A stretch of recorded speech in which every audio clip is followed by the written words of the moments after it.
Welcome to the sixth BC Rural Health Research Exchange. My name is Jason Curran. I'm the Director of Research and Strategic Initiatives for the Rural Coordination Centre of BC, or the RCCBC. Let me begin by acknowledging that I live and work on the unceded and traditional territory of the Syilx Okanagan people, who I'm deeply grateful for their stewardship and land since time immemorial. As we gather virtually here today, I invite each of you to reflect on the lands you are joining from and the Indigenous communities who have cared for them. So to kick things off, let me start by providing a bit of context on the RCCBC. And so the Rural Coordination Centre of BC is a network led by rural physicians and supported by the Joint Standing Committee on Rural Issues. The RCCBC's mission is to improve the health of people and communities in rural BC by fostering collaboration, supporting innovation, and advocating for rural health equity. And one of the ways we do this is through the lens of research. The RCCBC offers research grants and mentorship for rural physicians, residents, and trainees. We partner with universities and health authorities to build research capacity. And we provide assistance with proposal development, methodology, and dissemination. Our belief is simple. Rural research should be led by those who understand rural contexts, and because that's how we generate meaningful, actionable knowledge. So again, welcome to the sixth BC Rural Health Research Exchange. It's a virtual half-day event designed to share current rural health research in a rapid-fire presentation format.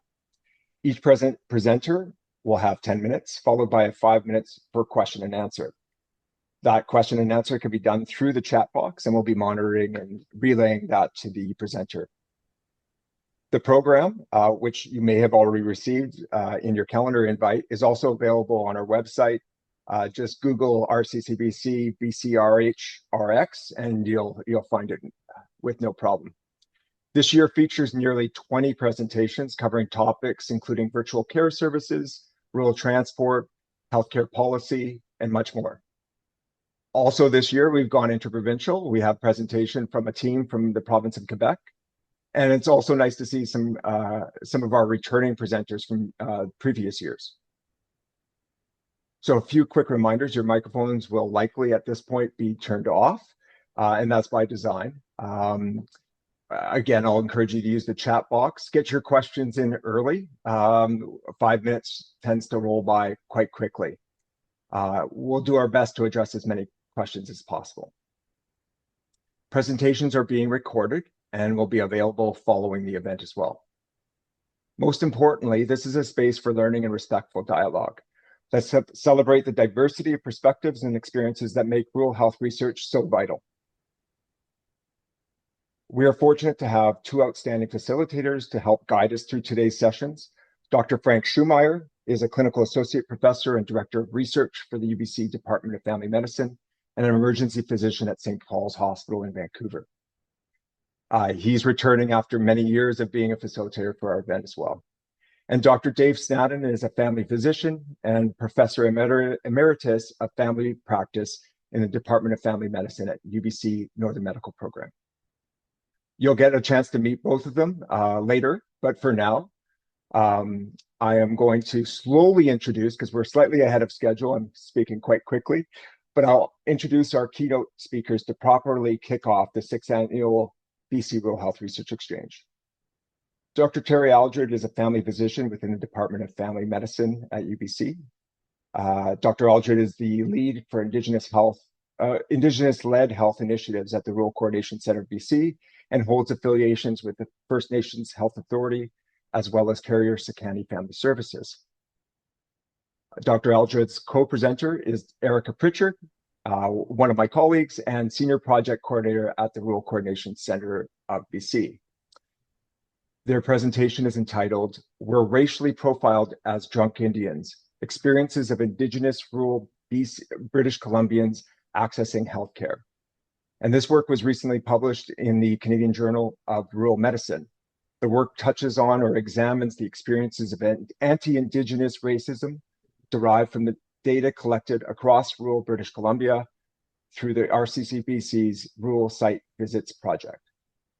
So I will pause because again, I'm about 3 minutes ahead. But again, I'd like to welcome you all. Your participation helps strengthen the rural research community in BC and beyond. We'll dive into the presentations following the keynote address. So with that, I would like to introduce Dr. Terry Aldred and Erica Pritchard. Awesome. Thanks, Jason. And don't worry, I'm fairly certain me and Erica can utilize 3 minutes very well. So it's really lovely to be here with you all this morning. We feel honored and privileged to be able to share this this research with you all. It was something that when we had started, we were hoping would be a much shorter journey than it was, and I think at the end of the day, we learned quite a bit about what it's like to look at research or look at stories and information about research, about racism, and then trying to convey that in a way that I guess meets the requirements and standards outlined in journals and conferences and that sort of thing. And it really helped to build our knowledge and experience in this area. And so next slide.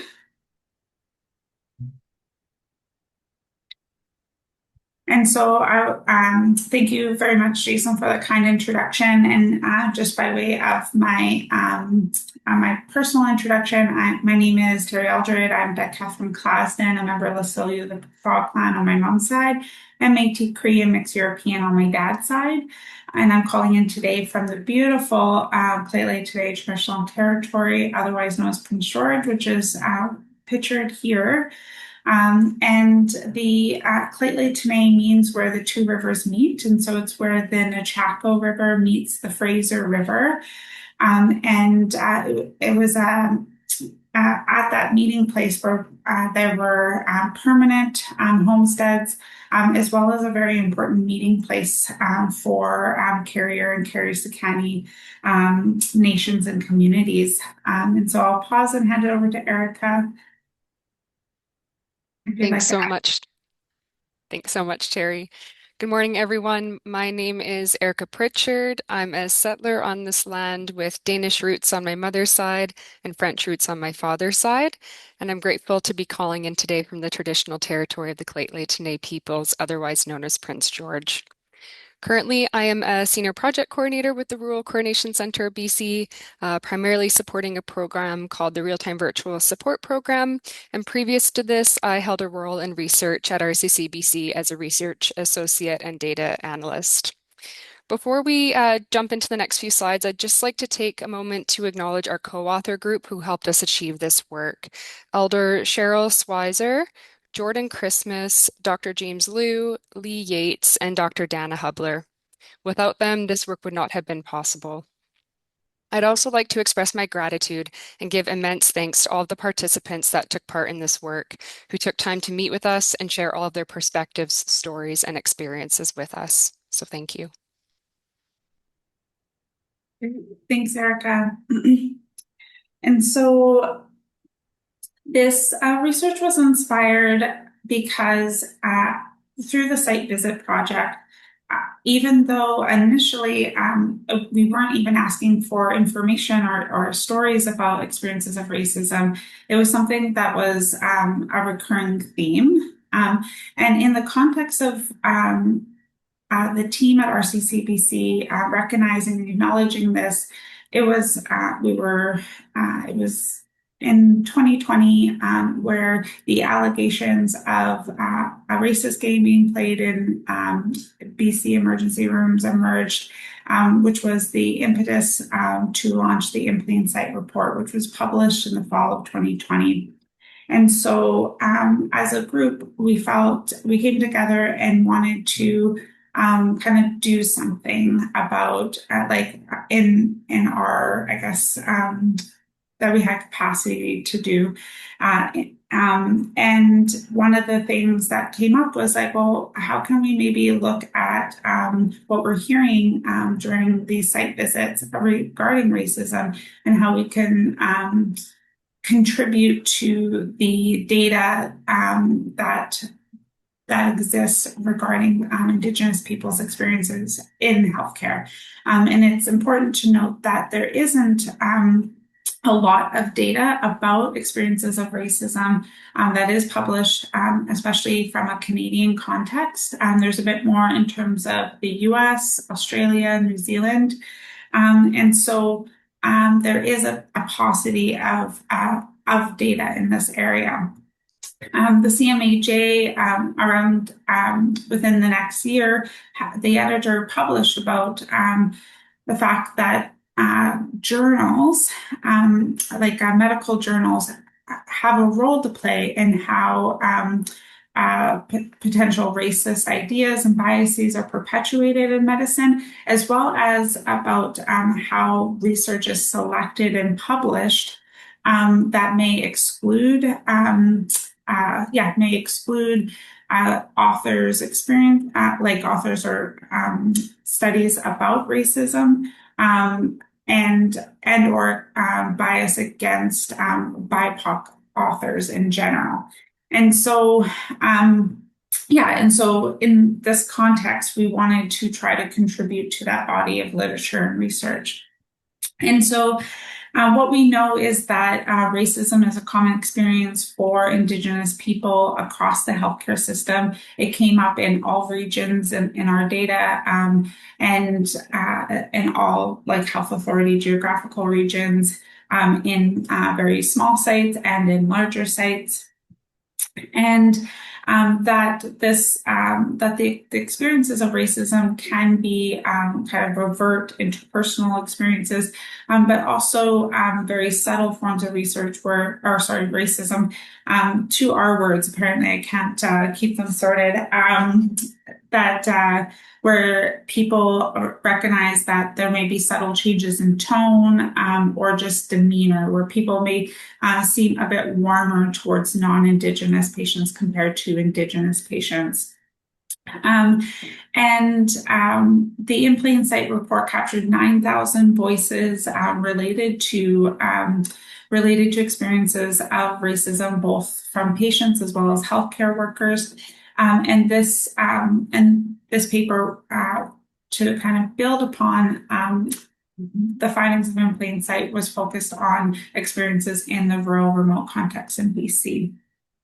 And it's important to recognize that when we start talking and highlighting health disparities, to recognize that those health disparities are not because of people's indigeneity, but it's because of the history of colonialism and racism that Indigenous people face. And so the true risk factors or health disparities are related to colonialism and racism and not to people's indigeneity. And in fact, as we review some of the strengths and how people are looking towards addressing racism and bias in healthcare, what we find is indigeneity is actually a strength, and it's a core element of how we can reduce harms.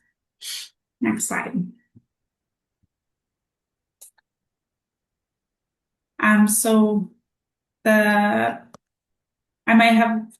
Is this over to you, Erica? Yeah. Thanks, Terry. So just to share some of the pre-study insights with all of you, the RCC BC Rural Sites Visits program began in 2018, and we sought out to visit all RSA or Rural Subsidiary Agreement communities across the province. Initially, the program aimed to seek out what was working well and not working well with regards to healthcare services and delivery in rural communities across BC, so quite general. And the original interview guide did not contain any questions surrounding Indigenous access to services, culturally safe care, or racism. So something that was interesting is through the initial analysis of data, we started to notice that themes began to emerge surrounding lack of cultural safety, experiences of racism, and how this affects one's access to care in absence of seeking it out. So in other words, accounts of anti-Indigenous racism were emerging as we began to analyze the data without trying to look for it intentionally initially. So this inspired us not only to take steps towards determining how we could analyze this data in a really thoughtful way to elevate the voices and experiences of our participants, but also caused us to pause on the actual site visits program process and reflect on what are things we could be doing differently and change some of those approaches to the program itself. And so some of that resulted in incorporating a two-eyed seeing approach. We expanded our interview guide to begin including some intentional questions around cultural safety and humility, and those are just a few examples of some of the modifications that were made along the way.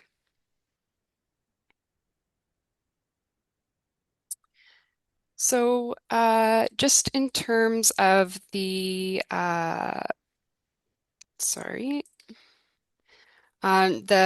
study objectives and aims, we aim to examine experiences of anti-Indigenous racism derived from data collected across rural BC through the RCCBC Rural Sites Visits Project.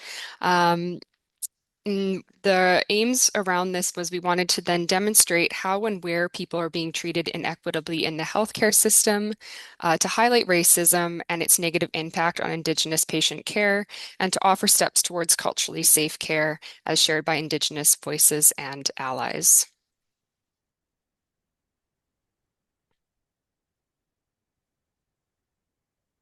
We have the methods slide. There we go. In terms of the methods for the site visits program itself, we utilize an adapted version of Boland's pentagram partnership model for recruitment. And that meant that we wanted to gain multiple perspectives in each community surrounding what was working well and not working well. In using this approach, we reached out to the following groups to set up interviews and focus groups. So health administrators, municipality members, First Nations and Indigenous leaders, physicians and healthcare providers, and community health groups. For all of our data collection, semi-structured interviews and focus groups were conducted using an appreciative inquiry approach, and each session was recorded. Once recordings were transcribed, we sent the transcript back to each participant to provide them with an opportunity to validate what we captured and invited them to add content, remove content, or withdraw their transcript altogether. After transcripts were returned to us by participants, thematic analysis was performed with the aid of NVivo12. And for the purposes of our study, we decided to take an action-oriented methodology informed by Indigenous research approaches. And what that looked like was having an elder participate as a co-author. We positioned ourselves and practiced that reflexivity as authors and shared reflections of who we are and how the work impacts us in a sharing circle format. We use complete quotes to authentically preserve Indigenous voices and perspectives. And finally, we engaged in an external Indigenous review panel to ensure that harm was minimized wherever possible. So in terms of results, between 2018 and 2020, 382 interviews were completed with Indigenous and non-Indigenous participants conducted across 107 RSA communities in the province. This included 44 First Nations specific communities and meetings and 24 combined partner meetings that also included Indigenous partners. And so we ended up organizing our results into 4 main theme areas that we will go into in detail in the next few slides.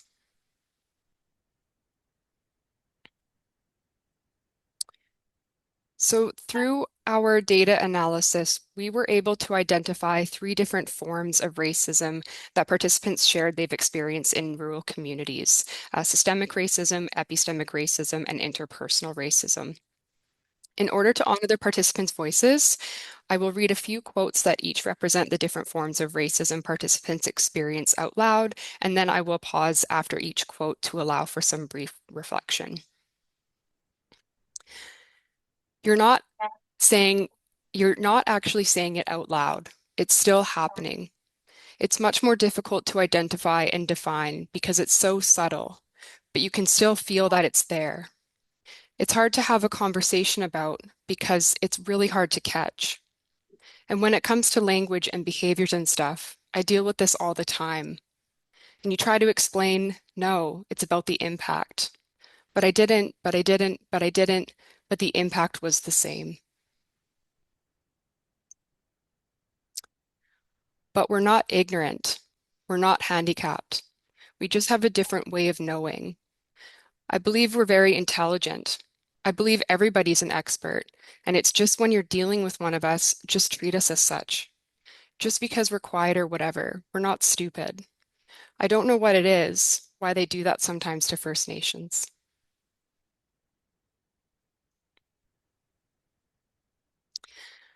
Our settler population don't really appreciate the history because they've only been given it in one form.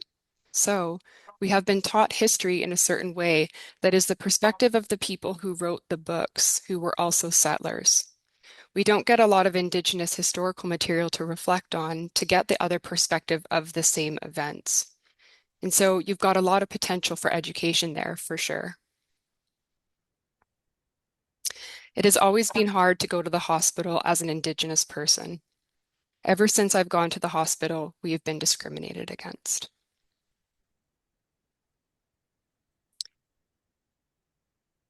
So, an important piece to highlight here is that racism exists. It's not a question of if it's existing or not, but how is it existing and in what way? And then thinking about what are the impacts to Indigenous people and community members as a result. Another piece to highlight here is that racism may also be explicit or implicit, and this can really make it challenging to name and report. And this is actually highlighted by the first quote that I shared by the first participant, where they actually state that it's difficult to identify. I'll hand it over to you, Terry. Thanks, Erica. And it's important to highlight that these quotes are quotes that were chosen because they're representative of the overall themes, and that these themes did came from a thematic analysis. So it wasn't just one person's perspective, but it was really captured many times across the different site visits. So the next thing that came was the impacts of racism for Indigenous people accessing care. And just in the interest of time, I'm not going to read all of the quotes, and I do invite you all to read them. I will read one and pause, and for those who are fast readers, they may be able to finish, or just give it a moment to help the quote to land. And so I was in and out of the hospital for years, in and out of doctors. Nobody knew what was wrong with me. I went to see my own doctor and she kept saying, well, I think it's because you're drinking. I'm not a binge drinker. And I finally saw a naturopath and she said, you're really swollen. You need to cut the gluten out of your diet. I was fine as soon as I cut that out of my diet. My body felt different. I wasn't as sick. And I went to my doctor and said, I've been off gluten for this amount of time. And she said, I don't know why we didn't test you for that. And I said, well, because you've been telling me for so long that you're just a drunk Indian. It's really frustrating. That was the experience I've had. And a lot of the experiences other people have are the same. While where we're racially profiled as drunk Indians,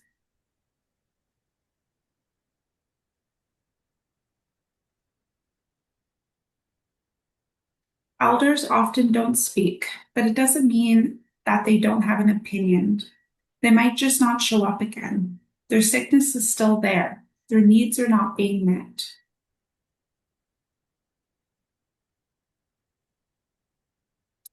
And so these are examples of concerns that people have about not receiving adequate care, that they're not feeling heard, and that they're not being worked up and potentially treated, like in terms of like medically treated adequately. And that's actually a bias that does emerge in the general literature, especially out of the States, around the bias, how bias affects practitioners serving Indigenous patients, and then experience of just feeling that their care is not safe. Next slide.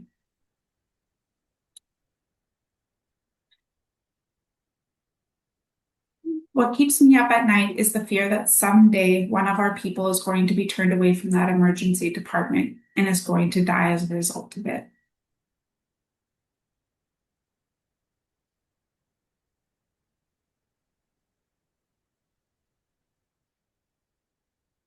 Do I have to wait until I'm half dead before they'll see me?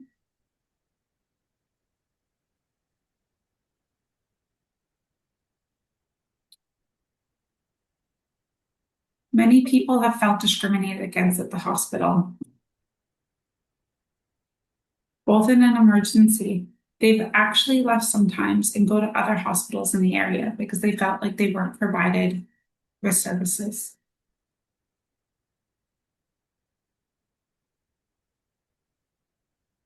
And this was highlighted in plain sight that people's experience access and care when they've experienced a number of harmful experiences, that they start losing that trust and they actually start avoiding or delaying trying to even receive services, or they end up going further away or looking for alternative ways to access healthcare, which actually does, there is a contribution to how that does impact Indigenous people's morbidity and mortality. Next slide.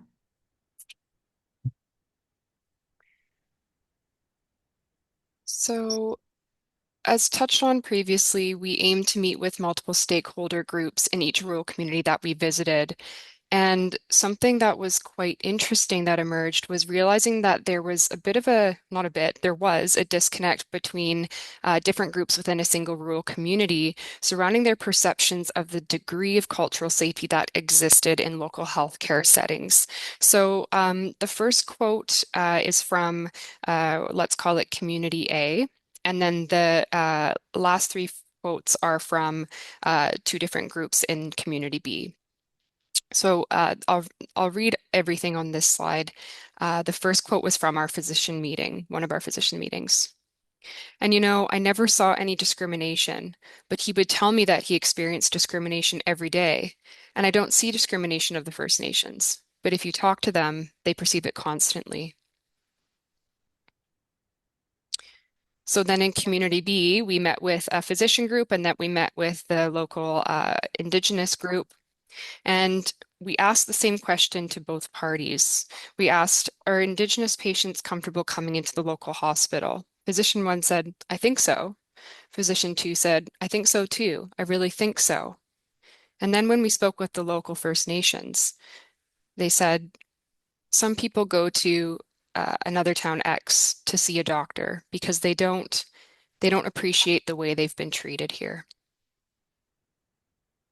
So this disconnect highlights that even though one group may perceive that cultural safety exists, it may not actually exist. And this opens up the opportunity for reflection and learning moving forward.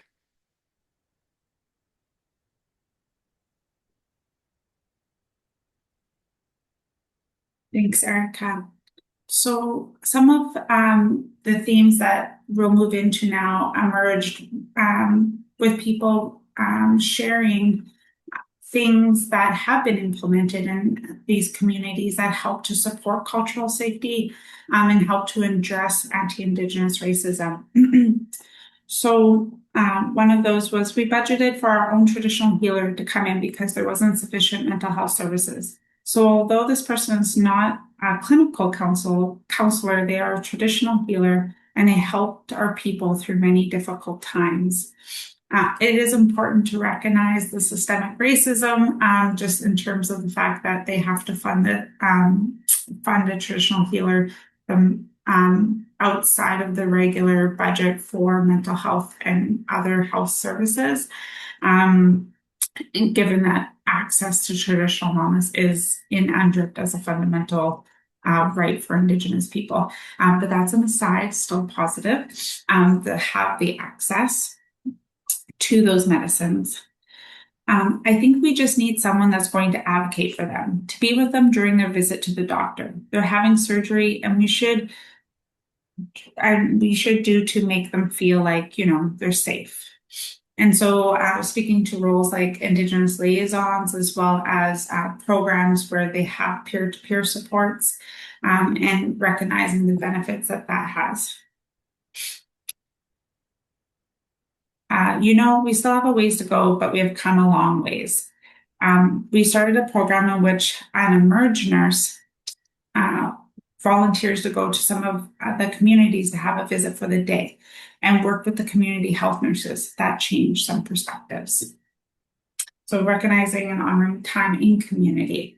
And in the last census, it was noted that only 25% of non-Indigenous Canadians have ever set foot on a reserve. So just recognizing it's powerful to be able to go and be with people in their own spaces as well.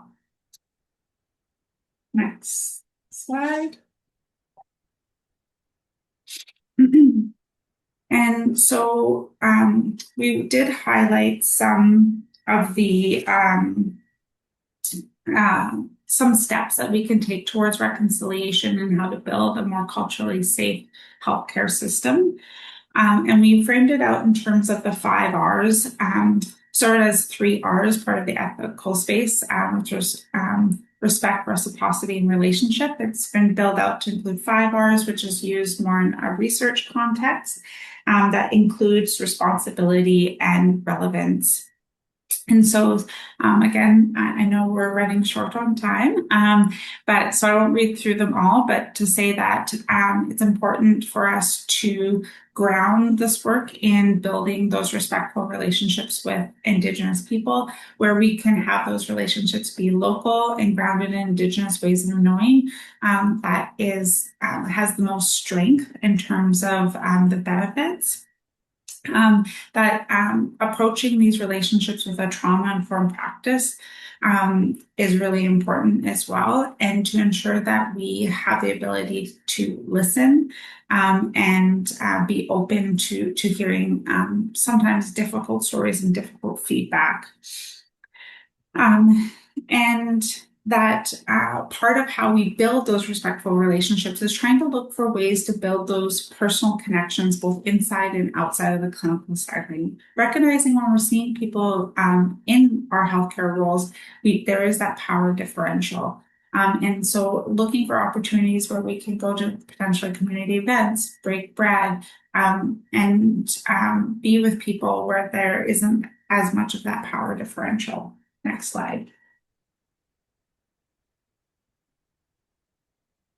And so it's important that we all recognize that we have a responsibility to all contribute to this work, to continue our own learning journeys, and that when we're looking to develop these relationships, it does take time to build rapport and trust. And so try to be patient and don't give up.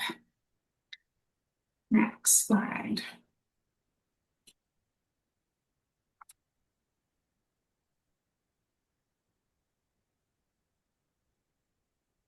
So the discussion key insights, just to reiterate some of the points, is that experiences of racism was seen in all healthcare settings across all geographies and all health regions, and that that experience of racism can be both implicit and implicit. And there can be a disconnect between people's experiences of access and care versus those who are providing the care. And so looking for ways to be able to recognize that we all have good intentions as healthcare providers and leaders, and we need ways to be able to register our impact to ensure that our good intentions are translating for the people accessing care. And that we need to really look beyond having discussions and sharing of experiences, but really how can we move into reconciliation action in this space and really look to address health disparities, but also improve people's experience, access, and care. And we do hope that by being able to share the stories and what we heard about racism, that we're able to help support more concrete steps to address the Truth and Reconciliation calls to actions and recommendations. Next slide. So just to continue on some of the insights is um, while our study focuses on anti-Indigenous racism, these actions can be applied to all forms of racism. And to quote Justice Murray Sinclair, reconciliation is not an Indigenous problem, it's a Canadian problem. And so addressing racism in healthcare not only requires a top-down approach, but also a bottom-up approach with Indigenous and non-Indigenous communities and individuals working all together.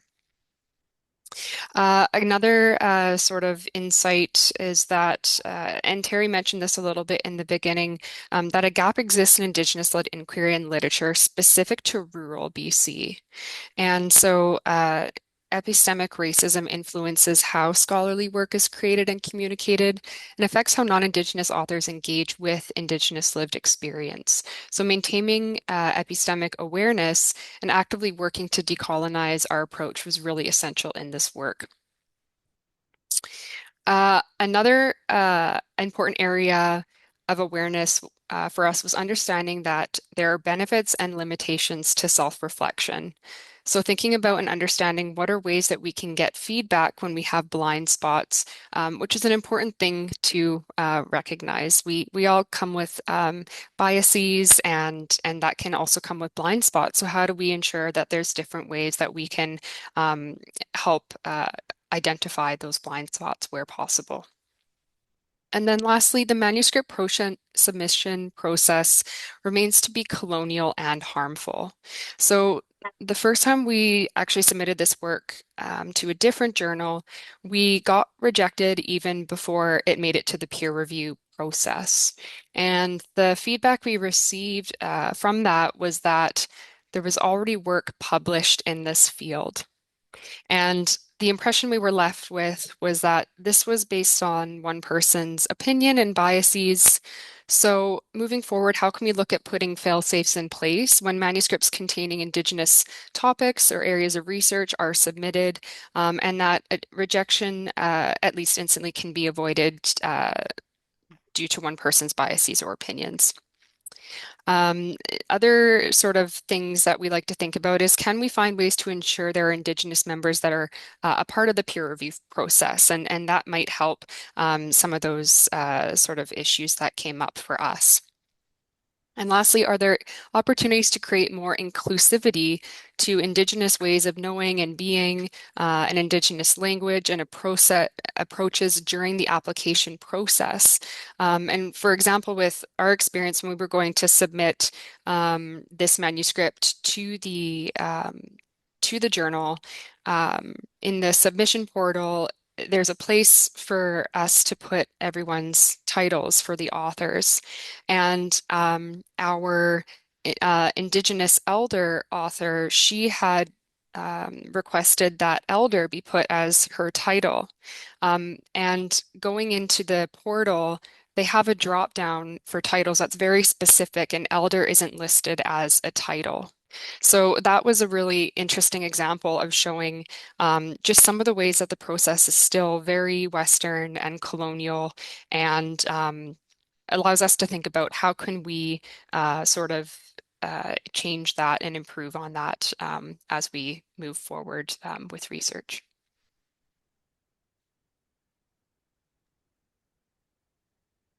So, oh, go ahead.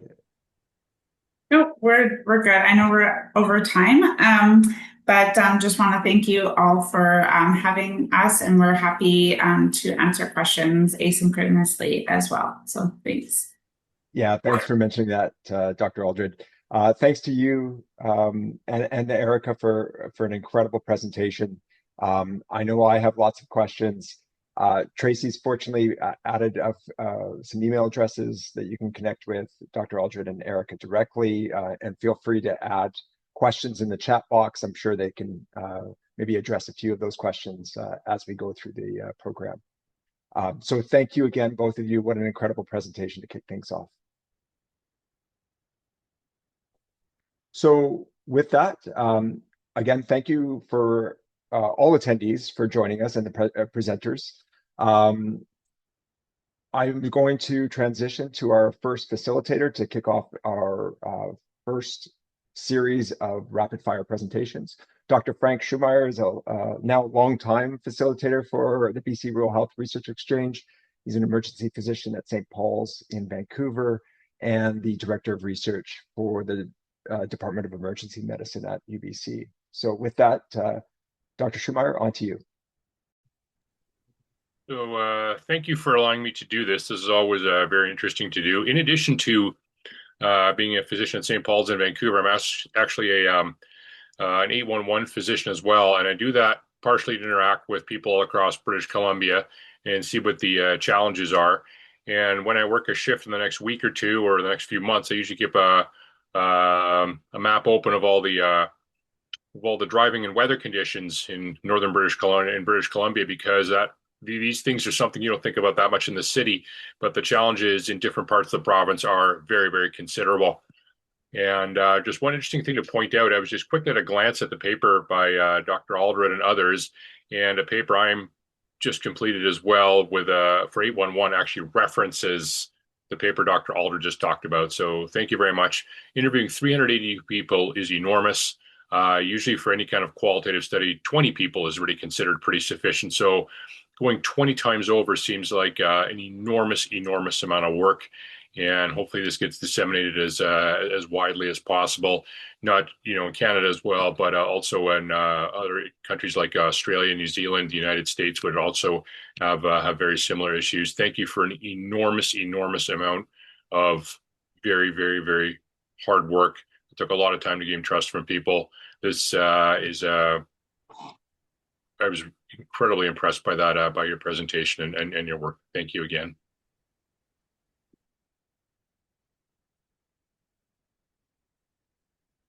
I'm going to turn the proceedings over to a bit of a longer presentation, and I can't wait to see what this is going to involve.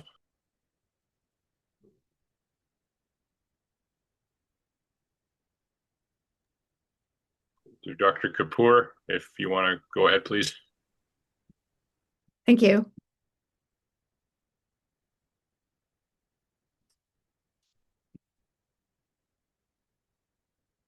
There we go. Hi, everyone. I'm Videsh Kapoor, and I'm going to present about an opportunity that's offered by RCCBC. It's a grant opportunity called the Rural Global Health Partnership Initiative. And I'm just going to start off with letting you know that I'm presenting from the unceded territory of the Coast Salish peoples, including the Musqueam, Squamish, and Tsleil-Waututh nations. A little bit about me. I grew up in Creston in the Kootenays, which is on the traditional unceded territory of the Ktunaxa people, specifically the Lower Kootenay Band or Yakanuki people. And it's at the foot of Goat Mountain and Kootenay Lake, but Duck Lake comes before that, and that's where my home is, around there. So this is a lovely drone shot of the valley in the evening.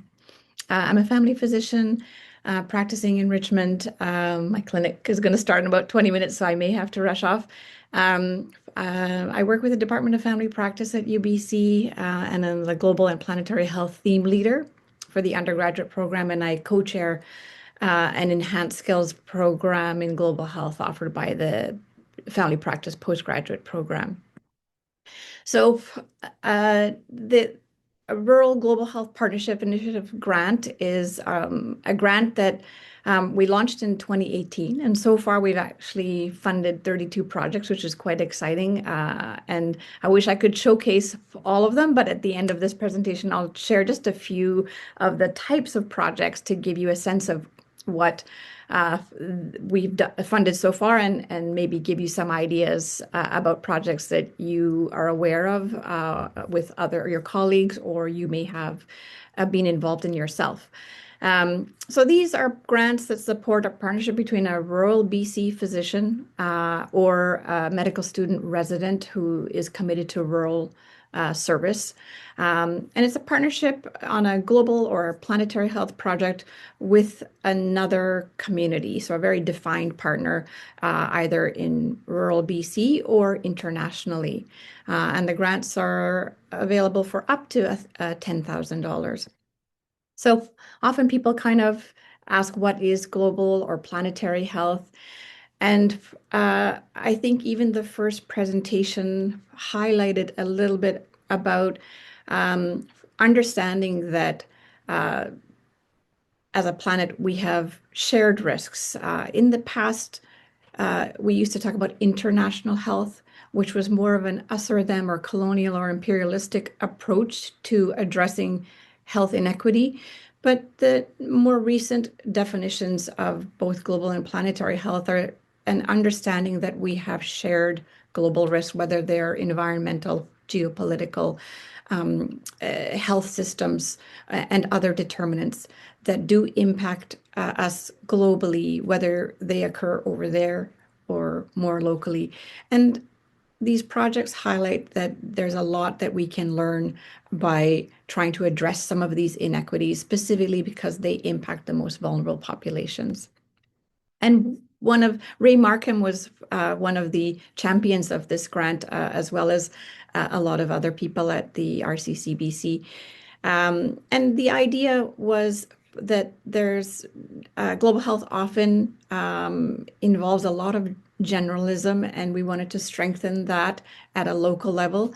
A lot of projects, as mentioned by in the last presentation, is that a lot of solutions really occur by leveraging community assets and recognizing that they exist without sort of coming in like a bulldozer and saying, well, we have the solution to your problems, but actually slowing down and listening and identifying assets and traditional knowledge with the community that you're working with, whether they're elder population, young mothers, Indigenous communities.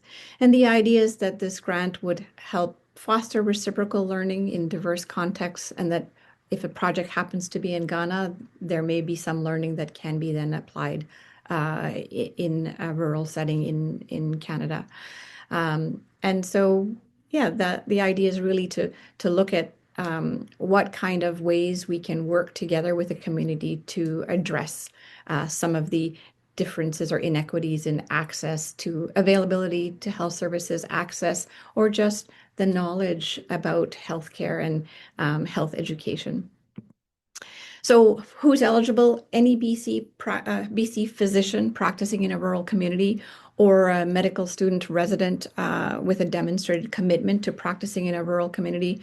Often we've had applicants from medical students who are in the distributed sites. There are two grant deadlines, spring and fall, depending on funding availability. Sometimes we'll just have one, but sometimes two. And the applications should demonstrate a clearly defined community partner. So it's not sort of like I'm deciding to go here and do this, but I am partnering with a community, and where the community organization are really the drivers of the project, and they're significantly involved in the whole process of the project. So I'll end with just to give you a sampling of what kind of projects we've funded so far. There are many, and I haven't captured them all, but one of them was a partnership between the Bhutan University of Medical Sciences, where they identified a significant amount of youth suicide, and that was sort of the starting point. And our team of partnered to do a survey on youth mental health, which is still ongoing, and an art expression project. And the eventually will be a focus on developing mental health resources. So this was started in 2019, and all of the work in the first 4 years was done without any travel involved. COVID obviously became a barrier, but much of it was done virtually. The Nepal Sickle Cell Project is another project primarily driven by medical students, and their partner is an NGO in Nepal. And this focused on increasing access to sickle cell disease screening and diagnosis in a very rural, remote area where there's a high burden of sickle cell disease. And in the same with the same NGO, another project was adolescent girls' sexual and reproductive health. So this has been quite a successful project where it has been scaled to several schools in this region. And again, using a lot of tools that are available through WHO, United Nations, but also looking at even locally how we address and deliver adolescent girls' health curriculum. Another interesting project was one that is ongoing. A medical student and a PhD who is a member of the Lax Kw'alaam community in the north coast of BC. And this was to deliver the Heart Saver CPR course specifically to young women. And our grant funded the pilot. And then after that, they received such a positive response to this that they were invited to expand to other northern BC First Nations communities. I won't talk much about this, but because we have a presenter, I believe after this, who's going to present on an addiction pod practice, which I will let her share that with you. And then a few others that we've, obviously I don't have time to share, but there was a rural health exchange between a northern BC community and community in Brazil, and another project that assessed the practice of assisted vaginal deliveries in Rwanda, and then another physician who practices in Squamish that has worked with the community on implementing solar cookers as a way to improve women's empowerment in a particular community. So I'll end there. You can scan the QR code, which will take you to the link directly to where you can find more information about the grant. And if you have any questions, please reach out to me.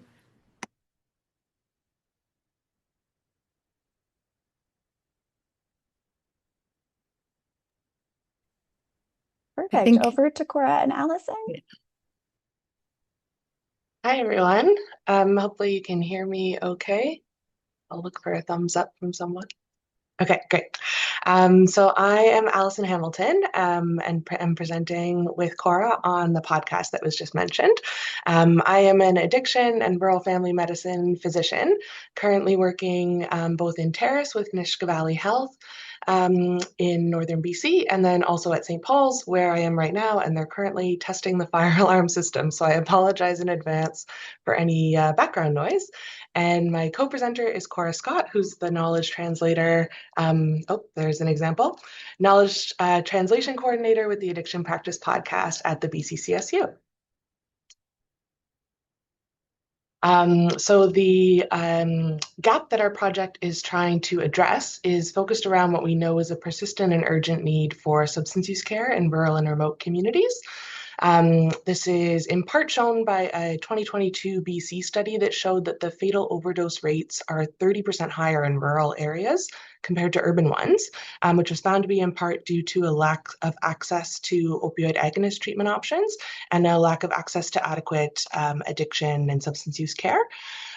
We also know there are significant barriers impacting timely access to inpatient withdrawal management services in rural communities. And so these gaps underscore that there's an urgent need to implement some innovative, targeted approaches focused on substance use care in rural and remote communities. And then we have also found that formal knowledge translation approaches in healthcare, such as attending conferences like this, publishing research, different online seminars, in-person conferences, in-person education sessions, are fantastic resources, but they require dedicated time, money, sometimes travel, and so we know that they can be a bit less accessible to people working in rural communities. So the goal of our project is to create an accessible form of substance use care education that's specifically tailored to rural and remote care in BC. So to do this, we're producing 3 episodes of the BCCSU's Addiction Practice Podcast, which has been going on for a couple years. And these episodes will spotlight effective community-based approaches to substance use care, and we'll be sharing practical practical tips for managing the scarcity of addiction medicine specialists in these communities, limited services, and kind of distance to care services that can be really common in rural settings. The podcast will aim to feature diverse voices from rural healthcare providers and from individuals with lived and living experiences to broaden our understanding of rural care realities and to foster mutual shared learning. So this 3-episode arc will aim to highlight some innovative care models for substance use care in rural and remote areas that are ongoing already or kind of being actively initiated, with the goal of improving outcomes for underserved, marginalized, and Indigenous populations and offering practical insights for providers in resource-limited settings anywhere, because we know that resource-limited settings can happen in rural and remote centers and also in urban settings as well.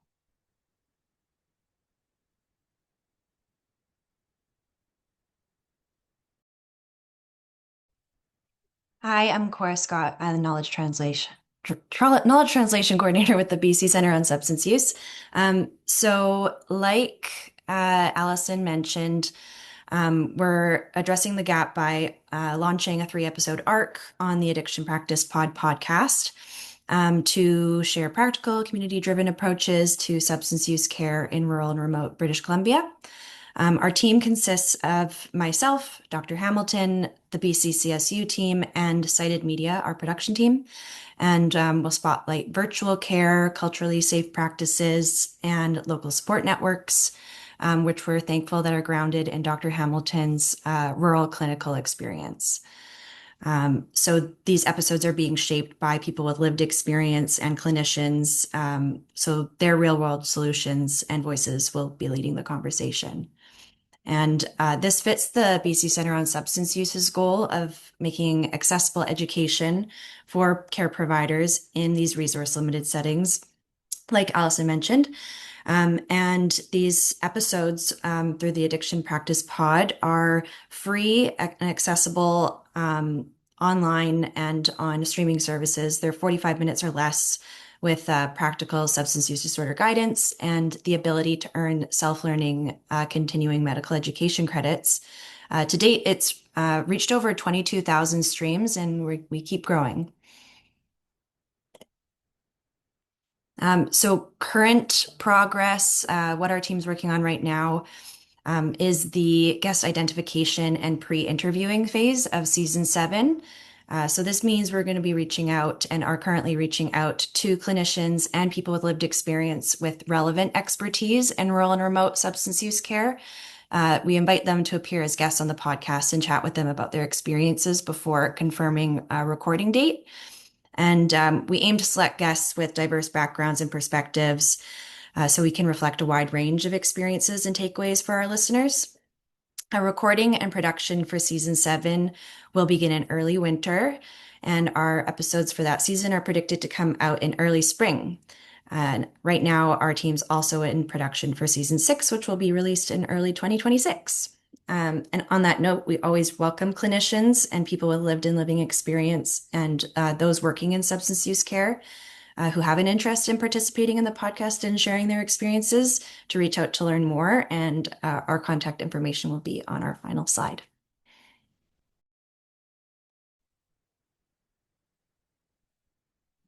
And in the meantime, we would encourage you to listen to the episode that originally brought us together between myself and the podcast.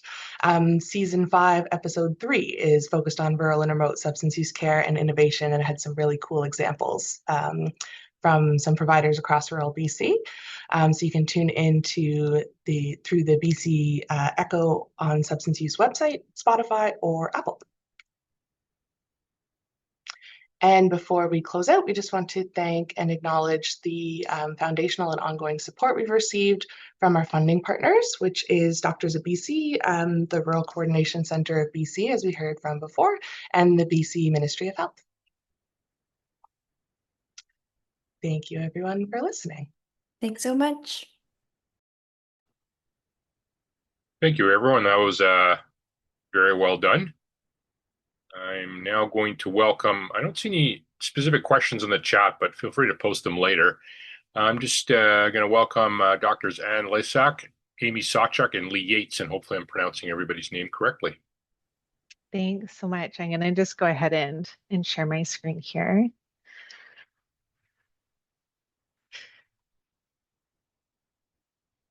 Perfect. So thank you so much for having us. We're really grateful to be here today and having the opportunity to share out about our work supporting maternity care through Mabel Services. My name is Anne. I am the project coordinator on this work and presenting alongside midwife Lee Yates, and Dr. Amy Sawchuk is also here with us today. Lee and I are really privileged to be speaking today from our homes on the traditional, unceded, and ancestral territories of the Musqueam, Squamish, and Tsleil-Waututh peoples, and express our immense gratitude to the people who have stored these lands and waters since time immemorial. As many presenters have touched on already, the systemic and geographic barriers in our province impact the availability and stability of healthcare services. And in this context, we're talking about the impact on perinatal care in rural BC. These edges are often a legacy of the larger colonial processes that have created ongoing inequities in access to care and health outcomes. This lack of service often results in patients having to travel long distances or, in some cases, forgo care altogether. In acknowledging this, we also hope to actively challenge the idea that the edge is a place of marginalization. This unique setting and context of rural, remote, and Indigenous communities also position them as a center of creativity and innovation. So Mabel, the RTVS Maternity and Babies Advice Line, was designed to bridge these maternity care gaps and provides virtual peer-to-peer support for rural clinicians across the province. Mabel providers understand the really unique challenges of delivering perinatal care in remote communities, wrapping their clinical expertise around isolated rural providers and creating opportunities for joint decision-making that previously did not exist before. Amy and Lee, in their role as leaders in Mabel, applied for a grant in 2022 with the goal of understanding if there's an opportunity to enhance that perinatal care access through the existing platform of Mabel. The project team leaned into their relationships with close partners, including FNHA, colleagues, and care providers to collaboratively identify communities that may be interested in partnering. The relational work was really central to initiating this project. The team tried to really intentionally build upon longstanding relationships that had been established through the RTVS service. And our partners were really gracious in offering their connection with communities as a relational bridge for our team. We wanted to approach this work differently and learn to center the values of relationality, trust, consistency, and reflexivity throughout.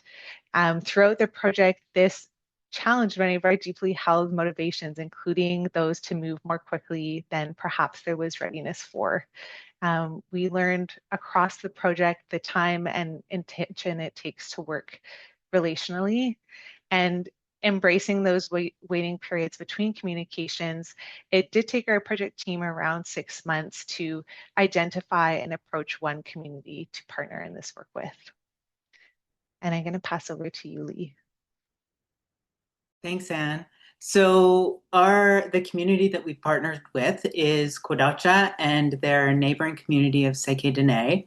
And in August 2023, we were invited to visit Quadacha, located in northern BC, and we traveled to the community in October. The question, what would enhance prenatal and postnatal care in your community, guided our conversations while we were there.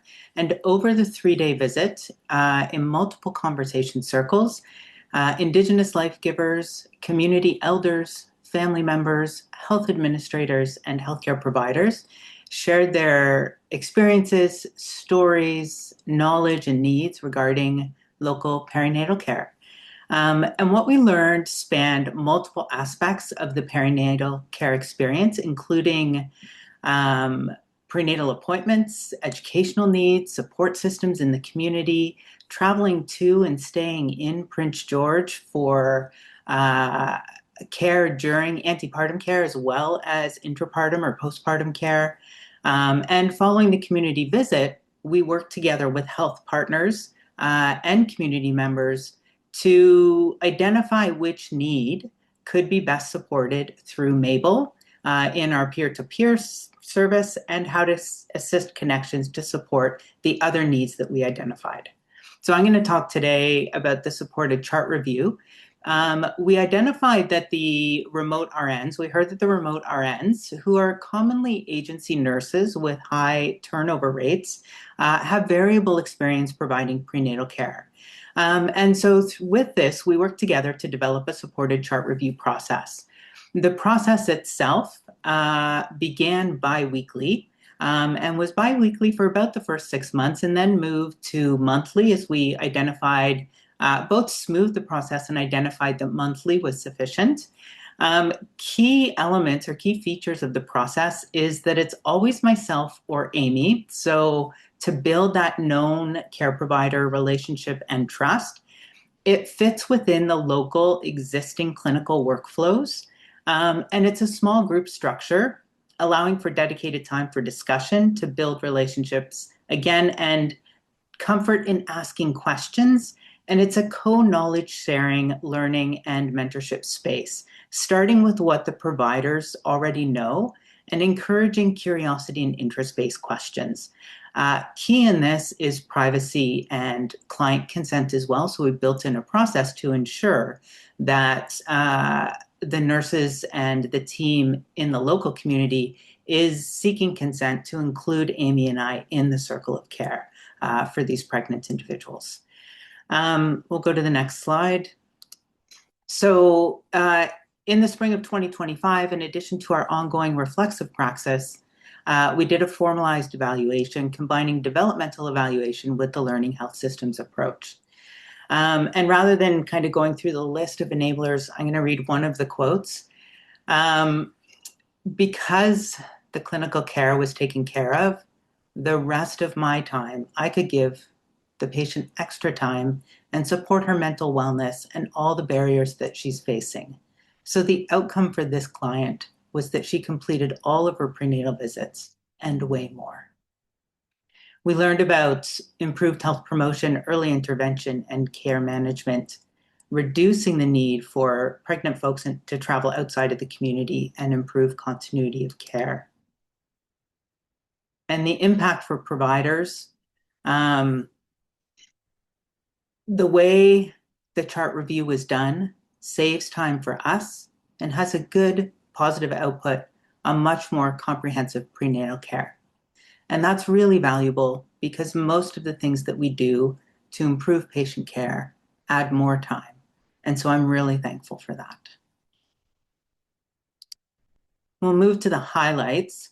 Since the chart reviews began, we've heard about improvements in preventative care and management. One evaluation participant shared that the early identification of pregnant folks has enabled tests to be ordered near the beginning of pregnancy and as relevant to initiate early conversations about mental, emotional, spiritual, and physical health and wellness. And this was noted to be especially helpful for people who are pregnant for the first time. Providers also described the ability and expertise of the Mabel providers sharing education on changes to watch for and helping identify risk factors that might indicate obstetric concern before it becomes an emergency. So working from the preventative side. And improved continuity of care was highlighted a number of times because of the consistency of Amy and myself doing this work. Ensures familiarity with the patient's charts and their ongoing care as things may or may not develop kind of through the pregnancy and postpartum. We'll look at core enablers. And easy to read for folks. I'm going to kind of center it with a quote. Relationships and trust are really important. So for me, knowing the providers who are supporting and the experiences that they've had working in the far north and understanding the social challenges and geography of our communities is really, really important, because it allowed me to trust that when they were reviewing things, they wouldn't be making expectations that were unrealistic or actually harmful. So relational coherence, cultural humility and safety, rurally relevant, and continuity and reliability are the core enablers of the work that we're doing. And looking ahead, we're continuing to build upon the feedback and recommendations that we've received to meet community-determined needs and exploring opportunities for new collaborations with communities, providers, and health partners. Thank you. Thank you, everyone, for having us today.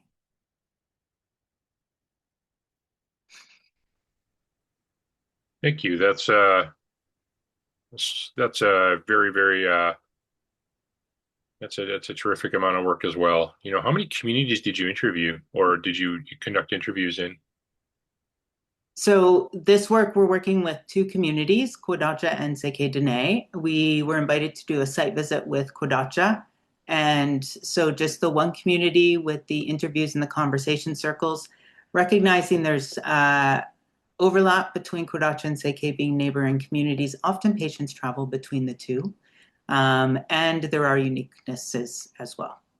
I think as other people have emphasized here is just the continuity is just so important, especially with sort of you know, like you said, the agency nurses doing the best they can, but you're not, the chance here for 8 or 9 months for an entire gestation is going to be and provide aftercare as well is going to be really, really challenging. The fact we can do a lot of this virtually now as well is really important. This is, like I said, as someone who's an 811 physician, it's another type of care like this. I mean, obviously, in terms of virtual, but the ability to do this, the ability to provide continuity of care is really really terrific. Any other lessons that you've learned from this?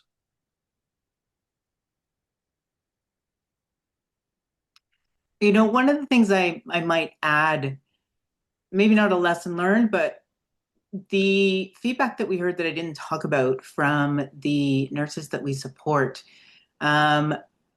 is the capacity building effect from the mentorship, both from the learning to ask questions, like to have just that comfortable, how can I help space for asking questions, they said is something that they're carrying forward, but also the learning itself, recognizing that even if the one interaction, because they're in this community once, the one interaction and the learning they take from that, they're taking that to the next community they go to.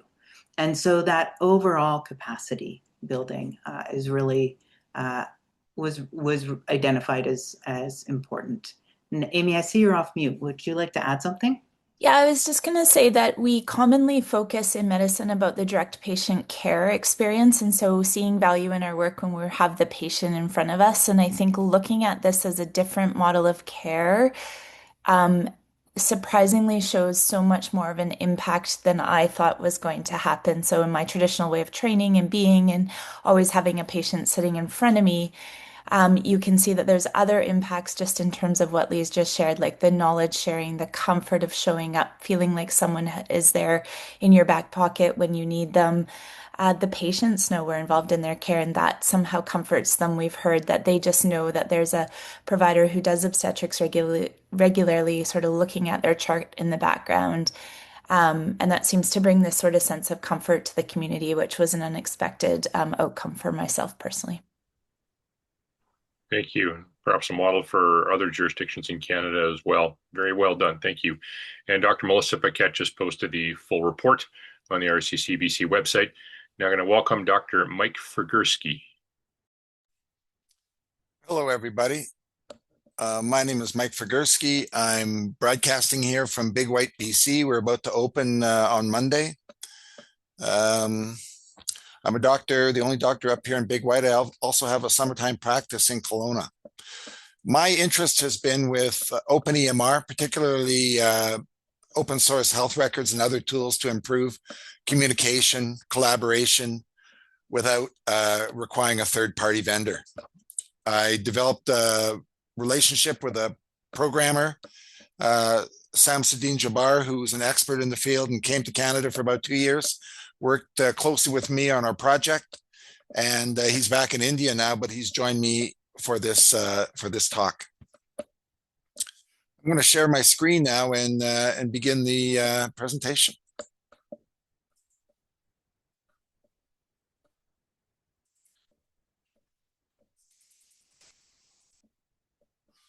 A big part of what I'd like to suggest is more open source, more deep collaboration. There's a model from Vista.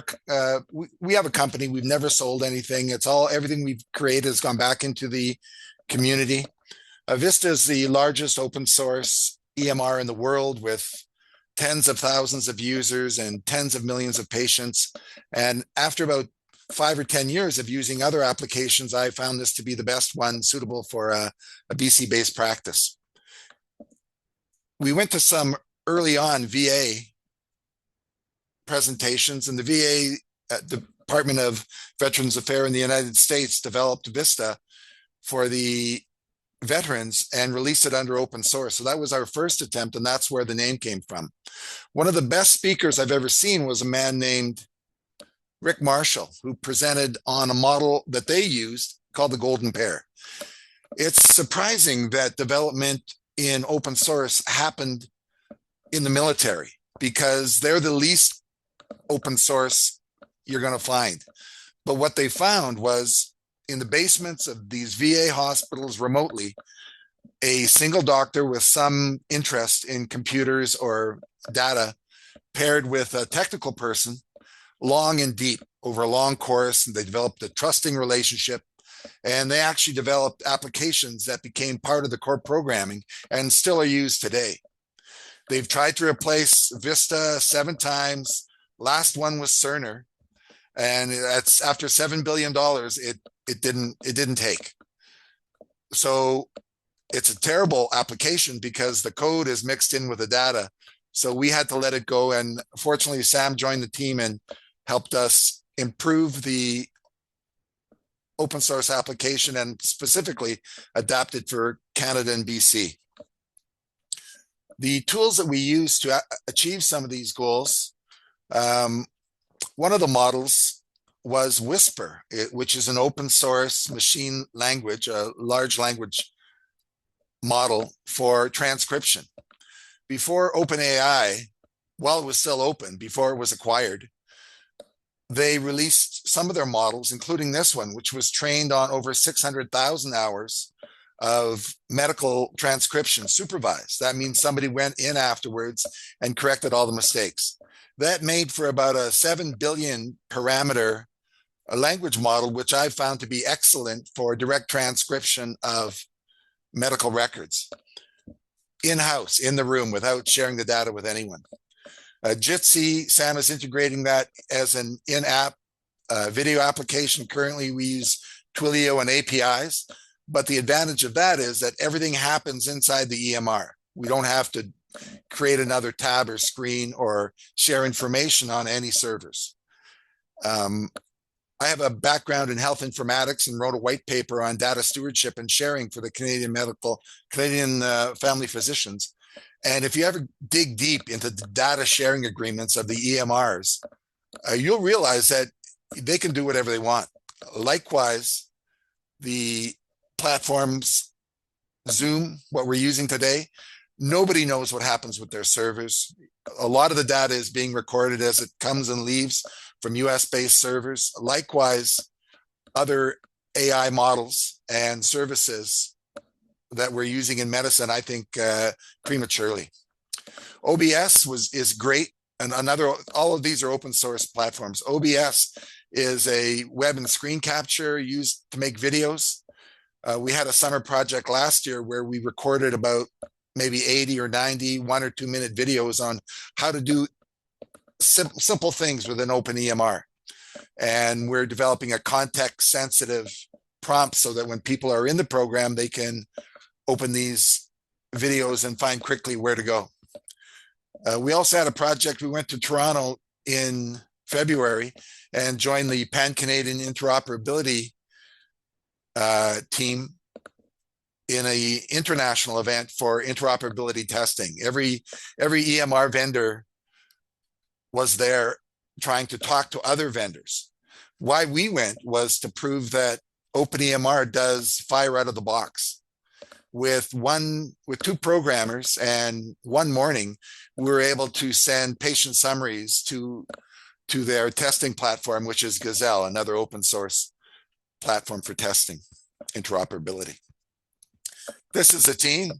It's a screenshot, so a little out of focus, but that's myself on the right, Sam in the middle front, and the rest of the team that worked in my office at Academy Hill in Kelowna. We had grants from governments, including the Digital Adoption Program, MyTax, and NSERC, Student Work Placement Program. We used a Minimac 4, M4, to install Whisper locally, a large language model that takes audio as an audio file and transcribes it in batches or real time. All of our code is available on GitHub, the Whisper Python installation. I'll make these slides available on our website as well afterwards, and if you click on that link at the bottom, it'll take you to the instructions. This was the Connectathon. This is where the sausage gets made for interoperability. And in Toronto, they have an annual Canadian event, but this year, for the first time, we hosted the international teams from all over the world. There's the room downstairs where the various streams were going. There were 3 different streams. One was international, the Connectathon, big EMRs to big EHRs. The other one was Projectathon, where you're trying to operate within a local environment, like in our case, BC. And the third one was individual projects, where you want to learn, see if you can communicate with one application vendor or some public health resource, and you just want to test one function or feature. So this is a great, and they hold it every year, and Canadian EMRs are represented. This is a great place to really find out what's happening in the industry and meet some of the experts. There's a stream of academics as well, along with the designers in their warehouse. This is some too much information on the background of OpenEMR. It's an excellent program if you're looking for something more open. I'd like to share a bit more now with what Sam has developed. We wanted to have an open sandbox for OpenEMR, so we created MREX, the EMR exchange.ca, and it's a fully functional EMR with built-in video, messaging, telephony, and 3 roles-based use as either an admin, a business person, clinical, or provider, or in this case, doctor, just because I needed a D. And you can log in and try it out. The login is your,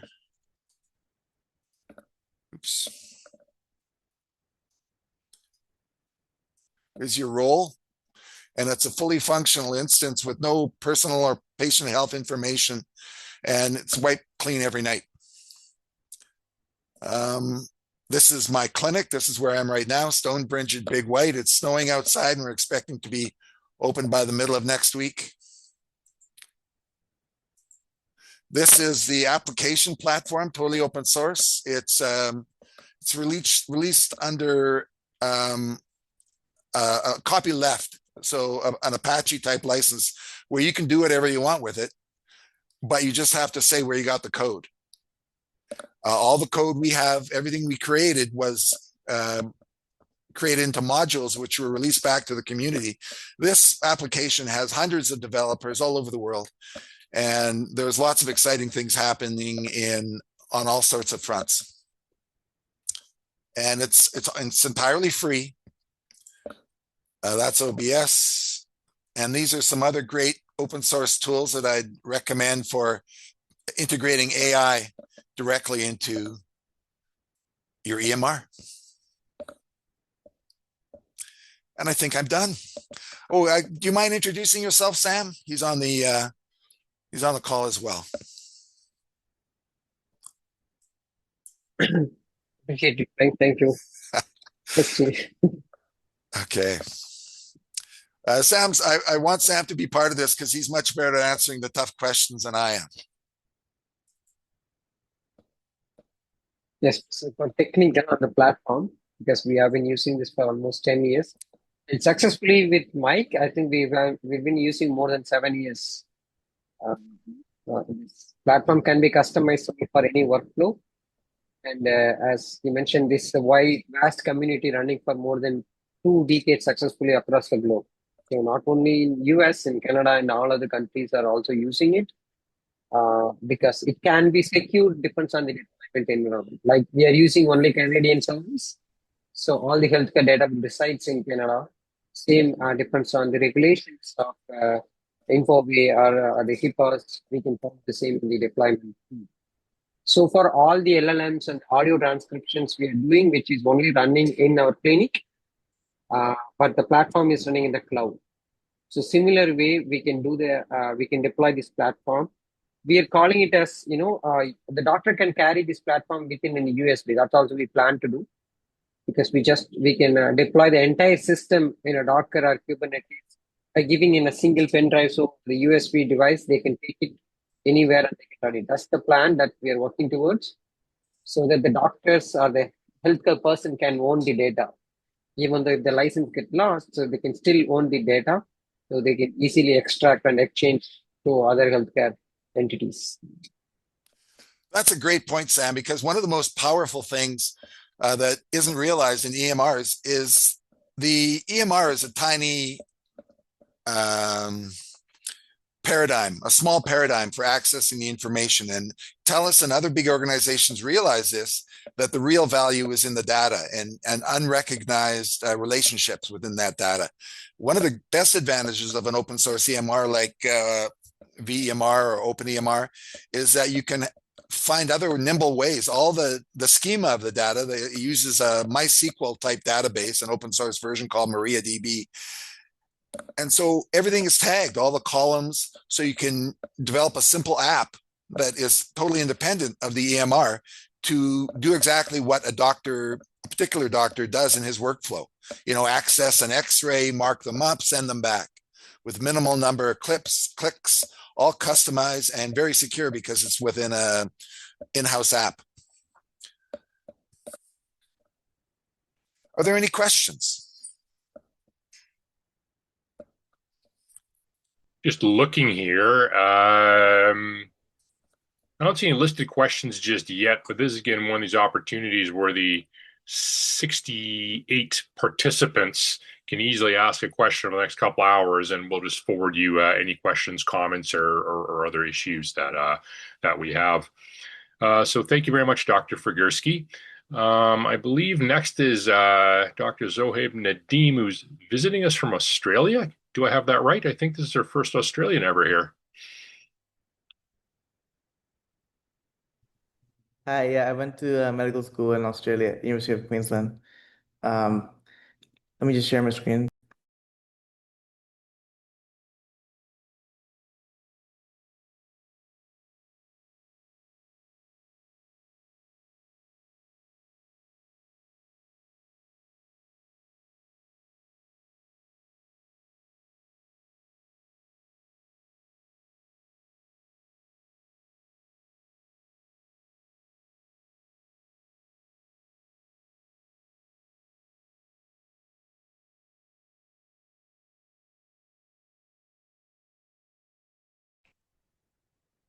Okay. Hello everyone. My name is Zohaib. I grew up in Abbotsford, BC, and I went to med school in Australia at the University of Queensland. I'm currently a first-year resident in internal medicine at Medical City Denton in the Dallas-Fort Worth area in Texas. During med school, in my final year, I had the opportunity to do a rotation at East Kootenay Regional Hospital, where I worked with Dr. Jaworski and had the opportunity to work on a project with her, as well as Dr. Miller, Dr. Redilek, Dr. Warbrick, and Harleen and Aisha. So this is a project on the regional disparities of medical specialties in rural British Columbia.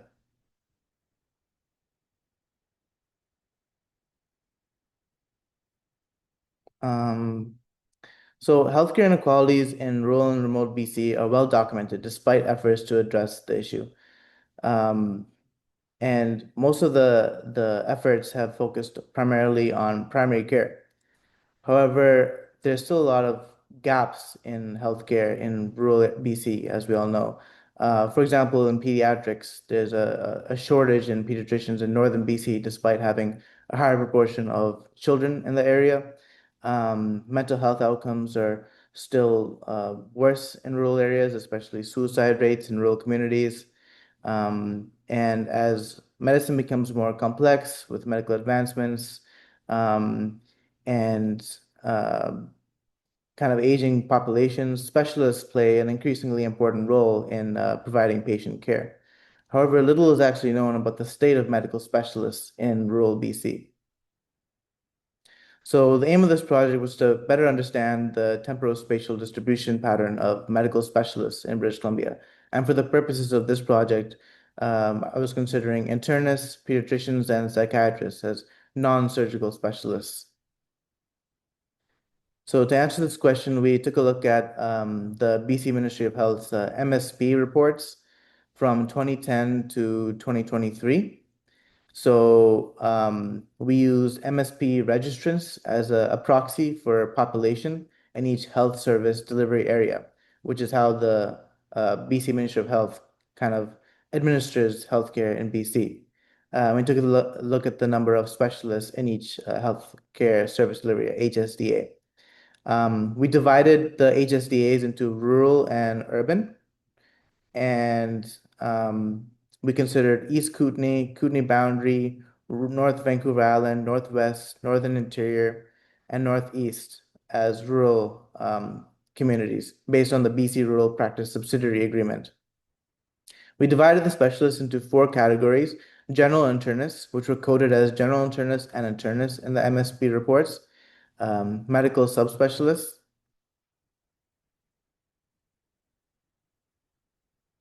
sorry.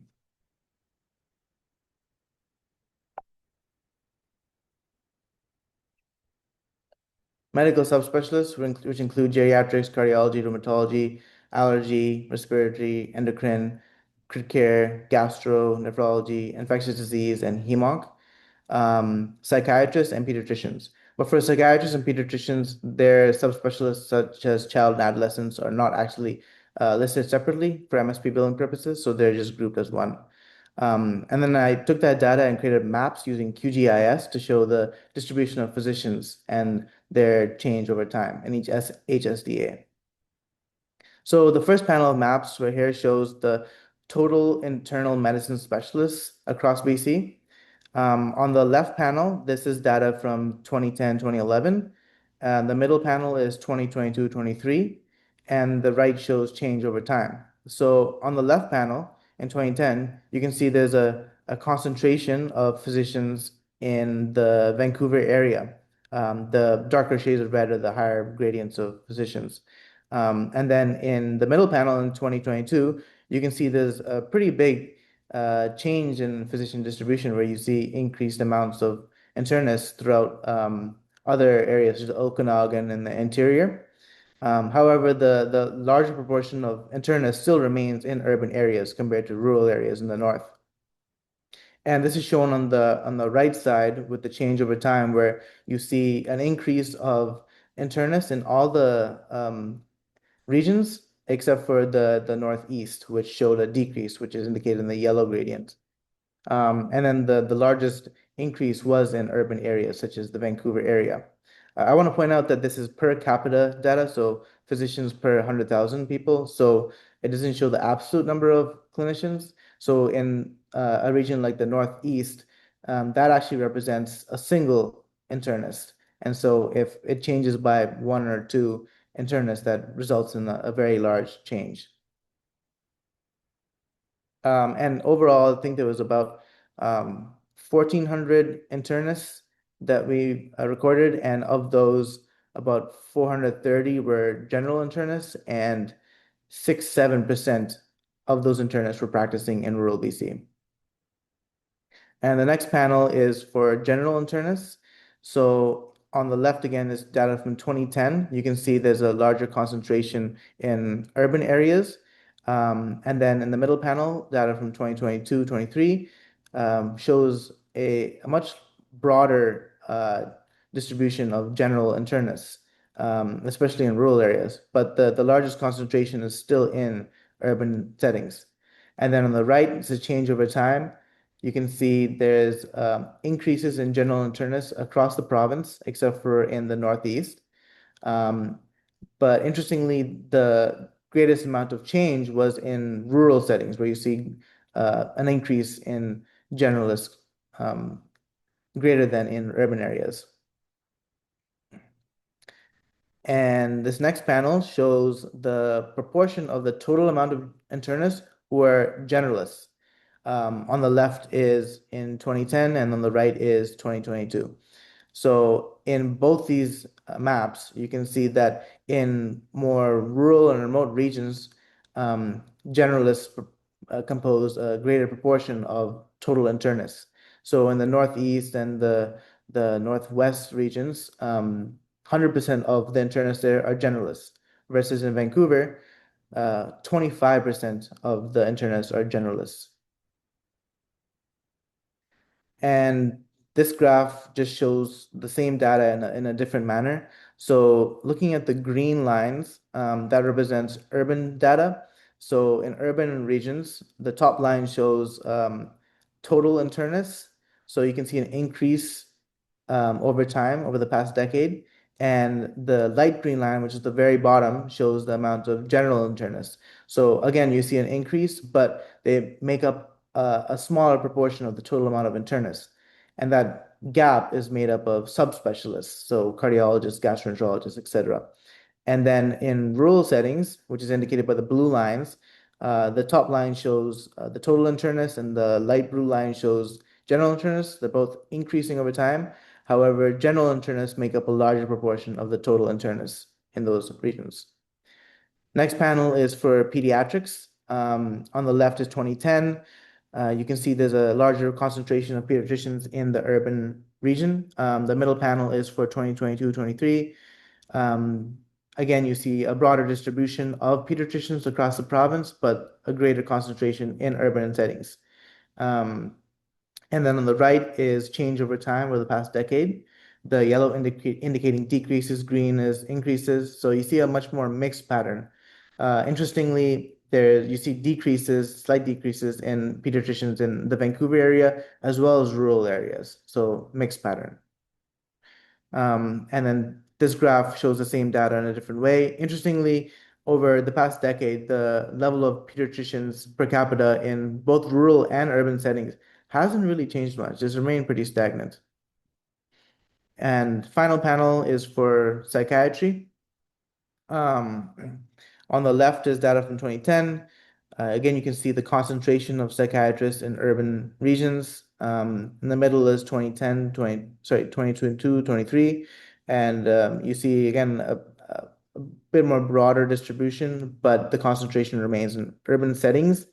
And then when you look at the change over time, you see decreases in rural and urban settings, particularly in Vancouver. There's a total of 16 HSDAs in BC, and of those, I think it was like 7 of them are actually decreased over that time period. And with the line graphs, again, you can see that in both rural and urban settings, there was not much change per capita over time. So overall, our study shows that there's a healthcare disparity between urban and rural regions that persisted between 2010 and 2023, despite absolute increases in clinician numbers. Overall, we see less specialists per capita in rural settings compared to urban settings. And like I mentioned before, the absolute numbers suggest that some HSDAs, particularly in northern regions, are only serviced by a single or a handful of clinicians. So that poses a significant risk for service disruption, where if one internist takes leave for a week, then you have an entire district that doesn't have access to specialist healthcare. And we also found that general internists compose a greater proportion of the total internists in rural regions, and that actually is kind of driving the total increase in clinicians in those regions over time. And I think that poses an opportunity to focus on a way to help address the gap in specialist healthcare in rural regions where general internists can make up for that and provide complex healthcare to patient populations who need it the most. We also noted that there was minimal change in pediatricians and psychiatrists in both rural and urban regions, and this suggests that there may be an issue in both producing and retaining these specialists in those areas, as well as not being able to keep up with the demand of local population growth in those areas. The limitations of the project mostly stem down to the MSP data, which doesn't touch on telehealth, locum practitioners, and visiting outreach services, which is how a lot of the gaps in rural healthcare are being addressed these days. Other points that are not considered in the MSP data are salaried physicians who don't bill for MSP, as well as the characteristics of the particular services provided. You don't see the quality or even the quantity of the billing practices of those physicians. And then for pediatrics and psychiatry, the subspecialties are not billed separately either. And then for the pediatric data, we use the total MSP registrant data as a proxy for population, so it's not age adjusted for pediatric population. So overall, we found that there was a rural-urban discrepancy in specialist distribution in BC, which has persisted over the past decade. And this is just a reiteration of a call to action for both clinicians and policymakers to address this long-standing issue and improve access to medical specialists in BC. I also want to mention the GRIM and Spruce networks, which Dr. Jaworski and Dr. Miller and Dr. Redelijk are involved in, which both serve to kind of advocate and improve access to rural healthcare in BC for internists and pediatricians. So they work with local communities to identify gaps where locums can help address that. They also engage with students, residents, and clinicians who are interested in rural healthcare and connect them with local communities to help address shortages in physicians in those areas. Thank you. Any questions? Yeah, thanks, Dr. Nadeem. That was extremely well done. Comment here from Dr. Phillips. The graphs of locations of specialists to be interesting to compare with health struggles in these areas. Not sure you define health struggles, but I think we all kind of know it when we see it. I suspect the challenges are greater in rural areas for many diseases. I'm going to go a step further and say probably all illnesses are going to, have additional challenges, even if it's just weather, transport, that kind of stuff. I like the way you put up the limitations. There are virtual care. The rise of virtual care is very difficult to account for, and physicians do sometimes transport from one or travel from one area of the province to the other to deliver care. But nonetheless, I think the fact that these discrepancies remain pretty much static over 15-year period is or a 10-year period is not surprising. But I wish things were a little bit different. So thank you again for a lot of hard work there.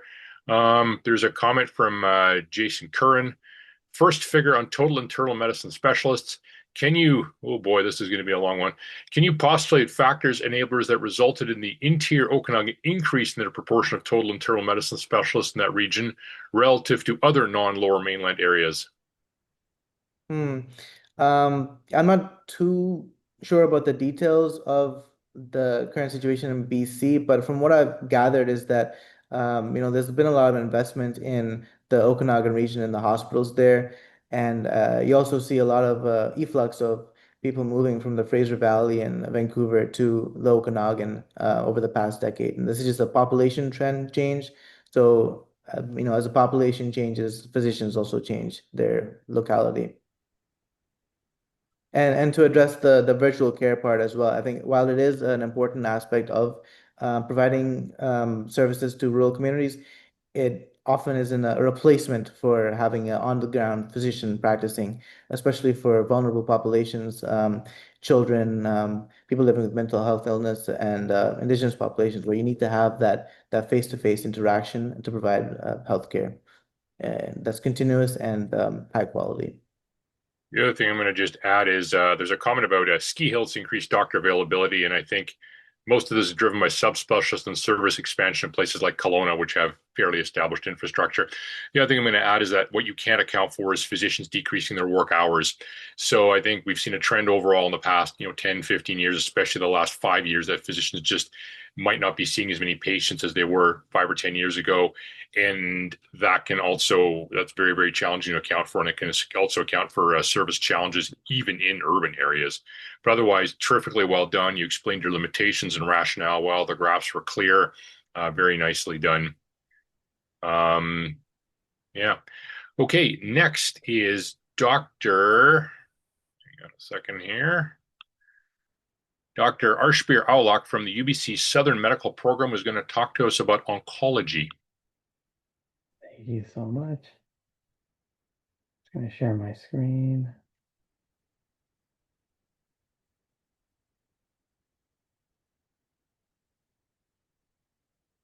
Okay. All right. Can everyone see my screen okay? All right. Okay. Hi, everyone. Thank you so much for the opportunity to present my slides. I'm just going to, 1 second.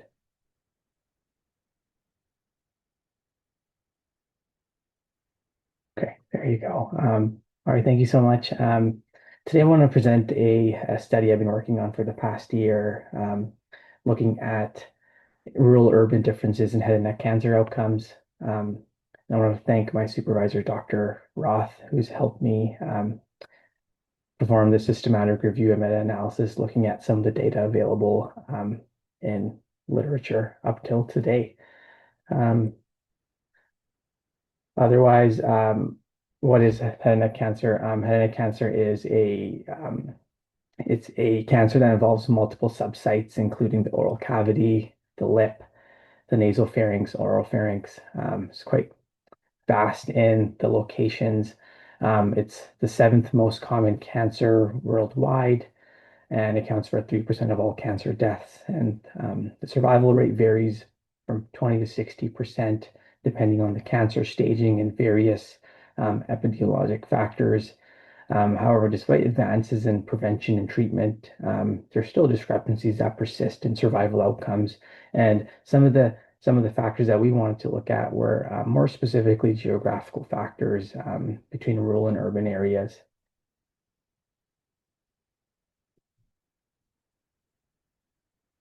So what makes our study different? We did a systematic review looking at 3 outcomes between rural and urban head and neck cancer.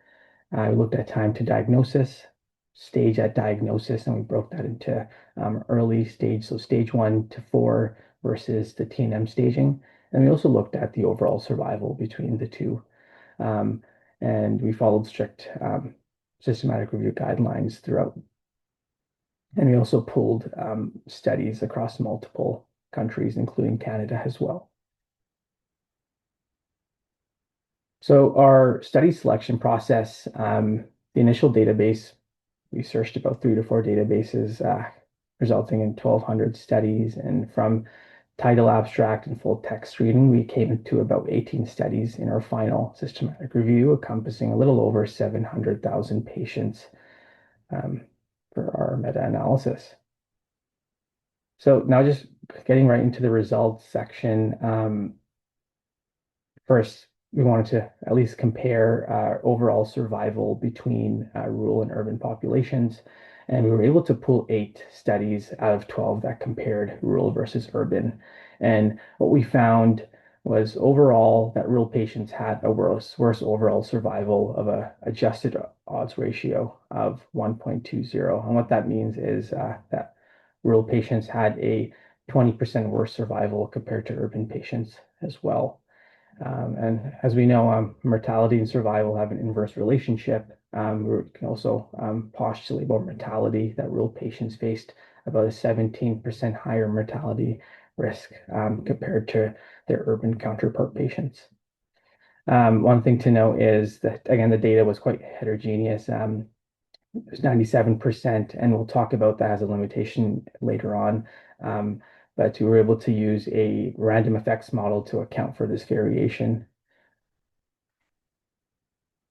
Other things we looked at were, as we did a subgroup from our overall survival, we looked at just exclusively comparing rural populations with large metropolitan areas. And interestingly enough, we found no significant difference in overall survival. The KIM-AL 2018 study is actually a study done in Canada, and they found no differences between rural areas versus larger areas such as Vancouver.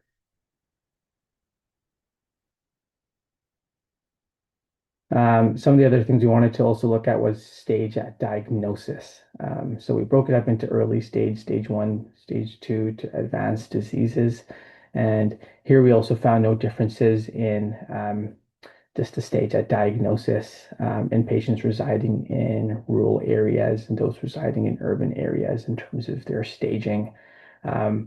However, going one step further, as we know, there's also the TNM classification. So we wanted to see if there were any differences in the T staging and N staging. Some of the things that we found from our analysis, our subgroup analysis, were 3 things.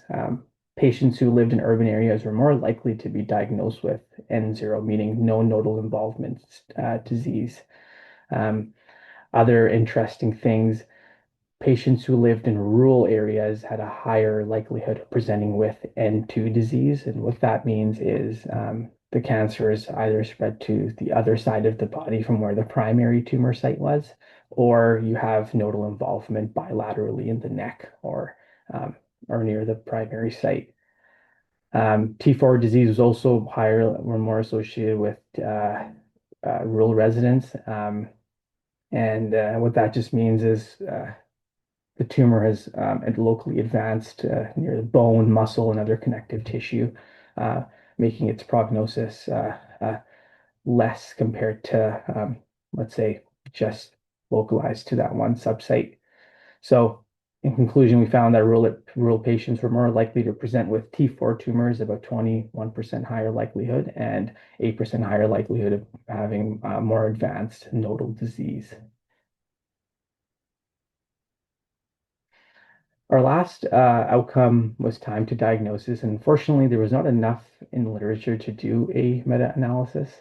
There were 2 studies that reported this, and the first study looked at oral cavity cancer, noticing a 2.1 month difference in diagnosis versus another 2.6 month trend of a diagnosis delay in oral pharyngeal cancer.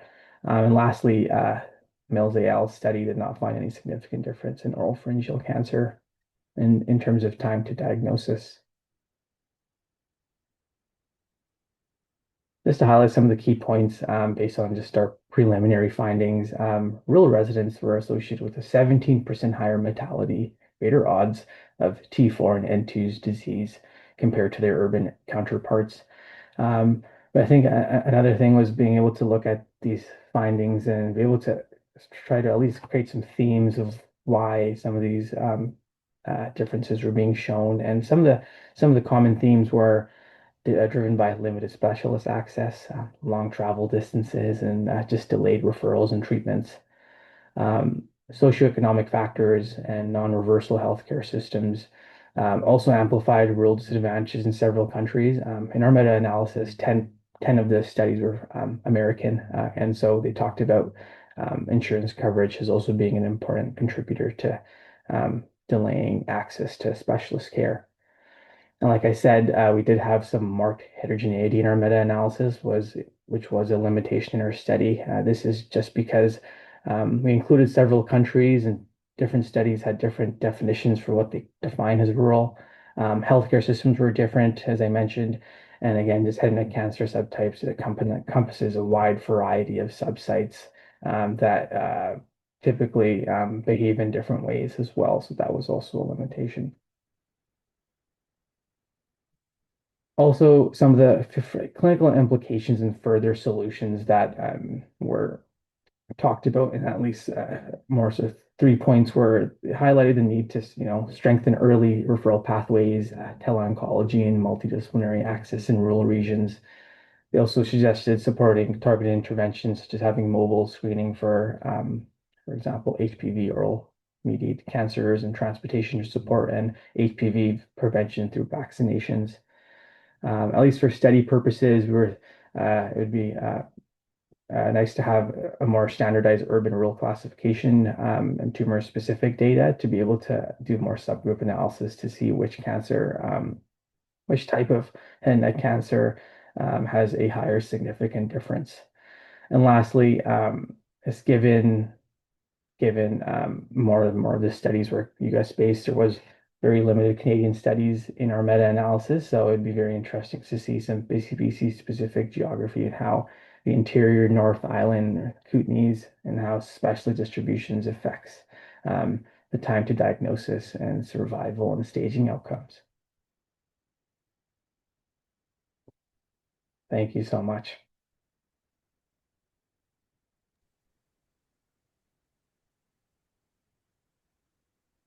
Yeah, thank you very much. This is tying, as Jason points out, this is tying in the last study, or the last presentation, along with the comments, and you're probably seeing, I imagine, issues at every step, from accessing the primary care physician to accessing the specialist, taking your biopsy results back to getting treatment, and there's no easy solution. I was very interested in head and neck oncology as a medical student, and you saw a lot of wildly disproportionate number of people from rural Alberta at the time present, often quite late in their treatment, when the treatment is much more exotic and dangerous than even a node earlier on. So terrific work with this here. I've actually been trying to look up the study on PubMed and Google Scholar here. I'm not sure if you've published this yet. Oh no, we're in the process of submitting this to JAMA Otolaryngology. Oh, very good. Yeah. Congratulations. That would be very good. Here's a comment from Dr. Kathy McGinnis. Interesting work. How much of this information is tracked in the EMRs? I assume that ties into this presentation, Dr. McGinnis. Thank you so much, Dr. McGinnis, for the question. Unfortunately, I don't have an answer to that. Most of the studies were retrospective and observational. That's also another limitation of this study. So I'm thinking a lot of the data that was collected was from just local health authority EMRs. The two studies that were published from Canada, one was from Alberta, and they actually found a difference in head and neck cancer overall survival between patients living in rural areas of Alberta versus urban counterparts, versus the other Canadian study found no difference, which was interesting.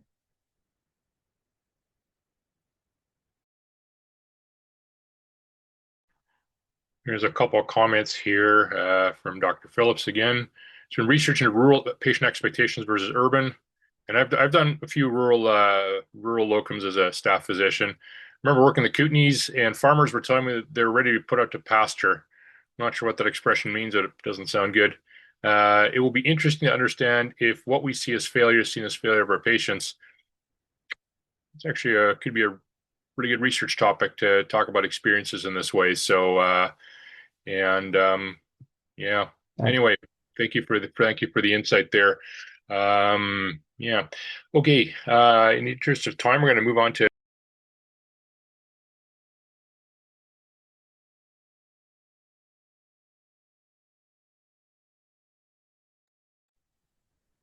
Sorry, Frank, I think you went on mute there, but we're just introducing Ms. Janet Cheeseman for her next presentation. Thank you, Jenna.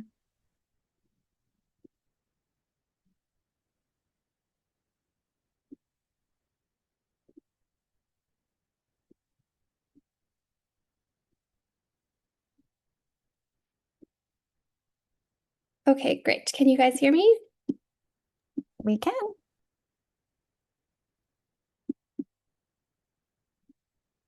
And can you see my full screen with just the slides, not the notes? We can, Jenna. That looks great. Okay, great. All right. Thank you for being here.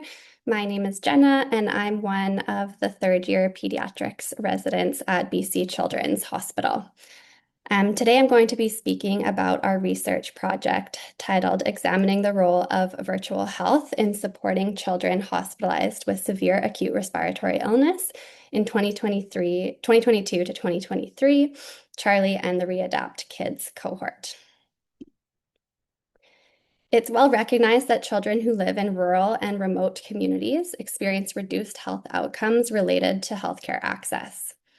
We know that during the COVID-19 pandemic, the use of virtual care models expanded to accommodate public health guidelines and has remained a mainstay of healthcare delivery.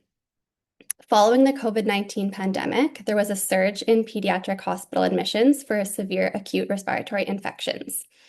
The impact on tertiary pediatric hospitals was widely felt, but the impact on rural community hospitals is unclear, and the role of virtual care models in supporting children and providers through this surge is unknown. Child Health Advice in Real-Time Electronically, or CHARLIE, is a real-time virtual platform that offers on-demand pediatric consultation to rural providers across BC. It has been available as a 24-hour service for the past 5 years, but is currently experiencing a service reduction due to an unsustainable funding model. CHARLIE is listed as first call on call rotas across the province. CHARLIE providers are pediatricians with experience providing care to rural communities. They're passionate about advocating for rural issues, and they understand the resource limitations related to our unique geography in BC. When you call CHARLIE, you will be met with a friendly, "How can I help?"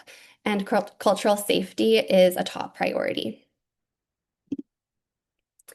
The map on the left of the screen, the green map, demonstrates that the majority of BC's population lives around Vancouver and the Lower Mainland, with a few clusters of population density on Vancouver Island in the interior, and then there's a tiny red dot in the center of the province, which represents Prince George.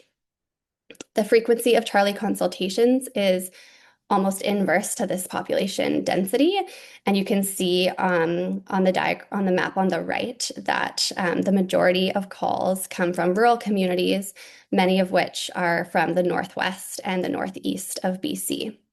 And this demonstrates that the patients who rely most heavily on CHARLIE are those who live far away from the tertiary center in Vancouver. Currently in BC, only 10 of the 200 communities identified as medically isolated have on-call coverage by a local pediatrician. The other 190 rural communities have no pediatrician.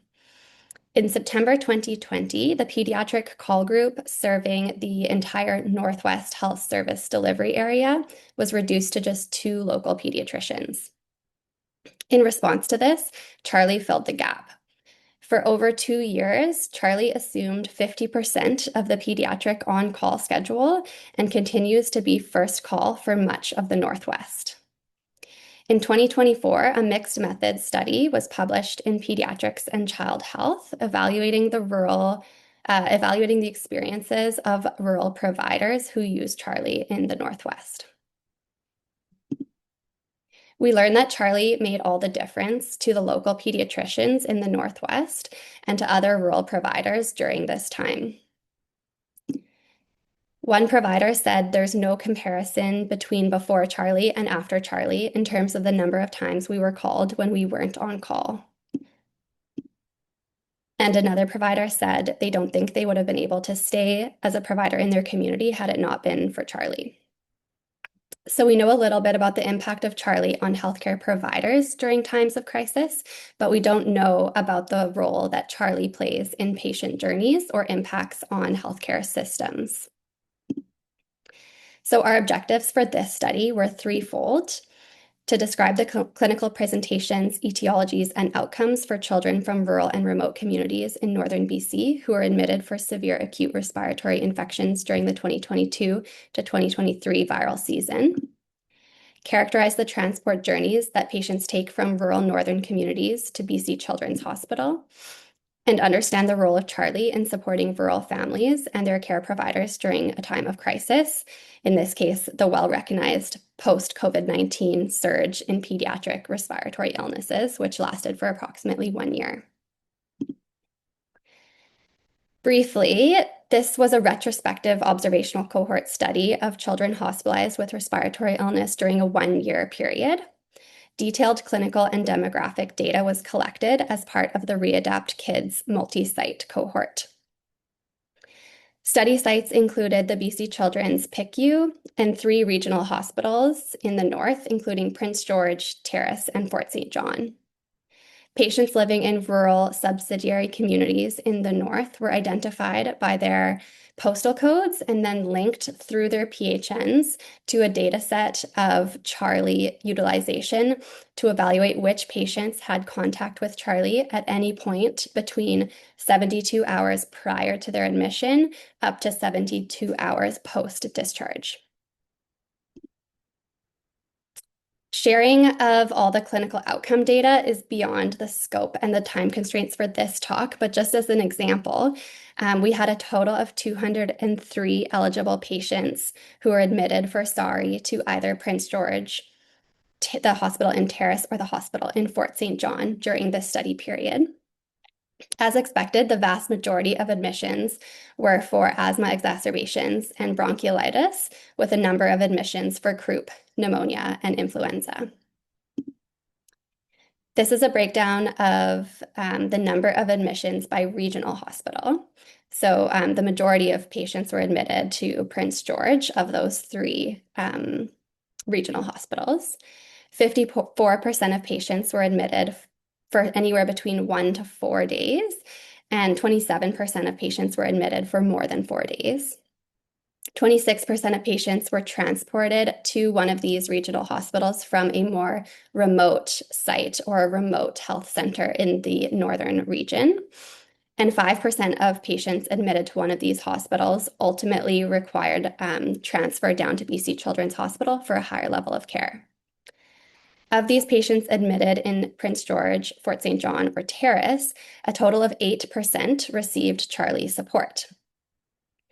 With our team's understanding of the landscape of pediatrics in northern rural BC and the nature of Charlie calls, we felt that this 8% value wasn't quite capturing the full picture.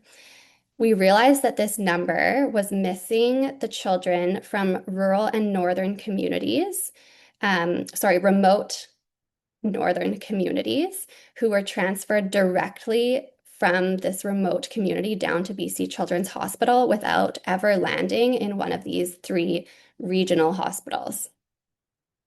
For example, a child who presents to the emergency department in Masset on northern Haida Gwaii or in Dease Lake in the northwest, far northwest of BC, if they present in respiratory failure, they would never land in Terrace or Prince George. They would most likely be transported by air directly down to the pediatric ICU at BC Children's Hospital in Vancouver. So we did a little bit further digging with the data that we had, and looking at the PICU admissions for SARI, we found that 65% of direct PICU admissions were transferred down from another hospital, and 14% of those were patients that were transferred directly down from the north. Of the patients transferred directly to PICU, a total of 36% of the rurally residing cohort who were admitted to PICU for SARI received support from Charlie along their journey. And presumably this This support came at a critical period between when the child presented to their rural or remote care facility in the north and when the transport was arranged, which we know can sometimes be a long time in northern BC, especially in the winter.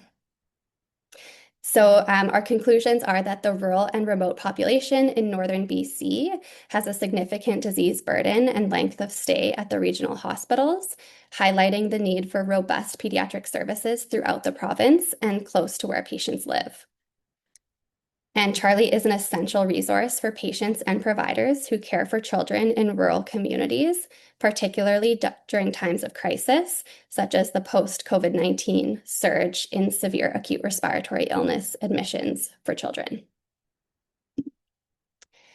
This study has a couple limitations, which is that it does not capture pediatric admissions for SARIs in Northern Health sites other than the 3 identified Northern Health hospitals or the BC Children's Hospital PICU. So if a child was admitted to hospital in Smithers and it never landed in Prince George, Terrace, Fort St. John, or BC Children's, then they were not captured in this study.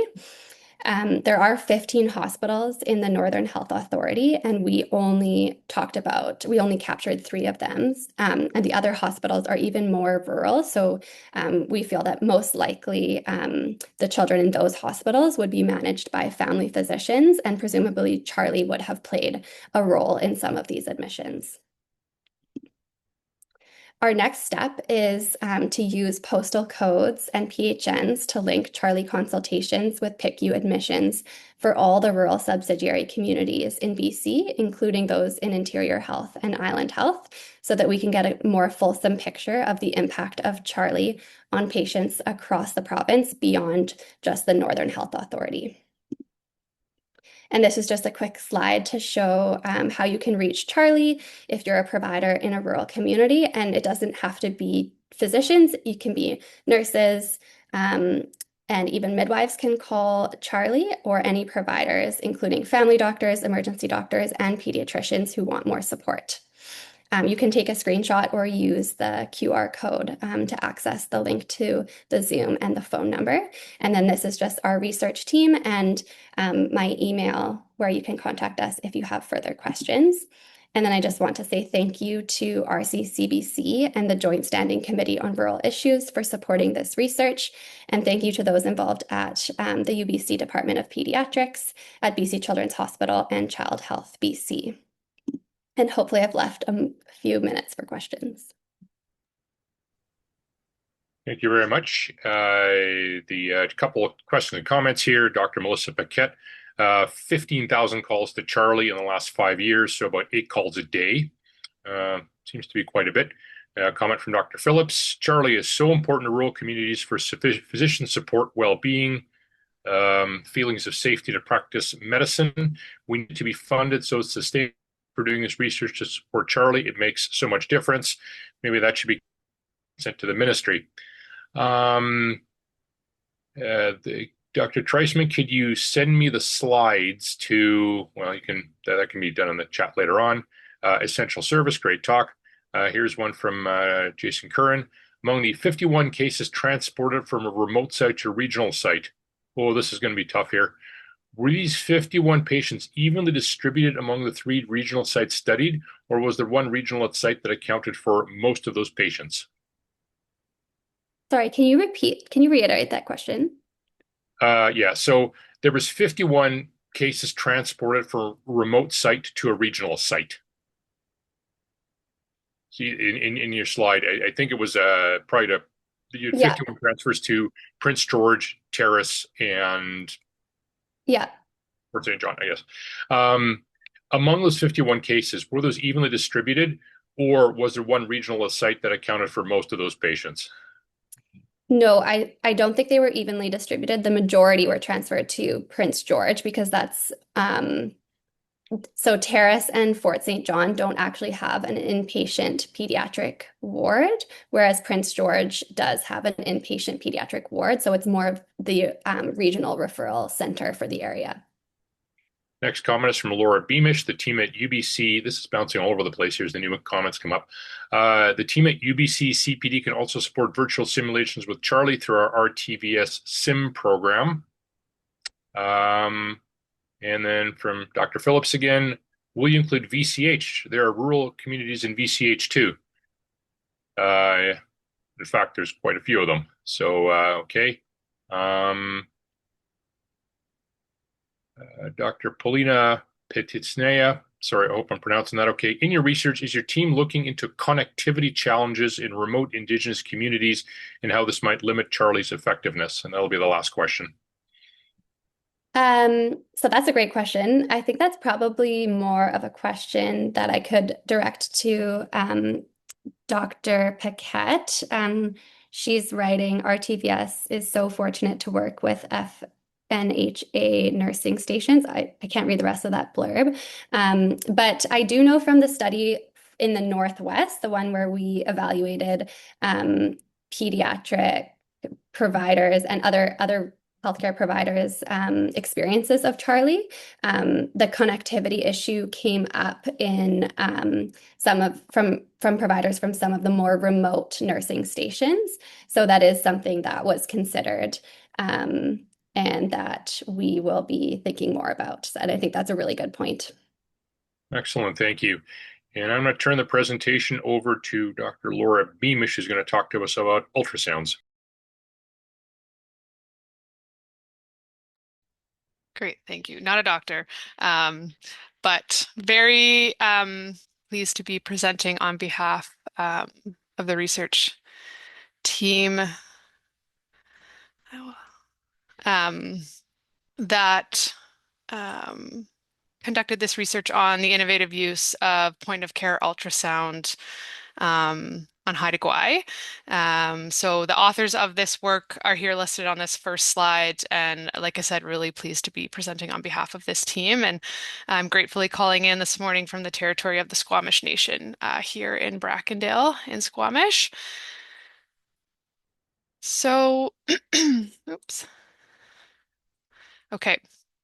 So point-of-care ultrasound, we know is known to improve patient care by reducing diagnosis, treatment, and transport times, reducing transfers, and it provides the ability to provide closer to home medical care. There's also well-documented barriers to acquiring and maintaining proficiency with point-of-care ultrasound, which unfortunately results in widespread underuse of this really important technology. So in this context, we're sharing the experience of Haida Gwaii, which is a remote group of islands off the coast of BC. So approximately 200 kilometers away by water from the nearest referral center in Prince Rupert. It's home to about 5,000 residents. There are two small local hospitals in Dajin Gids and Masset on Haida Gwaii. And there's no access to radiology department ultrasound service on Haida Gwaii, and so patients face very expensive and inconvenient travel for this service. And I'm excited to share a little bit more about how the medical community on Haida Gwaii is using POCUS in innovative and sustainable ways.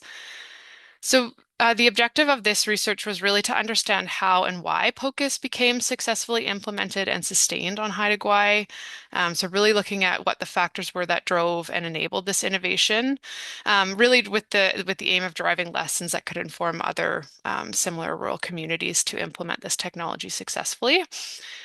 So the authors used an interpretive description methodology and theoretical framework of the eco-normalization model, which I've included here on this slide.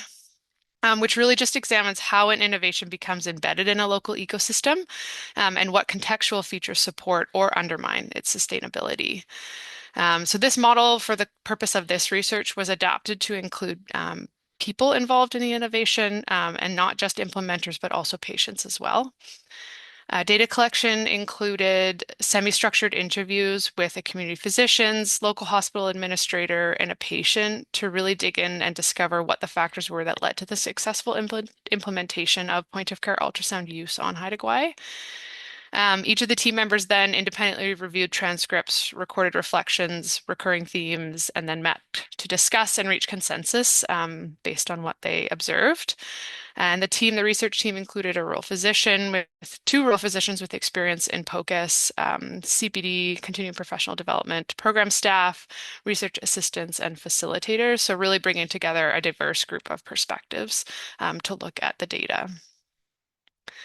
So what does innovative use of POCUS look like on Haida Gwaii? So it's really point of care ultrasound is embedded throughout the healthcare system on Haida Gwaii. All providers who were at the time that this research was conducted, so that included 6 family physicians and 2 midwives at the main hospital are using POCUS. And physician POCUS champions, which I'll describe a little bit more in my next slide, make themselves available to support their colleagues with their point of care ultrasound use. 3 quite experienced users of point of care ultrasound regularly save images and upload them into the EMR. And this makes them available to other team members. This can include nurses, physiotherapists, remote specialists. Non-local surgeons use these POCUS images to assist with pre-op planning, and other specialists use images to guide the creation of patient care plans. Local physicians also use POCUS to support the local midwifery team on Haida Gwaii. And so a couple of examples of what this looks like in practice. So for maternity care, this can include confirming fetal viability, dating scans done by midwives. In surgical care, this is using POCUS images transferred via EMR so that visiting surgeons when they arrive to the island, they're already prepared. And this really helps to reduce the need for patient transport. I've included a couple of illustrative quotes sort of throughout the slide, so I won't read those, but they're there just to kind of demonstrate what we heard from people through this process. So now just focusing in on what exactly those 8 enablers of point of care ultrasound use were. So I mentioned a POCUS champions. So we are defining this as motivated local physicians who invested significant time and energy to integrate POCUS into their practice. This could include acquiring equipment, training their colleagues, archiving images, supporting scans, even off hours, and really promoting the use of POCUS in community. It's really clear from the data that their leadership and advocacy is central to the success of the implementation of this technology in Haida Gwaii. I think a strong desire for more compassionate and patient-centered care. So many providers saw point of care ultrasound as a way to reduce burdensome travel and allow patients to stay in community, avoiding stressful transfers. For anyone who has traveled to Haida Gwaii, it is not a super straightforward place to get to. And this was especially important for pregnant people, elders, end of life, or culturally significant care, particularly for Haida people. And I think the reality is there's an urgent local need just due to the geography of where Haida Gwaii is located. And so the lack of radiology services locally and the really high cost and time burden of transfers to the mainland for imaging made POCUS particularly valuable for this community. And so I think this local context created a really strong imperative for the innovation. Oh, sorry, those were drivers. Now looking at enablers of the POCUS innovation. So a few things kind of came to the surface after conducting interviews with the people mentioned. So the importance of really contextualized medical education delivered in community. So that's education that's learner focused, inspires curiosity over fear, and that's taught locally to the physicians and other healthcare providers in the community. So in this particular context, the hands-on ultrasound education program, which is a traveling ultrasound education course that's delivered in partnership between UBC's Division of Continuing Professional Development and the Rural Coordination Center of BC, with funding from the Joint Standing Committee on Rural Issues, was first delivered and was the first piloted course in 2015 on Haida Gwaii, and was repeated again in 2022. And there was, a recognition that this type of training, local context in community training, enabled gradual skill building and an increase in confidence for those who were using point of care ultrasound. Another really important enabler was the administrative and system level support. So both local and regional administration I think really working with the clinicians to support the innovation for things like procuring equipment to supporting the safe implementation of this care into the local setting. People mentioned the really positive and collaborative and supportive culture of medicine on Haida Gwaii being a really important enabler to the success. And so people working together to support each other to implement this clinical skill. And we really see that patient and provider satisfaction really reinforce the uptake. So feedback from patients was really positive, appreciating the immediacy of the care, reduced travel, felt like it was in line with compassionate care. And I think it helped the providers feel empowered and professionally satisfied, being able to make these clinical decisions thanks to real-time imaging. And I think, again, this was a really positive reinforcing factor that supported the innovation. So what does this all really mean in the discussion? So I think what we want to highlight is that the Haida Gwaii experience really demonstrates that grassroots-led innovation driven by motivated champions with the right supports can really overcome resource and geography constraints to deliver really high quality care in community. The innovative and valuable POCUS practice arose from a combination of the innovation itself, the right people, and the right level of system support to meet the needs of the community. Wanted to acknowledge that this study was not a comprehensive evaluation of the development of the point of care ultrasound program on Haida Gwaii, but rather an overview of the key factors that led to its emergence and now its sustainability. And we hope that this model of integrating POCUS could be a blueprint for enhancing rural equity, rural health equity, by reducing the need for patient transfers, shortening diagnostic delays, and enabling timely interventions. It also can support culturally safe and community-based care. And I'll leave it there. Just listing all of the key people who made this research happen: Dr. Tandy Wilkinson, Jason Curran, Dr. Virginia Robinson, Nicole Moon, Yevgenia Frusenko, and Tracy DeLu. And thanks to them for letting me present on their behalf today.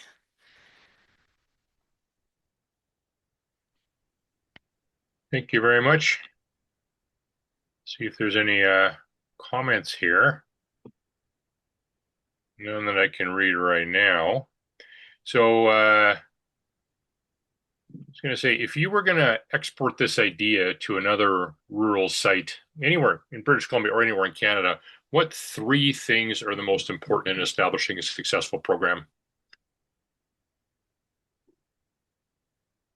So I think based on what we see, and I can only speak, maybe if Jason feels comfortable jumping in, or Yevgenia, as people who led that research, I'll maybe just pause and see if either of them would like to respond to that. And I could make a guess based on the paper. Yeah, okay. So I think what we really did notice is that it's really those, like having that champion, that physician who's really highly motivated, is interested in the technology. And so I think that's really key. So before implementing something like this in community, you have to have the people that have the interest and the time to implement it, because it is such a learned, like hands-on skill. If you don't scan, it's hard to maintain proficiency in it. And so I think that's really important. And then I think a strong like local CME committee or desire, so that you can bring that education that or coaching into your community to help sort of maintain those skills and even expand the scope of the skills. And then I think again that like administrative support, so having the people in your local hospital as well as within the health authority see the value and support the implementation of the technology. Thank you. And from Dr. Stefan Grabowski, what are the downside? If none, what are the key resistors? I think the reality of it being such a hands-on skill, and so I think resistor just being that time is finite, and as we know, the healthcare system is incredibly stretched in all aspects right now, and so I think, yeah, just that ability to carve out that time to learn that skill, because it is something that you have to do kind of repeatedly to get to that level of confidence to then use it in a clinical setting. And I think, one of the resistors we hear, and I don't know, it may not have come through clearly in the paper, but from our experience delivering this education, is there's always questions around safety. and this kind of tension between being certified to use POCUS versus using it as an extension of your clinical decision making, like a stethoscope. And so if you're in a context where people are more risk adverse, you may run into barriers or to implementing this technology in your practice. But if you view it more as a clinical decision support tool like a stethoscope, you're likely to be more successful with its implementation. Excellent. Thank you very much. A couple more very optimistic comments here, which I will leave everybody else to read. And we have a 5-minute break before we start. Thank you very much.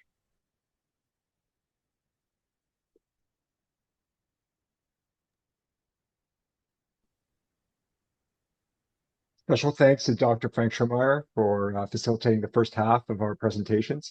We'll resume at 11:05, so approximately in 4 minutes, with Dr. David Snadden, family physician and professor emeritus of family practice, Department of Family Medicine and UBC Northern Medical Program, who will lead us for the next set of rapid fire presentations. So we'll see you back. You don't have to go anywhere, and we'll see you back at 11:05.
Please welcome Dr. Dave Snadden as our facilitator for our next set of rapid fire rural health research presentations.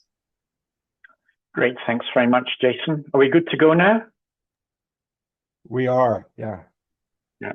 Well, hello everybody. I'm Dave Snadden. I'm speaking to you from the traditional ancestral territory of the Coatla Tene, where Prince George was built. And it's great to see so many people around this morning. We'll start off with Melissa Aragon. Melissa, the screen is all yours. Dr. Snadden, there was just one change in the program, and it will be Gabrielle Atkinson taking this spot. Right, just as why you told me that. No worries. I'm just going to get Great. my. So, Gabriella, off you go. All right. Can you see this? Yep. Okay, perfect. Hi, everyone. My name's Gabrielle Atkinson, and I'm an undergrad student at the University of British Columbia. And I'm here to present some of the findings around rural, remote, and Indigenous health considerations in primary healthcare policies.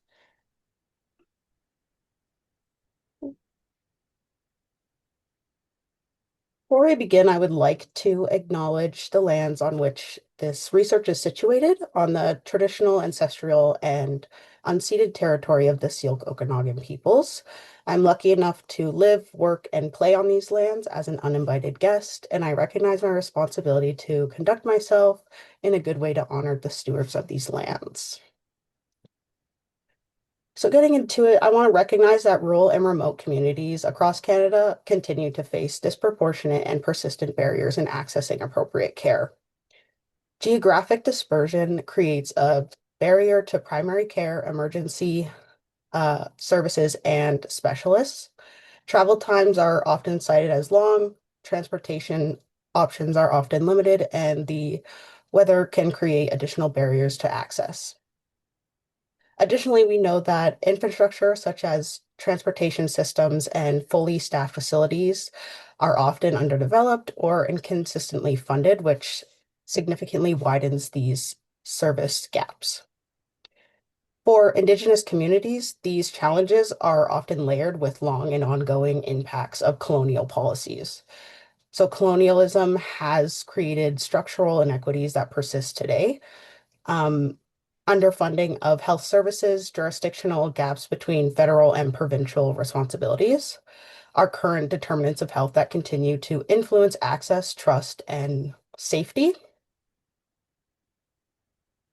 And so we know that policies play a significant role in determining these funding structures, resource distribution, emergency transportation resources, and culturally safe care requirements.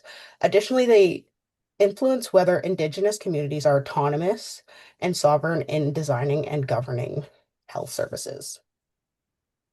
So the objective of our study was to understand how primary healthcare policies facilitate or hinder the advancement of health equity, rural, remote, and Indigenous health. And so we wanted to look at how well policy addresses health equity and Indigenous health.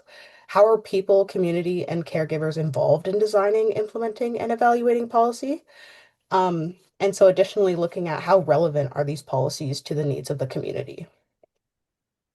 Additionally, we wanted to look at how policy influences the organizational structure of primary care teams, and how are those primary care teams set up to collaborate externally and externally with partners to inform health equity and address systemic power dynamics. And then we wanted to look at how language is displayed in policy. So the methodology for our study was a policy scan with a thematic approach. And this was guided by the Optimizing Teams for Interprofessional Care in Primary Healthcare conceptual framework that was developed by our team of researchers. And this included key themes that we wanted to code for, such as the policy objectives, the structure of teams, the collaborative efforts, and the external factors that come into play with receiving care and also delivering care.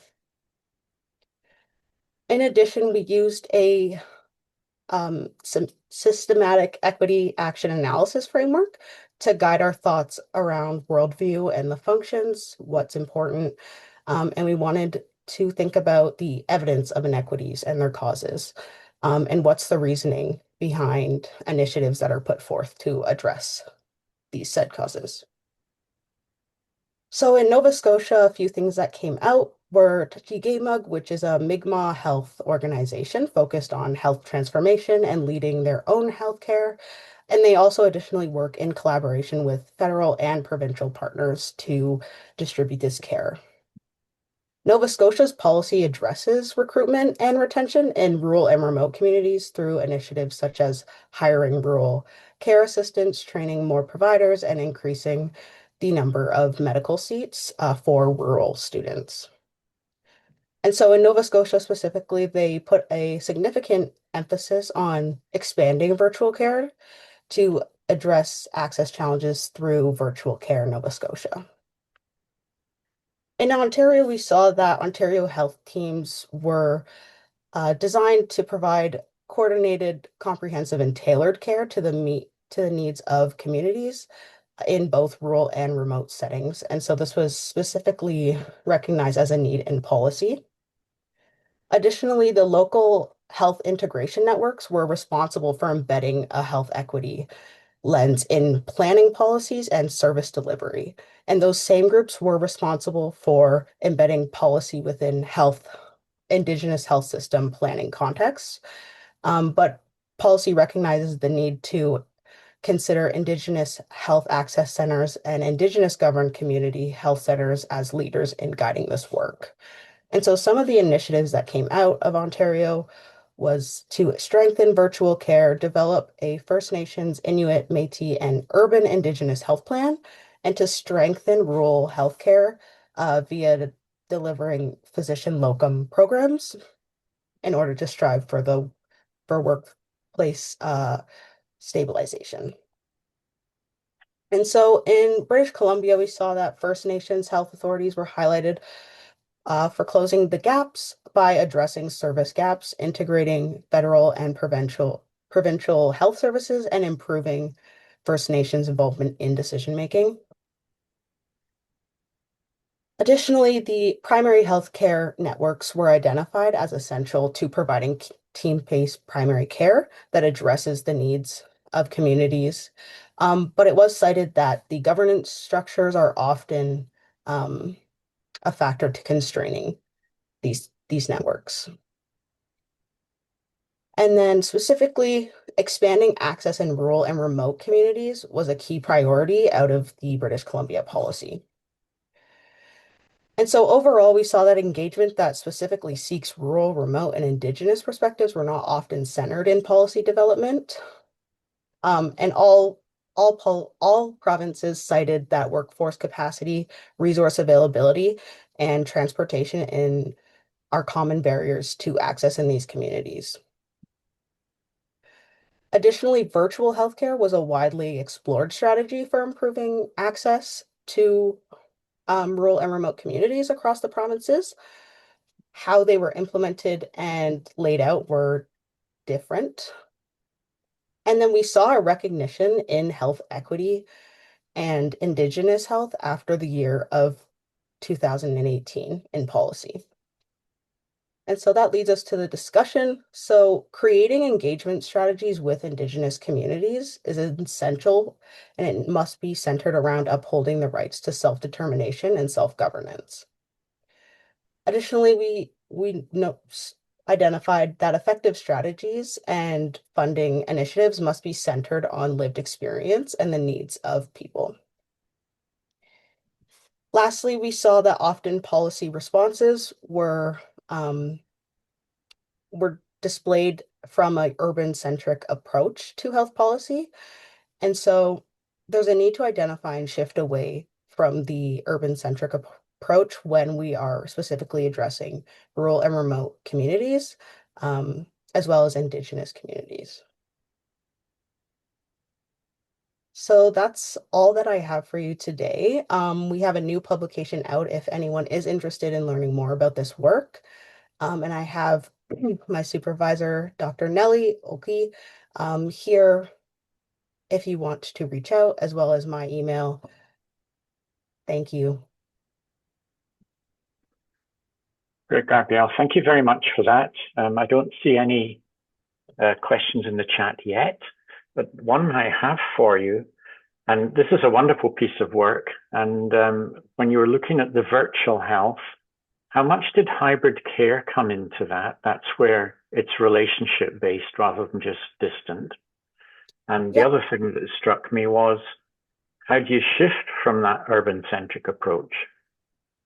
Right. And I think so to your first point, there wasn't often a lot of emphasis on the hybrid care. So it was more of using virtual care as a solution rather than a complementary to in-person care, which I think we do need both in communities. To your second point, I think the shift is based in identifying and engaging with those communities. That's when we can start to set forth policy responses that are actually effective. Yeah, certainly engagement is a great thing, but trying to get the urban policy creators on board will take a little bit of work, but you're absolutely right. This is great work. Thank you. And Paulina is asking if you can share why you chose to look at the policies of those 3 provinces specifically. Thank you, Paulina. Yeah, for sure. So we chose to look at the Nova Scotia, British Columbia, and Ontario just because they are so different.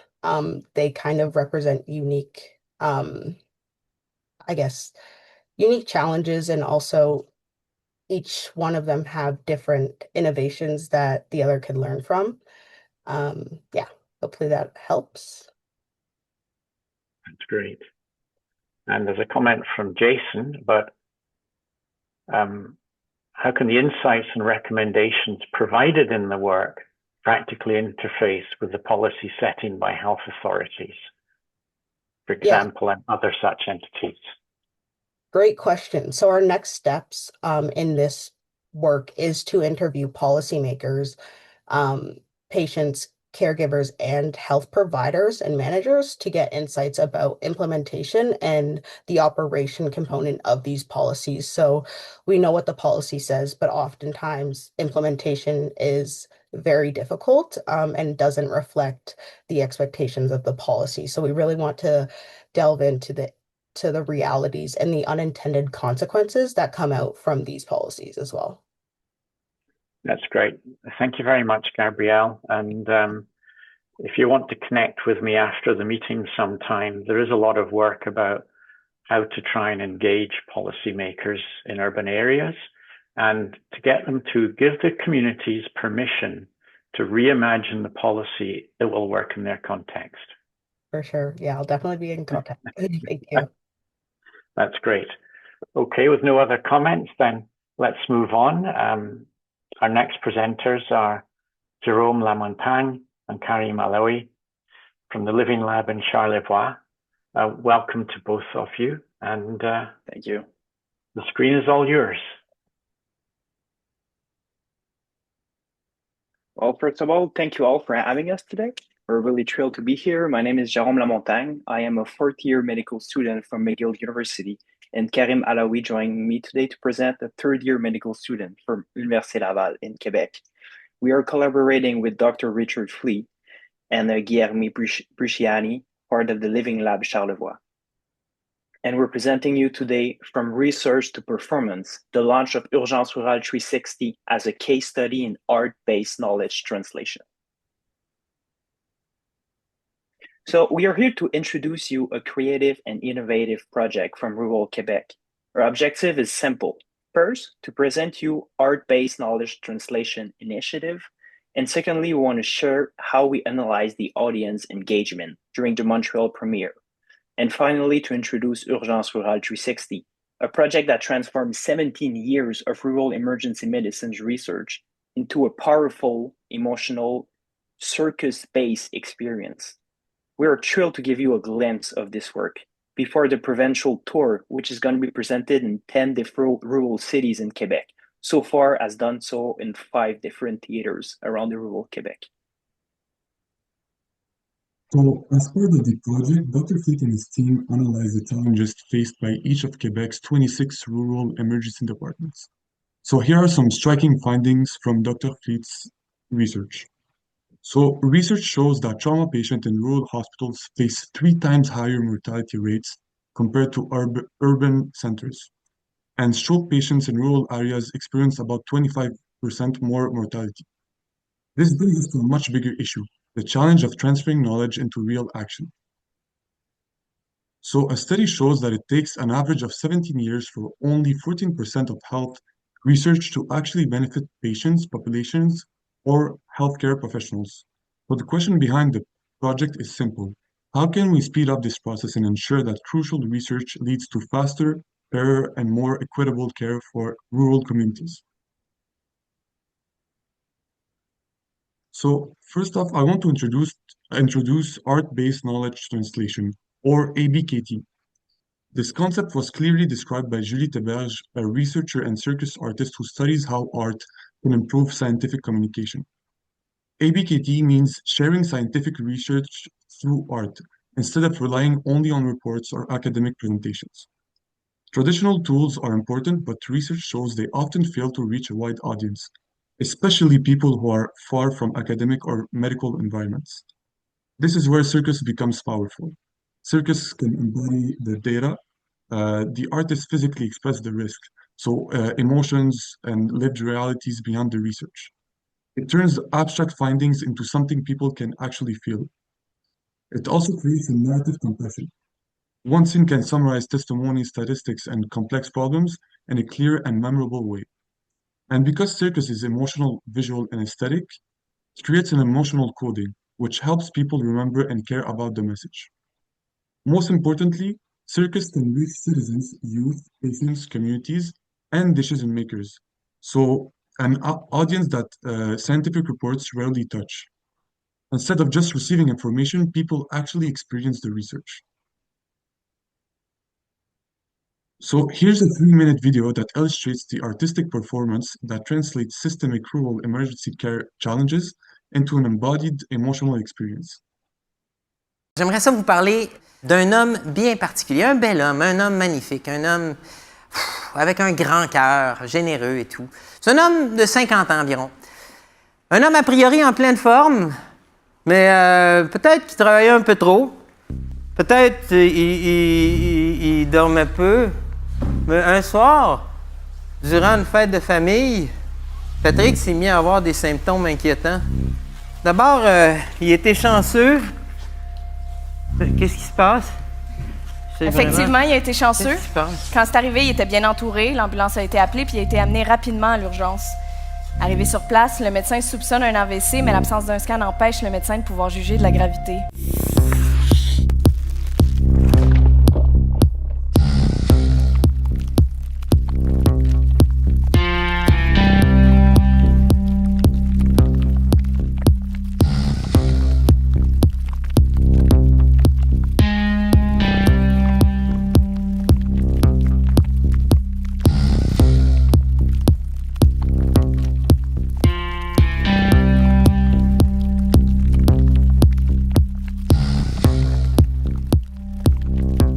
Si au moins c'était arrivé en ville, j'aurais pas eu autant de séquelles.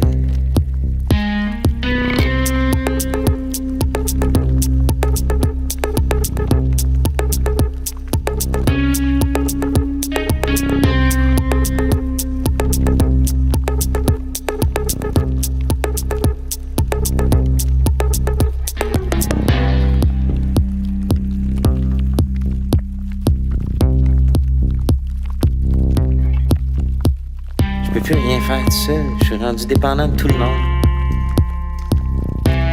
Tout ça parce qu'il n'y avait pas un crise de scan.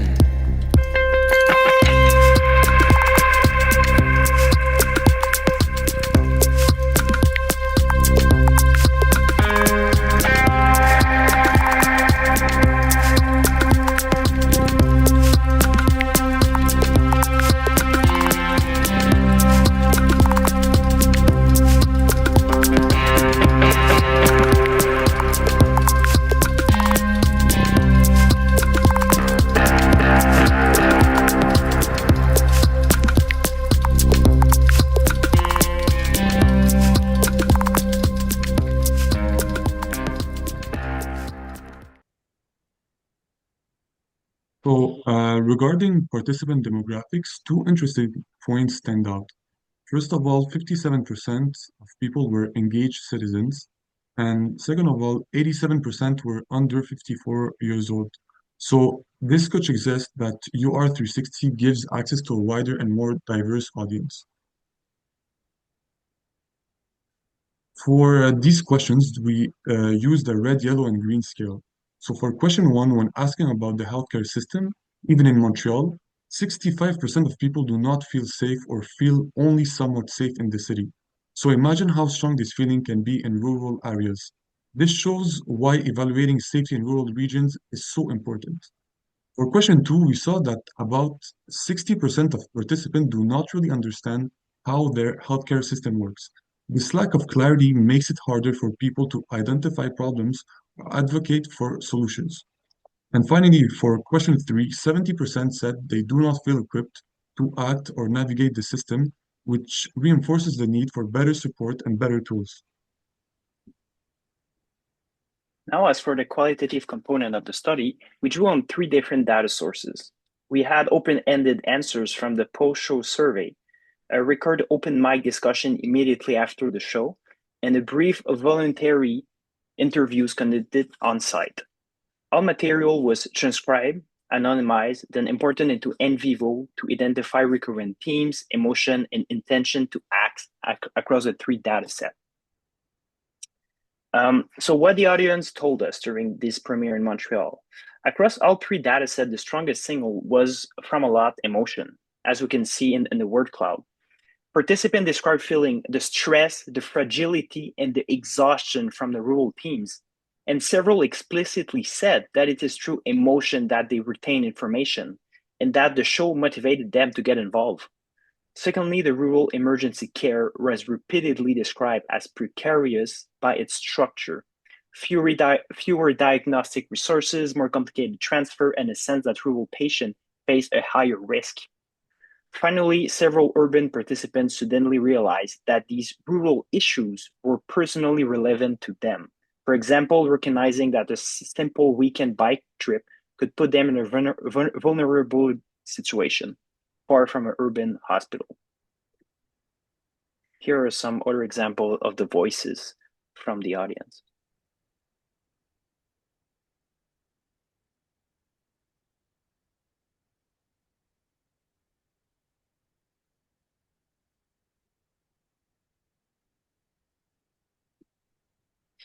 And for our discussion, we mainly focus on what this first case study of the UR360 show means for the rural health knowledge translation.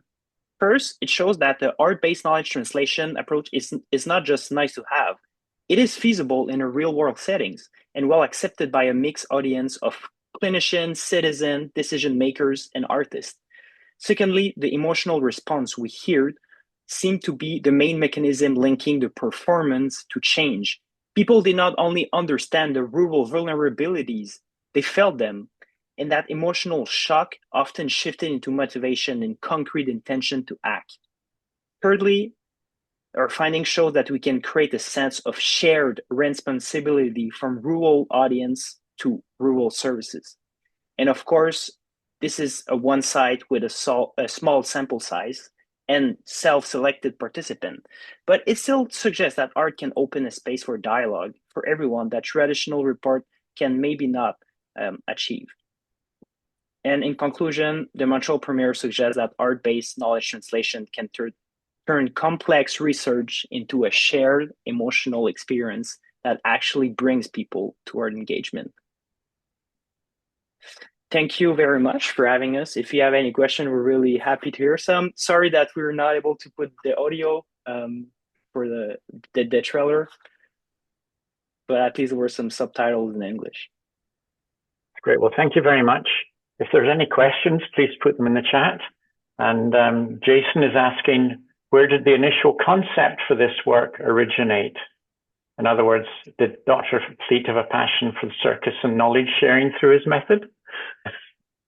It's a really good question. Actually, in the Living Lab, Dr. Richard Fleet received like really different stagiaires from different places. And one of the person who was actually doing her doctorate into like ABKT, so really the art of using art to translate like scientific data, and she did her PhD on that exact circus that you've just witnessed the trailer. So it really came from it, and they presented that project, and they were able to get a really big bursary, so they could actually make that project happen. Working with the les 7 doigts de la main, which is part of the Cirque du Soleil that you guys probably know about. So you know, it was a really big project, and I think it, like, all the stars kind of just aligned because it's been a long time. Dr. Richard Fleet was doing some research and had like a hard time to find the audience, which was really like an interesting match. It is a very, very innovative report, you know, kind of way of doing things. So congratulations on that. And I just see another comment coming up from Stefan. He's wondering how this will all work. It is a really great question. We are right in it at the moment. So far, there was the Montreal premiere, then 5 other shows done around like theaters in the rural communities in Quebec. There are 5 more to do. There is actually one today in Quebec City, more a rural presentation this time, and that would be the 7th of the presentation of the circus, and we'll still gone but the show is not done yet. Yeah, it does seem to be a really interesting way of engaging the kind of urban audience into the realities of rural healthcare. And so your ability to engage them might be a way forward for many people in the future. Have you thought how, having engaged them, you could then begin to help people think about solutions for diminishing the rural inequities in healthcare? And this is a really good question. And the goal is to have the solution coming from the public, right? Because every rural emergency or hospital have kind of their own problem. What we are trying to do in the future is to meet everyone that we've met during this tour at 3 months, then at 6 months after the show. So we're able to have some discussion to see if anything came up and how the Living Lab Shadow work could help to propose these ideas forward. That's very good. I don't see any other questions, but congratulations on your work. And the comment just come from Jenny Phillips. Love to see this to be used to help people understand complexities in so many areas, like seeing the other side of a conversation. I wonder if restorative approaches use this type of circus.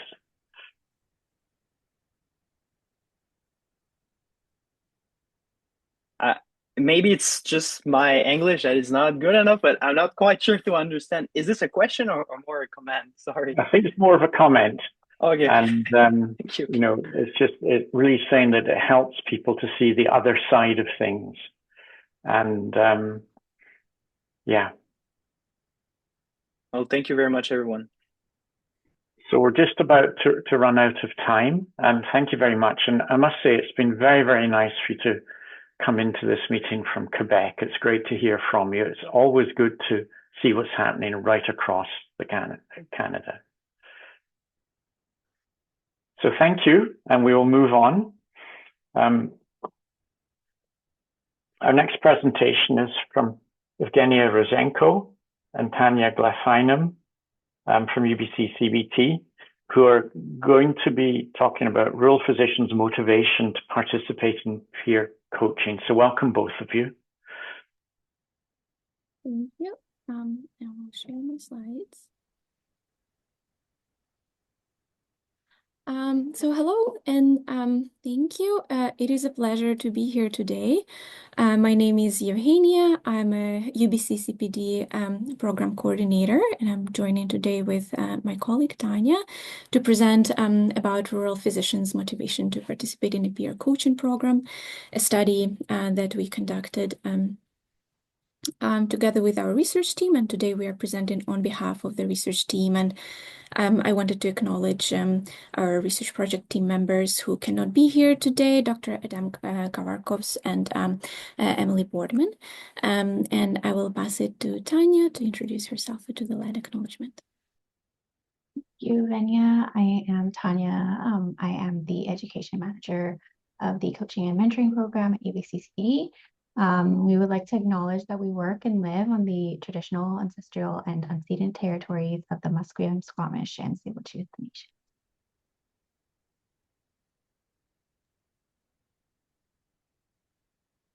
Nation. So we are presenting today. Our presentation is focusing on coaching and motivation. And so why coaching? Physician coaching has emerged as a promising CPD strategy, and existing literature shows that coaching can help enhance physicians' technical and non-technical skills. And coaching also, quite importantly, proves to be a valuable tool to help combat burnout and support well-being through better alignment with core values and also building networks with peers. And the reason why we are focusing on motivation is because studying motivational dynamics can support educators to develop coaching programs that respond to physicians' needs, goals, and motives. And particularly understanding motivational factors for rural physicians can help create coaching programs that support them in their often quite unique contexts, where their scope of practice might be quite broad and procedure volume low. And while there is an increasing body of literature about physician coaching, there is a gap in literature and motivational dynamics that influences physicians and especially rural physicians' participation in coaching. To address this gap, we conducted this study guided by the research question, why are rural physicians motivated to participate in a peer coaching? And this study relied on the UBC CPD Coaching and Mentoring Program, or CAMP, for providing the context and data for this research. And I will pass it over back to Tanya to share some details about the CAMP program. Thank you. So CAMP supports rural physicians to enhance their skills, increase confidence, and build rural networks. Through eligibility, rural physicians can be mentees, and mentors are both rural and urban. Mentees receive up to 35 hours per year of coaching. Mentors also receive compensation, and mentees receive CME credits as well as travel funds. The program is really flexible, offering both virtual as well as in-person support in community or at high volume centers, as well as providing skill development sessions to enhance the coaching skills of mentors.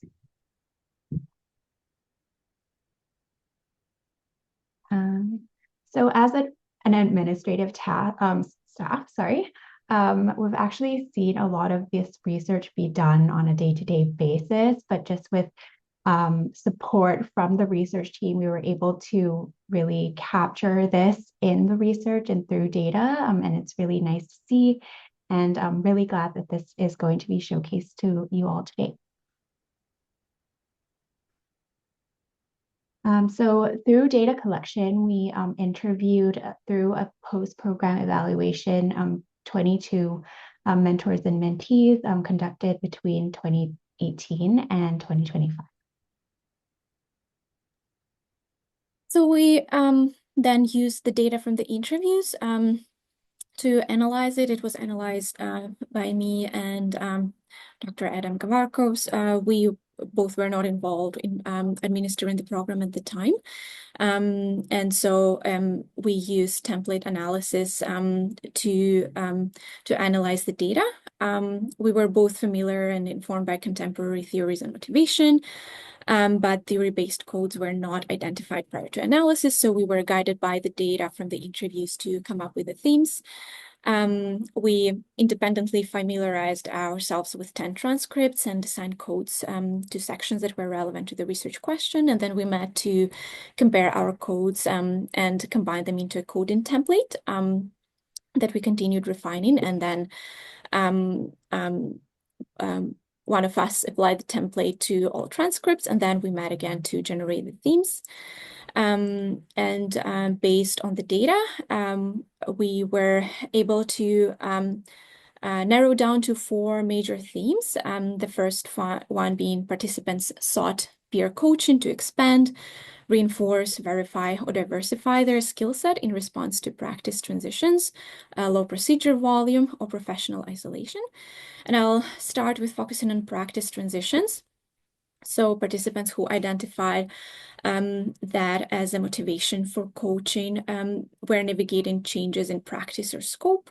And the nature of these changes might have been connected with taking on a new leadership position or being an IMG or neutral rural practice physician. So they were looking to adjust to broader scope than what they might be used to.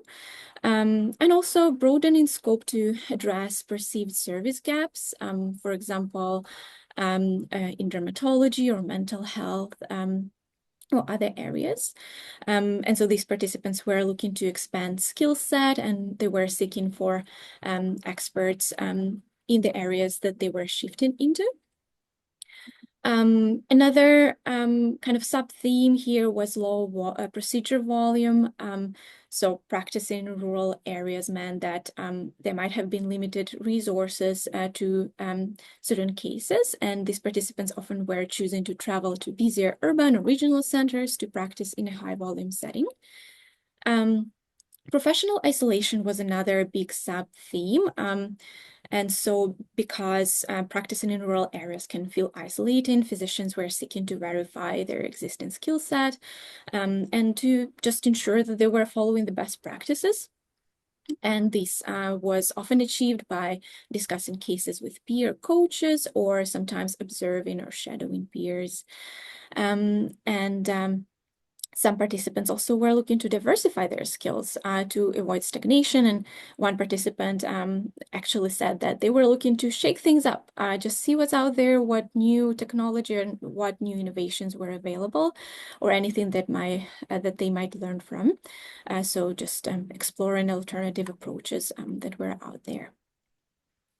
The second theme was that participants responded positively to a coach that they perceived as credible and invested. And credibility depended on physician objectives, and it was defined by several different factors. First one was, as you might expect, experience in the area of coaching. But it was not always about the amount of experience or years of experience. Sometimes in one case, there was a reciprocal coaching relationship where the fact that a peer recently graduated was the source of credibility because it meant knowledge of recent innovations, some fresh ideas. And so that was seen by a peer as a way to support them in avoiding stagnation or avoiding the plateau. So that was kind of a mutually beneficial coaching partnership there. Another important factor was experience in rural practice, especially for physicians who were traveling to urban centers. They saw if their coach in the urban center had experience in rural areas and was familiar with rural realities, it was seen as very helpful for establishing credibility.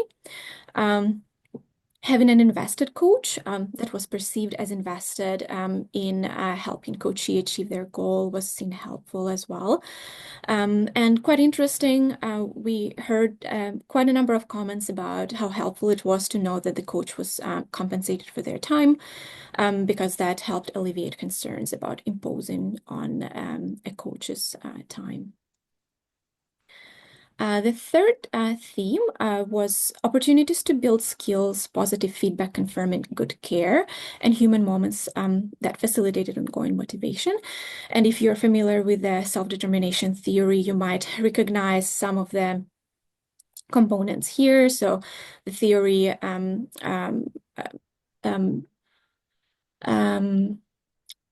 says that there are 3 important kind of needs that we have.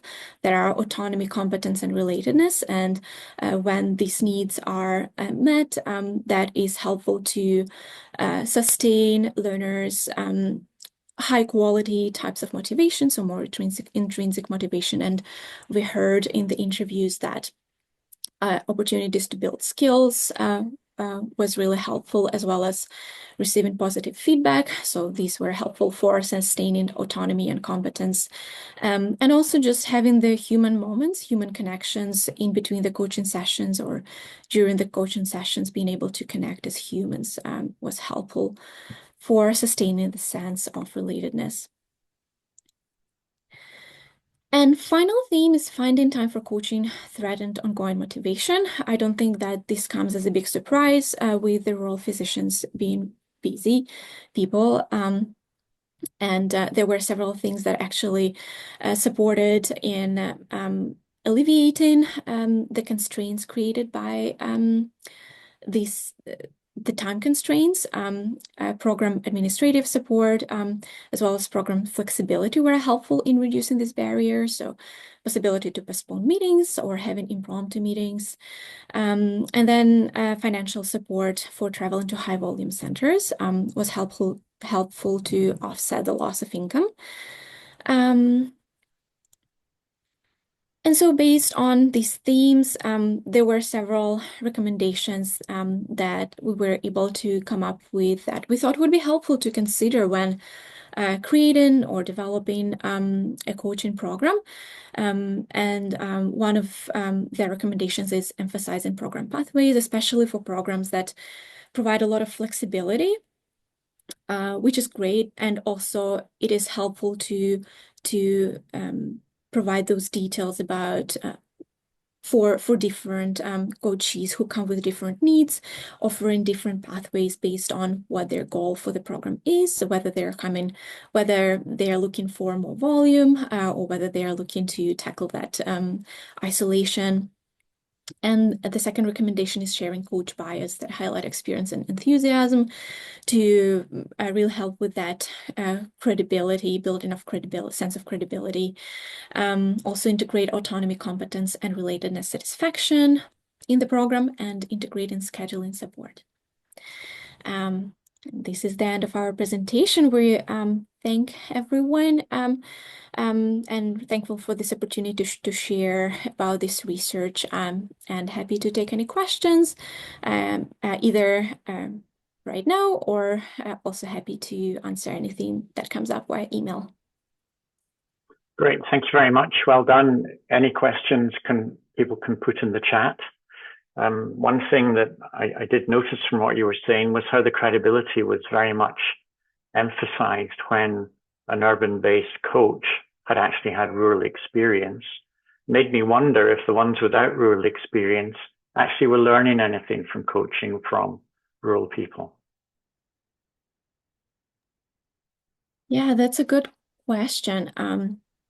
And just to reiterate, yeah, sometimes we heard feedback about rural coaches coming and trying to see how things happen, the processes that are being used elsewhere. And sometimes they would be like, well, that's great, but like, how can we adjust this to the rural context? And I'm not sure I can answer to the question whether urban coaches were able to learn in that process as well. I have a feeling that the answer would be yes, and I don't know, Tiny, if there are any thoughts that you might have about that. You can add it to your research in the future. But you also mentioned that the rural context, and earlier in the presentation you mentioned about best practice, and best practice is often urban, and how does that translate to rural? So, for example, best practice around stroke is you've got to have a CT within 4.5 hours. And how do you do that when you're 10, 12 hours or even several days away from one? So Alison has asked why the scheduling support was important, because these types of programs can be deferred. Can you expand on that? Absolutely. Yes, I think just creating any type of additional structure where it is requested or where it might be helpful. So that was the consideration, because with the lives being busy as they are, it is very easy to lose track of things. So just And it is always a tricky balance. So how much structure is needed and how much support is needed. So kind of balancing between staying flexible, but also being open to hearing how much support is needed in each specific situation, and being ready to support in the way that is suitable in this situation. So yeah, and sometimes Tanya, please correct me if I'm wrong and add anything, but sometimes for some pairs, additional support with structure and scheduling is helpful. Thank you very much. Great work. We need to move on to the next presentation now, and thanks for all the effort you've been putting into this. Thank you. So our next presenter is Jennifer Kask, and Jennifer's been held up by flights. You all know what flying's like these days, but she has provided us with a video of her presentation. And Tracy, over to you. You're going to let us see the video. Perfect. Thanks, Dave. Yes, as mentioned, Dr. Jennifer Kask is actually in Australia for the International Quality and Safety in Healthcare Forum this week.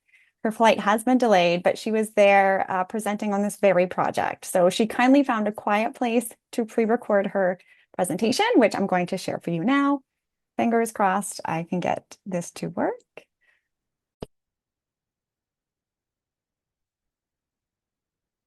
Hello, I'm Dr. Jennifer Kask, and I'm a family physician on the traditional territory of the Lakota people in Campbell River, BC. And this is my opportunity to talk about our birth-related cardiovascular health clinic, or the Birch Clinic. Oh, let's see if this can work. There we go. Okay, so my objectives today are that we recognize the 5 complications of pregnancy, which are linked to future cardiovascular risk. And I'd also like to advocate for quality improvement measurement strategies directly linked to patient care and well-being. Really, that you will have the courage to maybe take on some QI. And I will say that I recognize this as the BC Rural Health Research Exchange, but Tracy reached out to me because I'd had a poster at the Rural Conference, and I told her it was QI, and she said, that's okay that it's not research. So pregnancy is a stress test. Events in pregnancy, such as hypertensive disorders of pregnancy, gestational diabetes, preterm birth, fetal growth restriction, and placental abruption are all associated with an increased risk of cardiovascular disease in both the short and the long term. These events double the risk of stroke, they triple to quadruple the risk of chronic hypertension, and they increase the risk of chronic kidney disease 5-fold. Now, Dr. Eric Steger is a Dutch OBGYN, and he has said these conditions are a short-term issue for the obstetrician and a long-term problem for the cardiologist. The events also have a recurrence risk in subsequent pregnancies of between 15 and 50%. Recommended best practice by the International Federation of Obstetrician and Gynecologists, or FIGO, is to follow up with these patients regularly, including laboratory investigations at about 6 months postpartum. This is the health authority that I work in, Island Health, and the discharge abstract database gave us the number of pregnancies affected by one of these 5 conditions in the last fiscal year of 2024-25. And you can see that's close to 30% of pregnancies. Okay, so the Birch Clinic was started in Campbell River in May of 2023, and with some spread quality improvement funding, it has spread and is now operational in Port Alberni since November of 2024. So how does it work? Well, the referrals come from the midwives, the family physicians, and the OBGYNs at the time of the pregnancy-related cardiovascular risk event. And these referral forms are on the ward and the maternity ward, and they're in the clinic EMRs. So the patients are contacted near 6 months post-birth. Ahead of the clinic day, they're sent a lab form, and they hopefully get their labs done. And the nurse does a telephone visit. On the day of the clinic, the patient meets with the nurse and does the vital signs and the measurements. They go on to see a family physician regarding the events in pregnancy, contraception, future pregnancies, and a discussion of mental well-being and a well baby visit if somebody's brought their baby. Then they go on to internal medicine for review of their labs, cardiovascular risk stratification, and lifestyle advice. We have also been offering remote visits to our very remote patients, some of them that are up in the North Coast, and we're utilizing the resources that are in the community health centers in that situation. So our outcome measure for this project has been the percentage of affected patients per the discharge abstract data who had a discharge abstract database who had a clinic visit for cardiovascular risk stratification. Really, the aim is to close that gap between the number affected and the number who are getting follow-up. So our aim is 80%, and we achieved 57% in the first year, 78% in the second year. And this is Campbell River data, as of course, Port Alberni is just coming to the close of their first year. For a process measure, we made a health system information analysis and reporting data request, and really asked for a linkage between the diagnosis of gestational diabetes to be linked with completion of a 2-hour oral glucose tolerance test completed by 6 months postpartum. So they took a look at the discharge abstract database data and then linked that with MSP billing data, a billing code for completion of a 2-hour oral glucose tolerance test. And our second data request was actually for the connection between a discharge abstract database data, a diagnosis of hypertension with proteinuria, and the completion of a urine albumin creatinine ratio at 6 months postpartum. And this allows us, of course, to see from far away the impact of change. And on this map, you can see the results from 2024, 2025. This slide is just a different way of showing the same kind of results. And of course, we've been able to make that lab data, that lab and discharge linkage back to 2019. So follow-up of gestational diabetes with an oral glucose tolerance test, having been completed at that 6 months postpartum, is on the bottom there. And you can see that the orange line, which is Campbell River, seems to be coming out a little bit higher than some of the other communities last year and this year. But the top graph is proteinuria. And so I think that everybody would agree that the finding of proteinuria is not normal in a patient, and certainly would require some follow-up if we found that. And so you can see across the bottom that the Island Health average was around 8%. And in Campbell River, we moved from 8% to 16% in the first year that we were offering the Birch Clinic, and to 44% in the second year.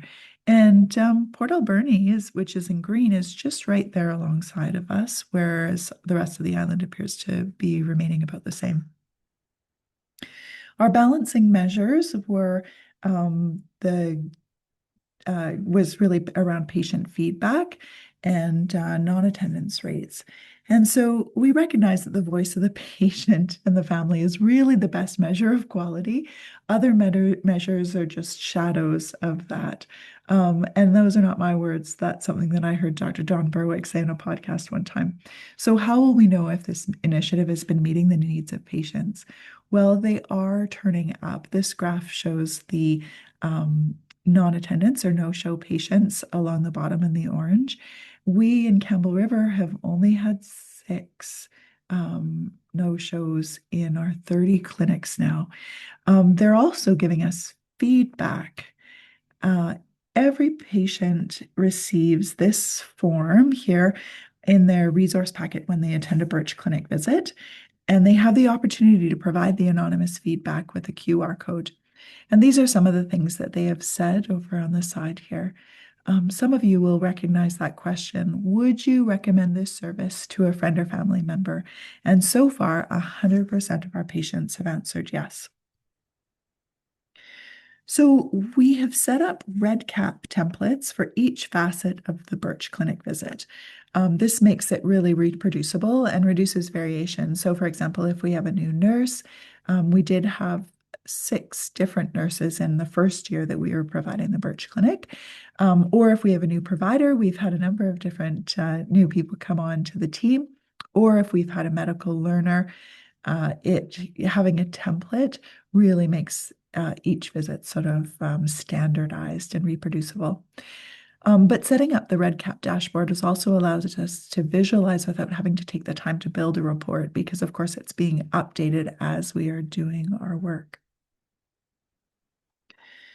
So in conclusion, and I wish I was there in person to be able to take some questions, I hope that you can agree that pregnancy is a stress test. 30% of pregnancies are complicated by conditions associated with future cardiovascular risk. Follow-up of complicated pregnancy really risks being uncoordinated. Right now, there is no existing Canadian guidance around this, although the individual societies, for example, Diabetes Canada, Hypertension Canada, Canadian Cardiovascular Society, have these various recommendations around follow-up. And a structured approach, the Birch Clinic, appears to be impacting at least lab follow-up and has proven to be acceptable to patients. I'm going to share a little video here. By providing timely interventions and follow-up care, we can help reduce the risk of future cardiovascular diseases and promote healthier lives for women and their families. After all, if this fellow had a positive stress test, he would be provided intentional follow-up to reduce his risk and to improve health outcomes. Let us intentionally provide the same for her after her positive stress test.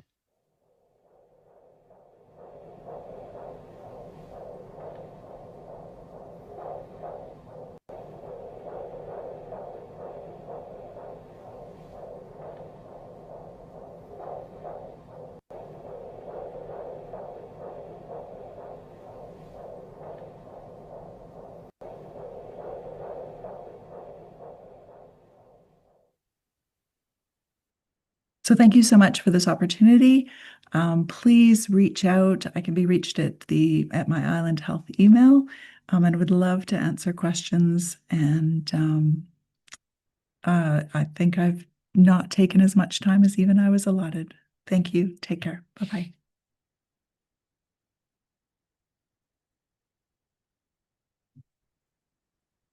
Sure. Let me spotlight our next presenters, Kayla, Gilly, and Paulo, and I will remove myself. Thank you. Great. Thank you. I'll just go ahead and share my screen then.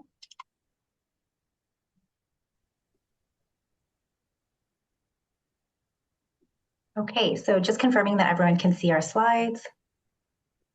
I think it's still loading. Oh, there you go. Yeah, Oh, there okay. you go. Yeah. Okay, great. Okay, over to you, Paulo. Thank you. So good afternoon, everyone. My name is Paul Chen, and I'm joined today by my colleagues, Gilly Lau and Kayla Fang. We are all pharmacists and lecturers at the University of British Columbia in the Faculty of Pharmaceutical Sciences.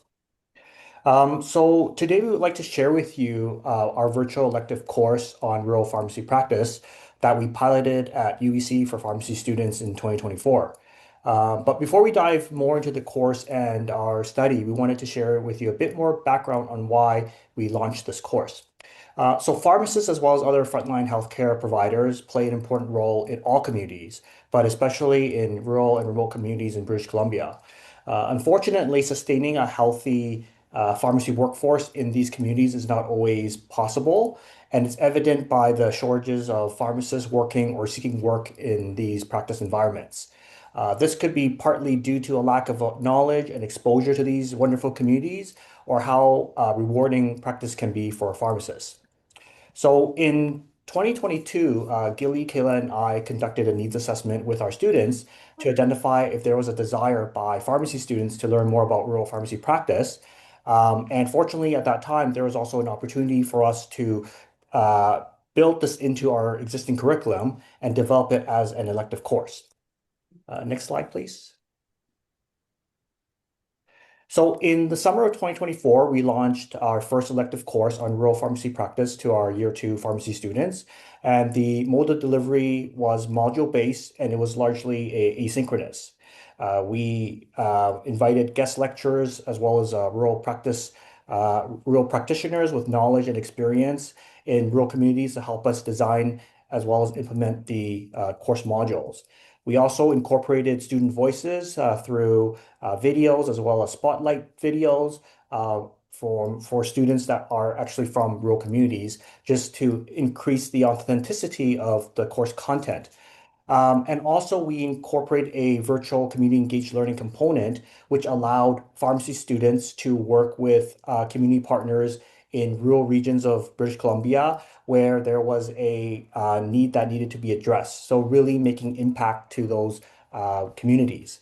The overarching goal was really to expose students and educate them on how practice can be in these areas compared to working in maybe an urban or metropolitan area that most pharmacy students were probably a little bit more comfortable or familiar with. And also we incorporated universal design of learning concepts in order to ensure that the students viewing these modules would have maximum accessibility as well as other learning preferences. This is a map of BC, and you can notice some stars in different regions of the province.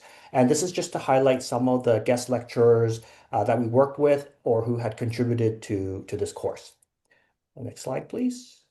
So we completed a study after this course was delivered in 2024 to evaluate student perception on rural practice, the impact of the project worked on the partners as well as communities that the students reached, as well as to identify the overall student experience with this largely asynchronous course.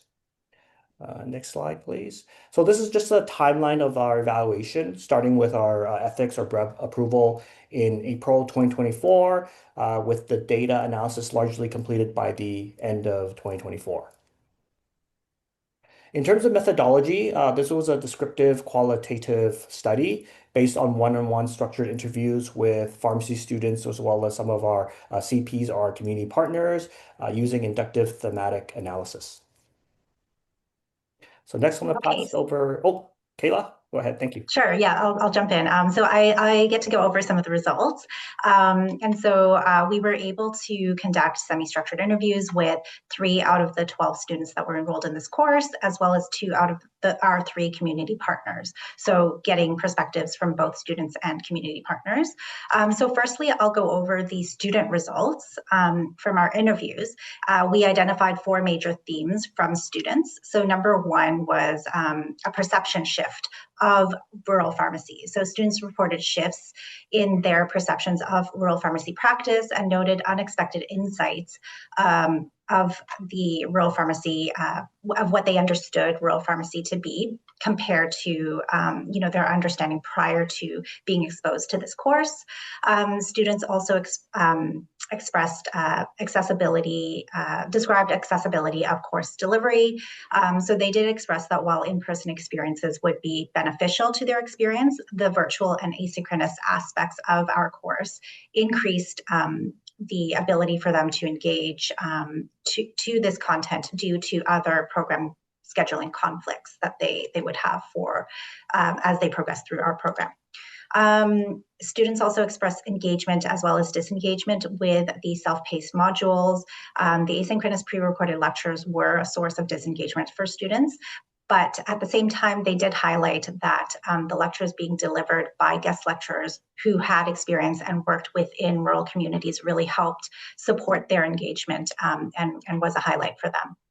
And lastly, students touched on the Rural Community Engaged Learning Project, where they worked with community partners to achieve, I guess, a rural community identified goal. And so they expressed positive feelings toward the final product of their project, and creating a product that would be used by others was viewed as a source of motivation. And so we wanted to highlight some notable quotes that really supported these themes from our students. I think in the interest of time, I'll maybe just touch on a couple. I wanted to highlight this middle quote here, which the student was quoting about the Community Engaged Learning Project. It says, "It feels like we made it something useful," which was nice. So I really enjoyed that. And I think this really just highlights, that piece of engaging with the community and working together to achieve a common goal. Okay, over to you, Gilly. Thank you, Kayla. So I also wanted to share some of our results from our interviews with the two community partners. And so we also identified four main themes from those interviews. The first was positive experiences. Overall, our partners conveyed that they enjoyed working with our students, and they identified that they were enthusiastic, motivated, organized, and efficient with their time. Our partners also identified a theme of building connections in a virtual environment. And so the virtual modality of the project did unfortunately limit some of the opportunities for students to connect with the community partner as well as the community members served by that individual. The third theme was around providing a unique learning opportunity for students. Our partners expressed that the project provided the opportunity for students to learn about rural pharmacy practice and also the needs of the patients that the community members and organizations worked with. The last thing was enabling knowledge mobilization. And that's really where our partners indicated that the final outputs of the project the students worked on, they noted that it would have or will have a beneficial impact to the project's usability within the partner's work or within their organization. And so in the next slide, again, we just have three quotes here from our partners. Again, for time, I'll maybe just highlight the third one, the one on the right here. And so this quote was around the enabling knowledge mobilization piece. And this partner said, this briefing note that they've written will be informing our, their roadmap directly. And so for us to be like, here is this briefing note that we've done, take this into consideration as an option for our roadmap direction. Here you go. It made a really big difference. And so it kind of spoke, about not the impact that the students at work having onto that organization or the community partner, and then supporting their community members as a consequence of that. Okay, back over to you, Paulo. Thank you. So some of the takeaways for us as course coordinators is really knowing that there was some influence of the students' perception as related to pharmacy practice in rural communities, which I think students didn't really have that grasp in second year. And so there was a deeper appreciation. And of course, as Gilead mentioned, there were some tangible deliverables that were created by students that aided in the mobilization of knowledge to community members. And finally, the design and delivery of the course allowed really a lot of access for students to take this during the summer when they actually had other course commitments as well. So it allowed maximal flexibility while learning something that was of interest to them. Next slide, please.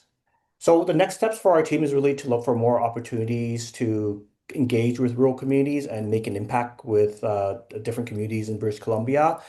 We want to also maybe integrate a synchronous component into the course where maybe students will have more touch points with the course coordinators, with us. We want to continue to establish new partnerships and projects, and obviously review the course content on an annual basis to ensure that there remains that learning relevancy and that we are still current with sort of the changes in pharmacy practice and healthcare in general. Thank you.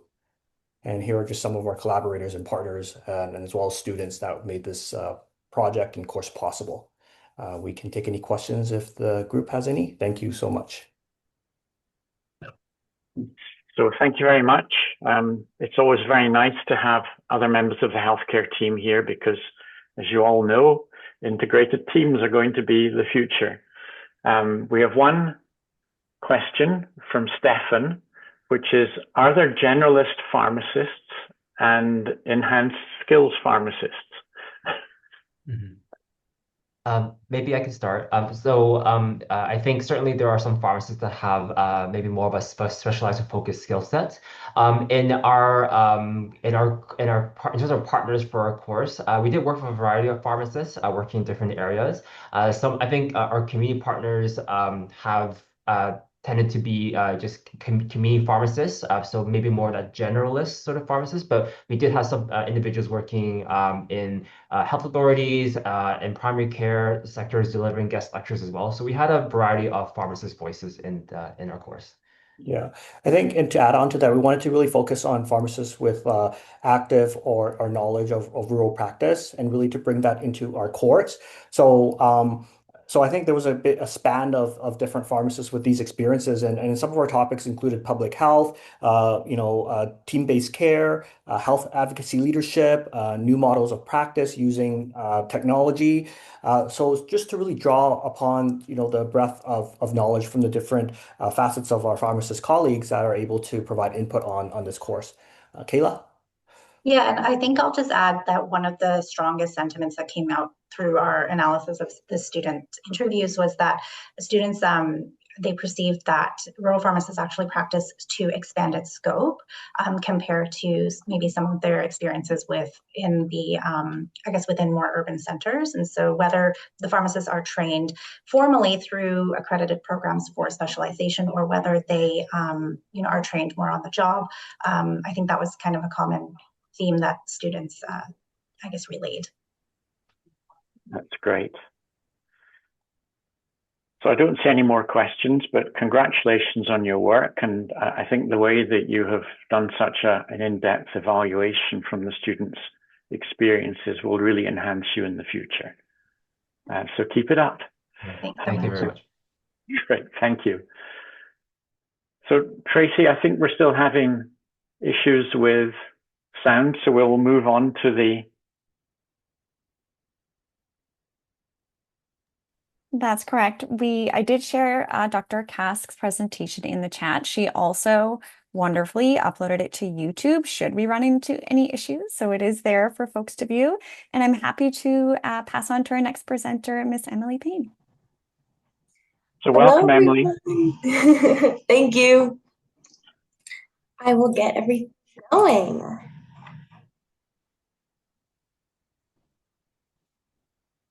Okay, how does everything look? Good? Okay, perfect. Let's do it. Okay, so I'll introduce myself a little bit. Hello, everyone. My name is Emily Payne. I'm a research assistant in the Implementation Science and Isolated Communities Lab at the University of British Columbia, Okanagan. And I'm excited today to share my work and my team's work exploring partnerships in virtual health innovations across rural and remote communities in Canada and Australia. So this project brings together an incredible team, and it's been such a great opportunity to learn directly from researchers and knowledge users who are doing this work on the ground. I just want to start by acknowledging that I live, work, and learn on the unceded territory of the Syilx Okanagan Nation.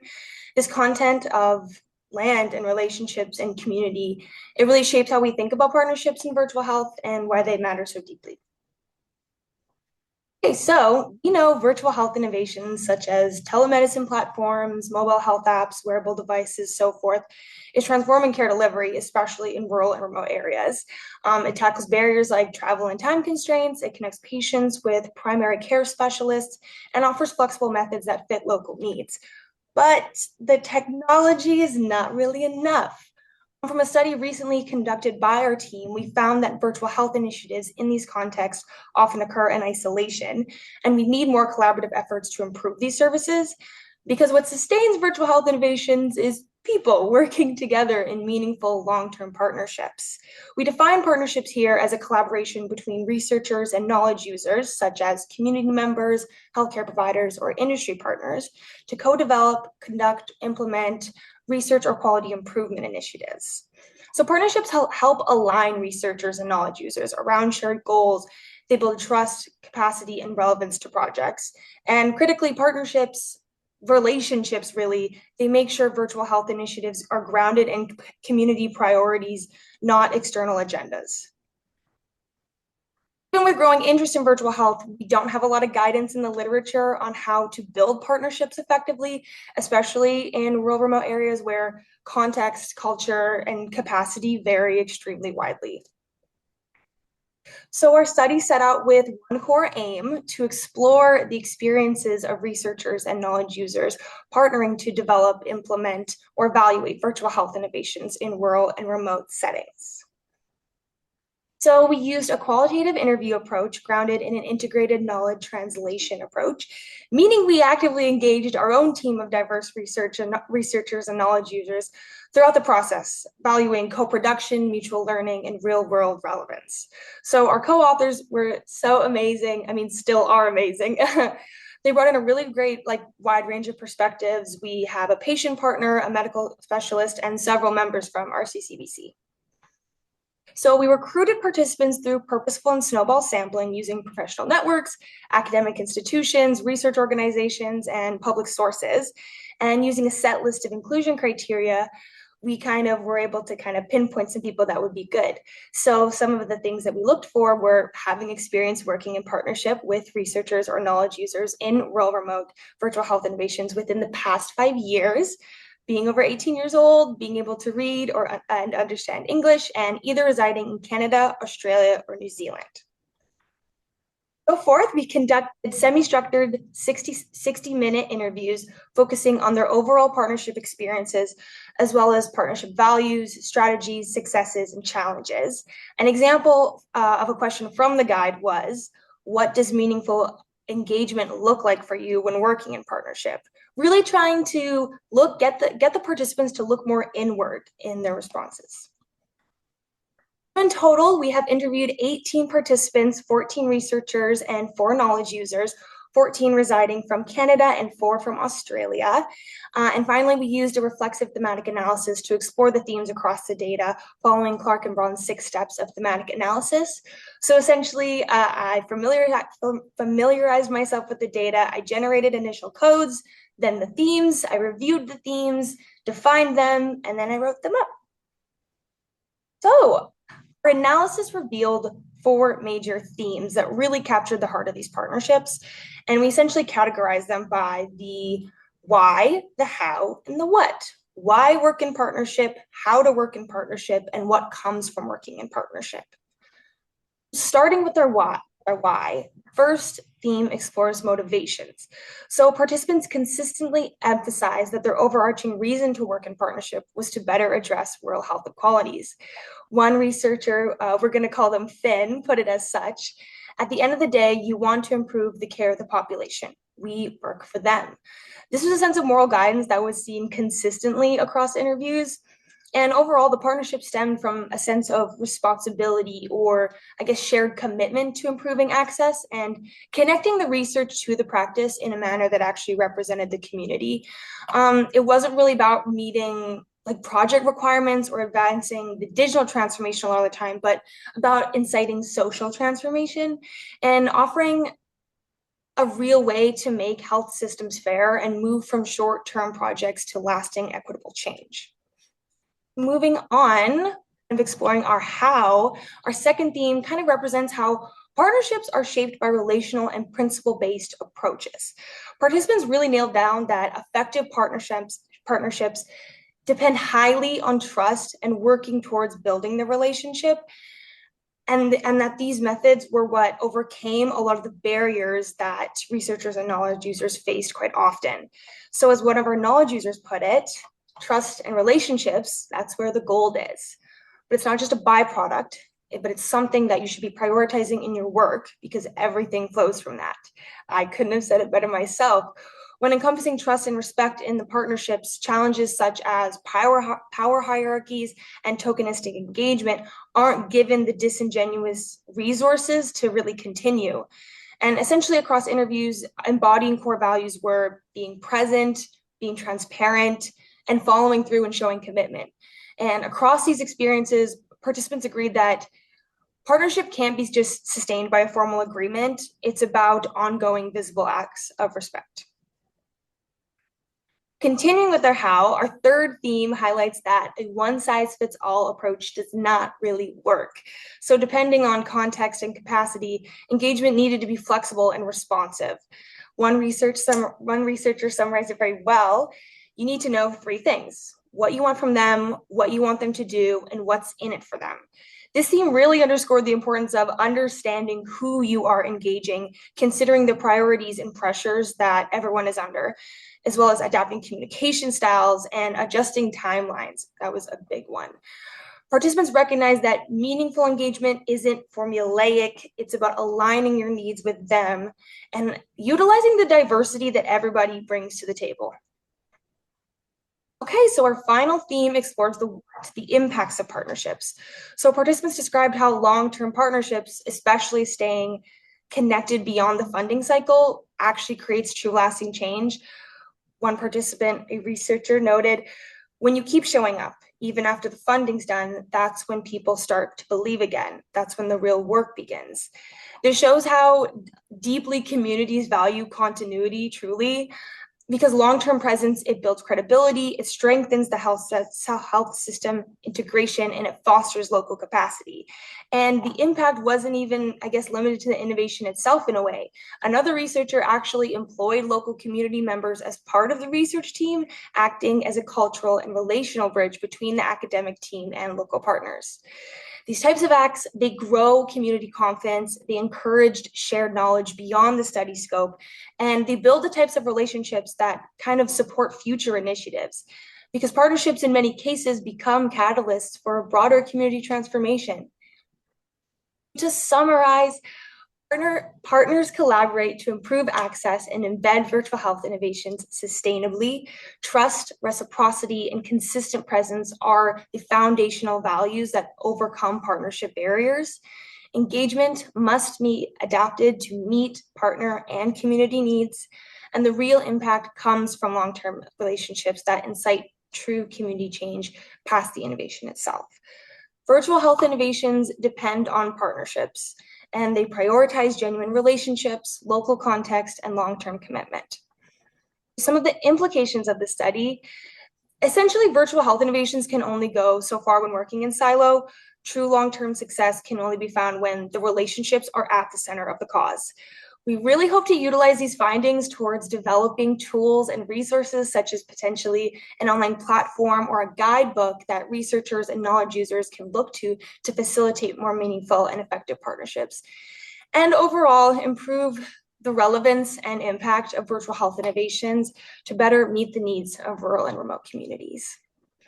Thank you so much for listening, and thank you so much to my co-authors and all of our participants who shared their time and experience. And just one last note, we are still recruiting researchers and knowledge users. So if you kind of meet the inclusion criteria and would like to participate, please shoot me a message at my email on the screen. Thank you so much. Thank you very much, Emily. If anyone has any questions, please put them into the chat.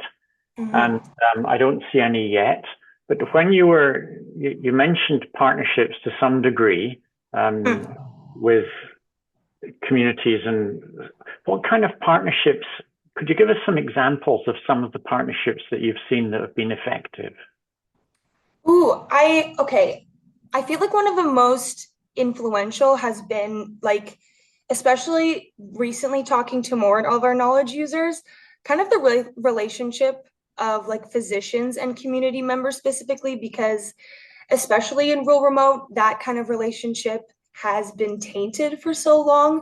So it was really impactful hearing these physicians talk about the change they see in community members the longer they're kind of present within those communities, seeing the change from kind of more of a timid interaction to really forming those relationships with the patients. And in terms of virtual care, how much of what you've been looking at is actually having people visiting the communities? In other words, the hybrid care approach? A large amount.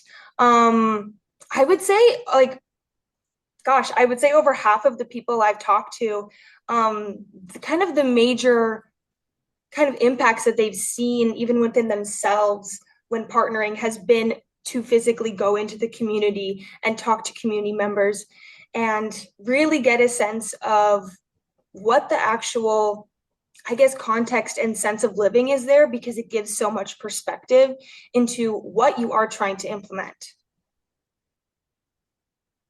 So there's a question in the box about, did you find any different themes emerging between the regional participants? In other words, Australia, Canada, and New Zealand? Yeah, so that wasn't something we specifically looked at or was in kind of the scope of our study. But if I was to give some general observations, I would actually say that there was minimal differences. Truly, the people I interviewed in Australia versus Canada use very similar jargon and kind of common terms when talking about partnership and implementation science in general. I would say my one observation is, because this study was rural and remote focused, we didn't leave out Indigenous communities. We simply included them within the scope of it. I found that the people I talked to from Australia, most of the communities they work with are specifically Indigenous, where in Canada, it's definitely a mix of non-Indigenous and Indigenous. That's great. Good. So thank you very much. I don't see any other questions, but thank you for coming and presenting, and keep up the good work. And I'm sure we'll all be hearing from you again in the future. Absolutely. Thank you so much for having me. Okay. So everyone, we're probably running about 10 minutes ahead because of the issue we had with the video, and the link has been posted in the chat box if you want to look at it after the meeting or some other time that suits you. And for those of you who are not so familiar with the chat boxes, you probably need to, before the whole thing shuts down, grab the link if you want to see the video, because it gets lost otherwise. And it will be, the whole thing has been recorded, so it'd be available on that link as well eventually after the meetings. But Tracy will correct me if I'm wrong. So let's move on now, and I'm going to move on to Catherine Bell, who's going to be talking about intimate partner violence experienced by Canadian physicians. Catherine, over to you. Wonderful. I'll just confirm that you can see my slides, Dr. Sadin.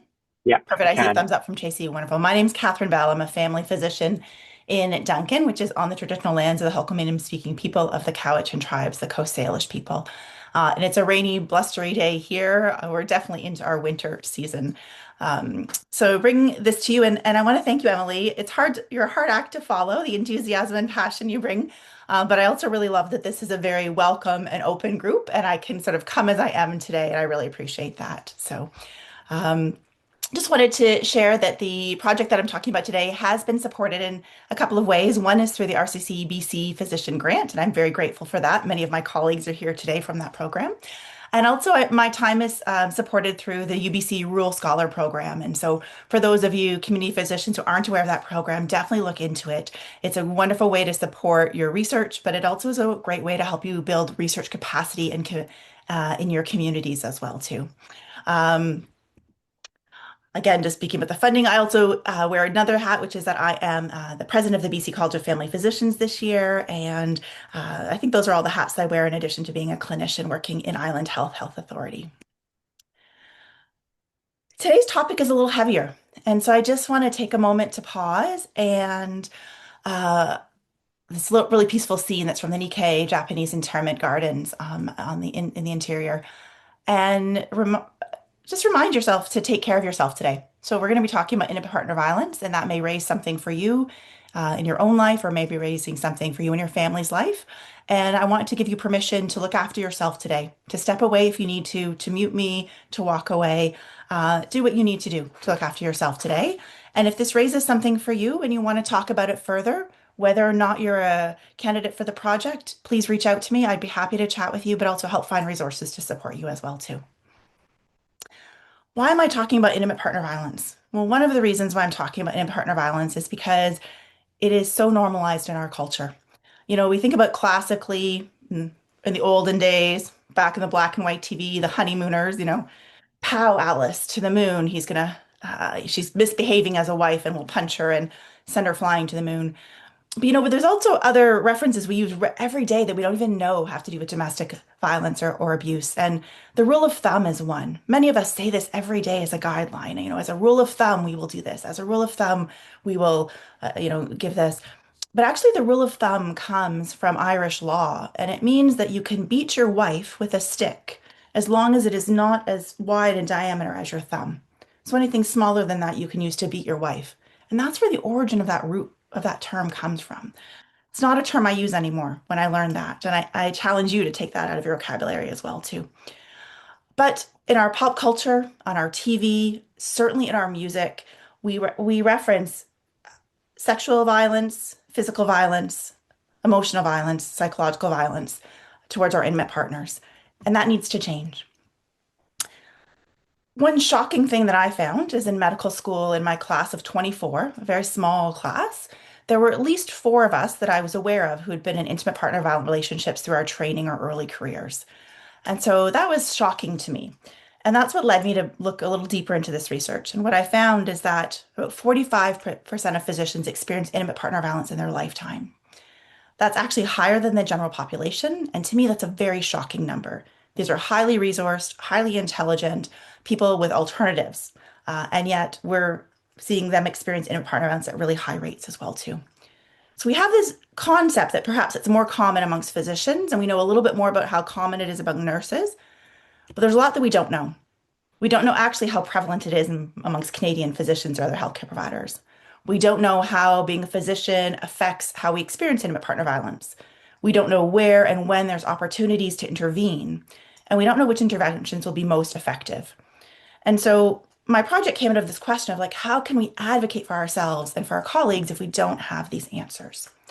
And so I also thought about all the other things we don't even know, even less about: intersectionality, male experiences in a partner violence, our non-hetero relationships. Where do these all fit in together and how do they fit? So out of this question came the project that was graciously funded by the RCCBC in their startup grant, which is a qualitative study to really gain more of that information and understand. It won't help us get prevalence or incidence rates, but it will help us understand the rich experience of physicians who've lived with intimate partner violence in their lives. So 15 to 25 Canadian physicians will be interviewed. And at this point in time, we've actually interviewed 7 participants, 3 transcripts we actually reviewed and got all the way through the process, and another participant who's in process and will be interviewed very shortly. And our objective was to explore physician experiences with intimate partner violence. What are the facilitators and barriers to accessing supports? And also, what's the impact on your career as a physician? How does it impact you as a caregiver, as a healthcare professional? But also, how does it impact the choices you make in your career? Does it limit what you will choose to do in your career? In some ways, thinking about leadership, thinking about teaching, those kinds of extra roles we often do. We gather demographics and abuse experience with a composite abuse score, so a validated tool via REDCap. And then qualitative interviews were semi-structured, and we use MS Teams to conduct and record, actually using the automated transcript feature. We really want to make sure that our participants have control over their stories. And so we do member checking, which means we send the transcripts back out to our participants and they can review the transcripts, add or take away any information that they wish, which is a bit unique, I think. And then we review those together in a team. The team has been the really fun part for us, which is that there are 3 family physicians across Canada that I recruited. But when I looked for team members, I had over 30 people apply to be members on this research team. It was really exciting. And then we have one qualitative expert as well, too. So one of the best parts of this project actually has been to build that research capacity in my family medicine colleagues who haven't done research and wouldn't have considered that they could have done this research, to see them now be capable and strong qualitative researchers in training. This project's had some challenges. Ethical approval took about 6 months to get. That was really frustrating, partly because it's qualitative, partly because it's the vulnerability of the populations that we're dealing with. Also, dealing with health authority as well as UBC has been challenging too. The institutional review took another 3 months to get, from November till March, for a study that wasn't actually happening on VHA or would have necessarily VHA physicians. And the financial policies don't really fit very well. They wanted to gather information about my physician participants, like their names and their SIN numbers, and pay them like doctors, without realizing how much that would violate their privacy in this circumstance. So we had to negotiate some tricky ways to do that. And then it's been really labor intensive. That's why we have this backlog of interviews. That's actually the team and not being able to review the transcripts that's slowing down our recruitment. It isn't actually that men and women or physicians of all genders don't want to volunteer for the study. They do, but we actually slow our recruitment down because we want to analyze the transcripts so that we can adjust the interview schedule if we need to as we move along to gather new ideas. Early trends, well, we are nowhere near saturation with only 7 participants interviewed so far. Every participant has brought us a unique and original experience, but really deep, really complex. We know medical training and medical culture are having significant impact across our participants, usually quite negative in terms of how we view ourselves as physicians and how our work demands impact our self-care or self-protection. We also know that informal resources and communities of support are very important, and that physician to physician abuse is actually one of the most common themes that we're seeing, which is quite shocking to me as well. So that's a very quick overview. I'll be very excited next year to bring you even more information, and hopefully you'll hear about it in some other venues as well too. There's my email address as well as my phone number. That's my cell number there. As I said, I'd be happy to hear about you if you wanted to learn more about the study, if you were an ally and wanted to share this with your colleagues, or if this is touching you in a personal way and you need to be connected with some resources, don't hesitate to reach out. Thank you. Thank you very much, Catherine. If there's any comments or questions, please post them. Mike has added some interesting, kind of details around the rule of thumb in which you might want to read, because I think it expands it to, it used to be used for practical measurements in various trades. Mm-hmm. And that might be helpful for you in your work. Thank you. Any other comments? It's not a topic that's really easy to talk about or that we like to think about as well too, but it's been really rewarding to work in this area. Many of the participants have told me just how much sharing their story and talking about their story has been really therapeutic. Many of them have had insights as they've retold parts of their story to me. And I'm really amazed at how many people have translated something so negative and devastating into better patient care and into better medical teaching, which is kind of astonishing. And several comments, all really saying this is very brave and important research work, Mm-hmm. and that people are clearly feeling that you're touching on a really important but not easy to do subject. So when there's lots of people saying this is great stuff and it's important stuff, and people are very grateful to you for bringing this conversation forward. And I think a lot of us might think, gee, we didn't think this would be that common in physicians' experiences. So thank you for raising it, and all the best with what you achieve over the future. So keep up the good work. People are really interested in it. If this is of interest to your health authority or your health organization, don't hesitate to reach out. I'd be happy to share or to give a little chat. So thank you very much. And I think also we often just think it's physical violence, but you mentioned psychological as well. So thank you very much. So we will now move on, and Jessica Chisholm and Stefan Grzybowski are going to talk to us about building community resilience to heat and stroke. And when I'm looking out my window here thinking I should be having enough snow to ski, it's looking like we might be having a green Christmas. So you're on a very important topic. Thank you. I'll just share my screen here.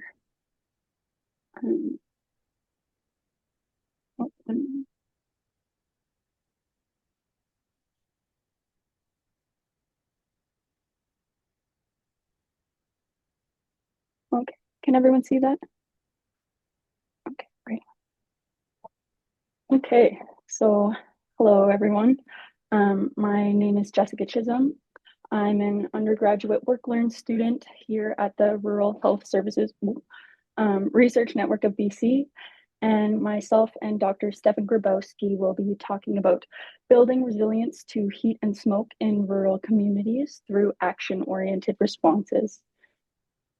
So first, I would like to thank the Rural Coordination Center of BC for their support and funding, as well as the BC Lung Foundation and the TKET community for their insights. So we'll be beginning with an overview of heat and smoke in BC, the effects on rural communities, and then how these communities are responding, and finally, what we're doing at the RHSRN. There we go. Before we begin, I just want to express my gratitude to the Musqueam people who have stewarded the land that I'm presenting and living on right now for thousands of years and continue to do so today. So, yeah. For 100 years, fire activity in BC was on the decline until 2005, which saw the beginning of an upward trend. So 4 of BC's worst fires in the past century have occurred within the last 7 years, and all of them were accompanied by extreme heat. And this uptick has appeared a lot sooner than climate scientists initially predicted it would. So I'm sure all of you, especially those living rurally or in the interior, have experienced smoke like in this photo, which is from Ashcroft, BC in 2024. It's painful to do anything in smoke like this. It makes it nearly impossible to go outside, do work. So heat and wildfires are driving climate migration and displacement around the world. In 2020, wildfires internally displaced 1.2 million people across the globe. And in 2024, 40% of people internally displaced around the world due to fires were Canadians, the majority of them being Indigenous folks in BC. Of course, it's also getting hotter. Canada is warming twice as fast as the rest of the world. Northern Canada especially so. It's heating up at 3 times the global average warming rate, which is pretty scary. During the 2021 heat dome, a high of 49.5 degrees Celsius in Lytton, BC surpassed Canada's previous heat record by almost 5 degrees. And the next day, Lytton practically burnt down, amassing $102 million of damages and killing 2 people. And as devastating as this fire was for residents in and around Lytton, the damage is essentially like a drop in the bucket in the grand scheme of damage done by wildfires. The worst of Canada's 2023 wildfires totaled almost $1 billion in total damages, and that was only the fires in 3 provinces, so not even all of the fires like across the country, just the most significant ones. And the heat dome remains Canada's deadliest climate event. It ultimately killed over 600 Canadians. I'm sure most of you are familiar with the health effects of heat and smoke. They're widespread. A study in Nature recently estimated that the smoke from Canada's wildfires in 2023 resulted in the premature deaths of over 82,000 people worldwide. Mental health conditions are exacerbated by heat and smoke as well. One study found that youth who were impacted in the 2016 Fort Mac fires in Alberta had higher instances of depression, PTSD, and substance misuse. And exposure to air quality indices over 150, which is shown by the red right here, is thought to be on par with smoking 7 cigarettes a day. And during the fire season, like a huge chunk of this map of BC is red and exceeds those limits. You can kind of see that here. So that's scary.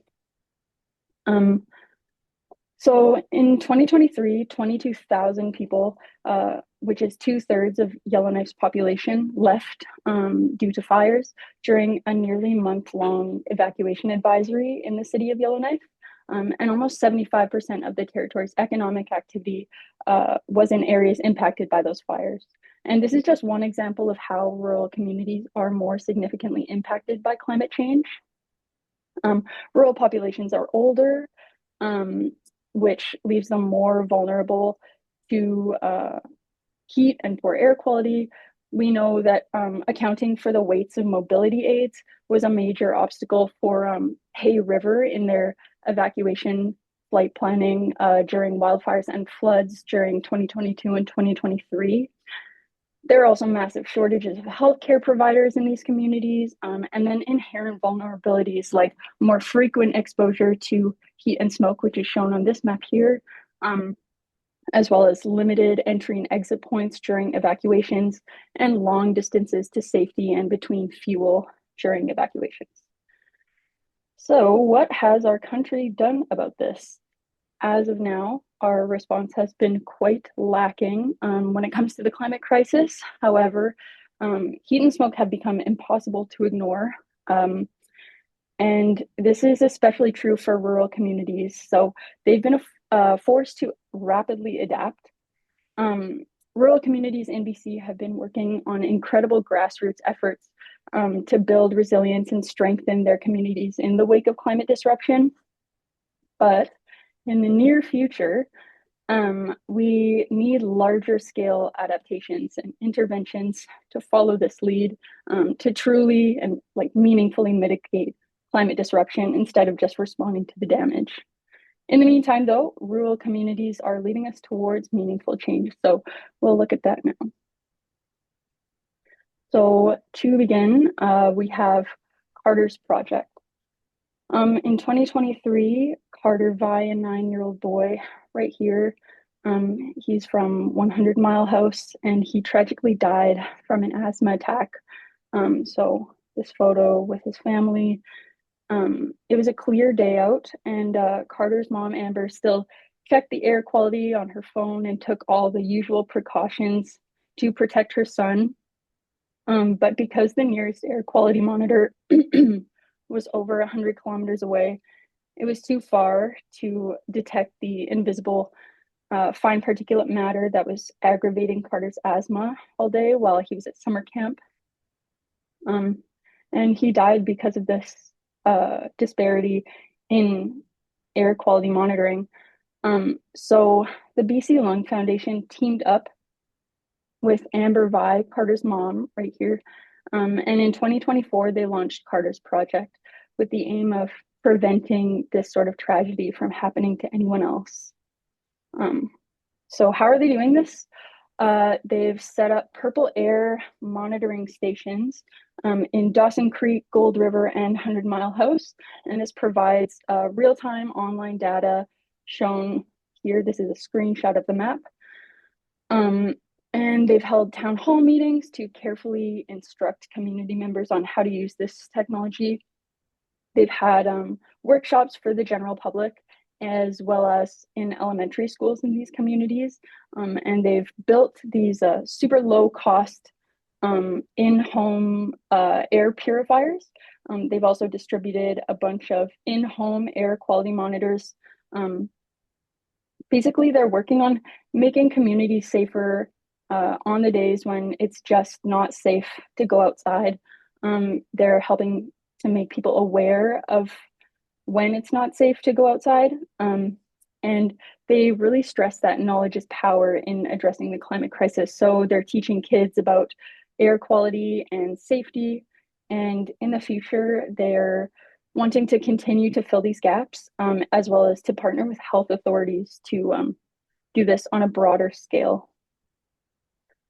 So next, we have an initiative responding to extreme heat. So Teetkit, a community in the St'át'imc Nation, started their heat team in response to the 2021 heat dome. Their ways of life have been disrupted by climate change, and their goal was to protect elders and vulnerable, isolated community members during extreme heat by building upon their local knowledge.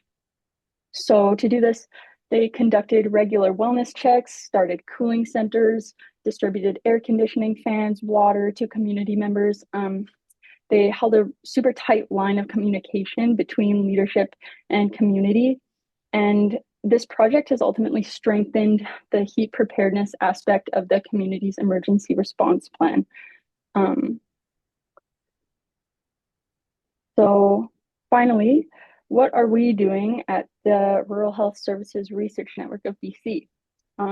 We are currently working on the second volume of the CEDAR project, which is an online hub for action-oriented strategies for building resilience and adapting to climate change in rural BC.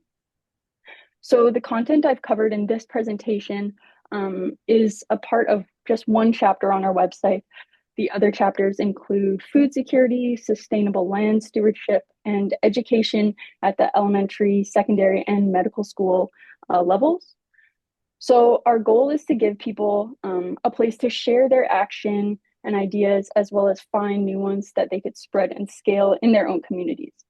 So volume 1 of this CEDAR project, which is plugged right here in this QR code, if anyone would like to check it out, it gives a background on climate disruption and its effects on rural communities through capturing a multitude of experiences and insights, as well as recommendations from rural community members, students, and healthcare providers. And so in sum, volume 1 is what we should be doing, and volume 2 is what communities are actually doing. So we are hoping to continue sharing the incredible work being done to adapt to climate change in rural communities and promote community health. So that's all for today. Thank you very much. And please feel free to ask myself or Stefan any questions. Thanks very much, Jessica. What an important topic. And you've really done a very good job here of illustrating how rural communities can innovate and deal with these challenges. And, you know, it comes back that the best innovations are on the edge, and they have a lot to teach the urban areas. So that's fantastic work. If anyone has any comments, please put them in the chat box. I don't see any just yet. But Dave, can I jump in with a comment? Of course you can. So perhaps the most perplexing part of climate change and ecosystem disruption is our lack of response. Like as a society, we just kind of go on. And, you know, I thought the circus idea was really interesting that was put up in an earlier presentation, because it's almost a generalizable phenomena. Like you put out evidence, whether it's, you know, collective social evidence or local, you know, with your research, and nothing happens. And you're going, well, when will something happen? Because it seems like we're getting more and more into the problem. The gap is getting larger. And a potential premise that led to this presentation is that heat and smoke will drive us to do something. You know, we had an interesting interview where the individual was telling us that they went jogging and there was a fair bit of particulate matter in the air, and they didn't feel well for 3 days. And this is just a person without a kind of predisposition to lung problems or anything, just didn't feel well. So when we reach a point where we can't go jogging, we can't go hiking without actually smoking cigarettes, essentially while we're jogging or hiking, we're probably going to start to think we should do something. And that's what it's going to take, probably, is where it's actually affecting us directly. Anyway, Jessica, I thought that was really, really good. Thanks very much. And you know, I do know when it's smoky, I use the purple air all the time. And we do have 1 or 2 people in our neighborhood who actually have purple air monitors. And I'm almost thinking I'm thinking we should put one in our house, outside our house as well sometime. So there's little things all of us can do to build the data that's out there. Yeah, certainly. So I don't see any other questions yet, but keep up the good work, and thank you very much. Good presentation, Jessica. Thank you very much. And so we will now move on to, you can stay, Stefan, because Sarah's going to join you. And we'll be talking about how to project the optimum number of clinic days needed to respond to the health needs of a rural catchment population. So over to you, Sarah. Thank you. Can you see my screen all right? Yeah. Okay, thank you. Yeah, my name is Sarah Kelly. I work alongside Stefan and Jessica at the Rural Health Services Research Network of BC. And today I'm going to be talking to you about our presentation titled Projecting the Optimum Number of Clinic Days Needed to Respond to the Health Needs of a Rural Catchment Population. I just want to start by acknowledging that I am coming to you today also from the UBC Vancouver campus, which is located on the traditional, ancestral, and unceded territory of the Musqueam, whose land I'm very grateful to live and work on every day. And I'll just start by introducing some objectives. So firstly, we're going to introduce to you all a catchment approach for rural health services planning, and then demonstrate how we can link the population that lives in a catchment and describe it demographically. This will then allow us to calculate a summative index representing need of a catchment population for generalist health services, and then translate that score into clinic services to meet that need. And to help illustrate our work today, we'll use a case study of the Outer Gulf Islands. So just a little bit of background to contextualize us. The work that we're showing you today is part of a larger project that we refer to as the Data Amplification Project. And it involves creating catchments for rural communities in BC and then associated catchment profiles for each catchment. And these catchment profiles contain a variety of information. You can see some of the data categories there in the image on the right. It's a variety of information relevant to each catchment. And once this resource is published, users such as rural community members, healthcare providers, or researchers will be able to select a catchment, view the associated information, and then use it for their own quality improvement projects. And so if you've never heard of a catchment before, I'll just give a brief overview. Broadly, catchments are the geographic area around a service point, and they can be defined using various methods and different criteria, usually either distance or time. In our case, we've created catchments around rural healthcare facilities, and we do that using drive time towards the facility. And once we've created the actual geographic catchment, we're able to link the population that lives in that catchment using census data. And then by knowing the population that lives in a catchment, we can link the needs of that population with appropriate health services to meet those needs. And so this is specifically an approach that works for the rural context, where there tends to be natural separation between communities, which we can see in BC due to the mountainous and coastal geography. And this allows us to define populations that naturally depend on local facilities. This is something that doesn't work so well in the urban context, where population density is much higher and there's a higher frequency of facilities. It's harder to determine where exactly people should be going for their care. And it's along with a rural approach, it's also a needs-based approach to planning. And as such, we have developed at the Rural Health Services Research Network two different needs-based measures that help quantify need for different services. So previously, the Rural Birth Index was developed and published, and that quantifies the need for maternity services in rural communities. And we are currently working on the Rural Generalist Provider Services Index, or the RGPSI, which we will talk more about today. So to dive a little bit deeper, we're going to move into this case study of the Outer Gulf Islands, specifically focusing on 4 catchments that make up the Outer Gulf Islands, and that's Pender Island, Main Island, Galiano Island, and Saturna Island. And each one of these islands has a health center. So Pender is the largest of these 4 in terms of population. And you can see on this map on the left here, this is the Pender Island catchment. And on the right, we just give a brief demographic overview using data obtained from the Canadian census. The most recent one was in 2021, so this is for 2021. And then this is the total population of the catchment, 2,754. And a couple interesting things to note about the population in this catchment is there was quite a large population increase from the 2016 census to the 2021 census. And also, Pender Island has a very high proportion of the population that is elderly, so about 42% is over the age of 65. And so using this demographic data, we can plug it into the RGPSI, which, as I briefly mentioned earlier, is an index that reflects the level of need for generalist care for a given catchment population.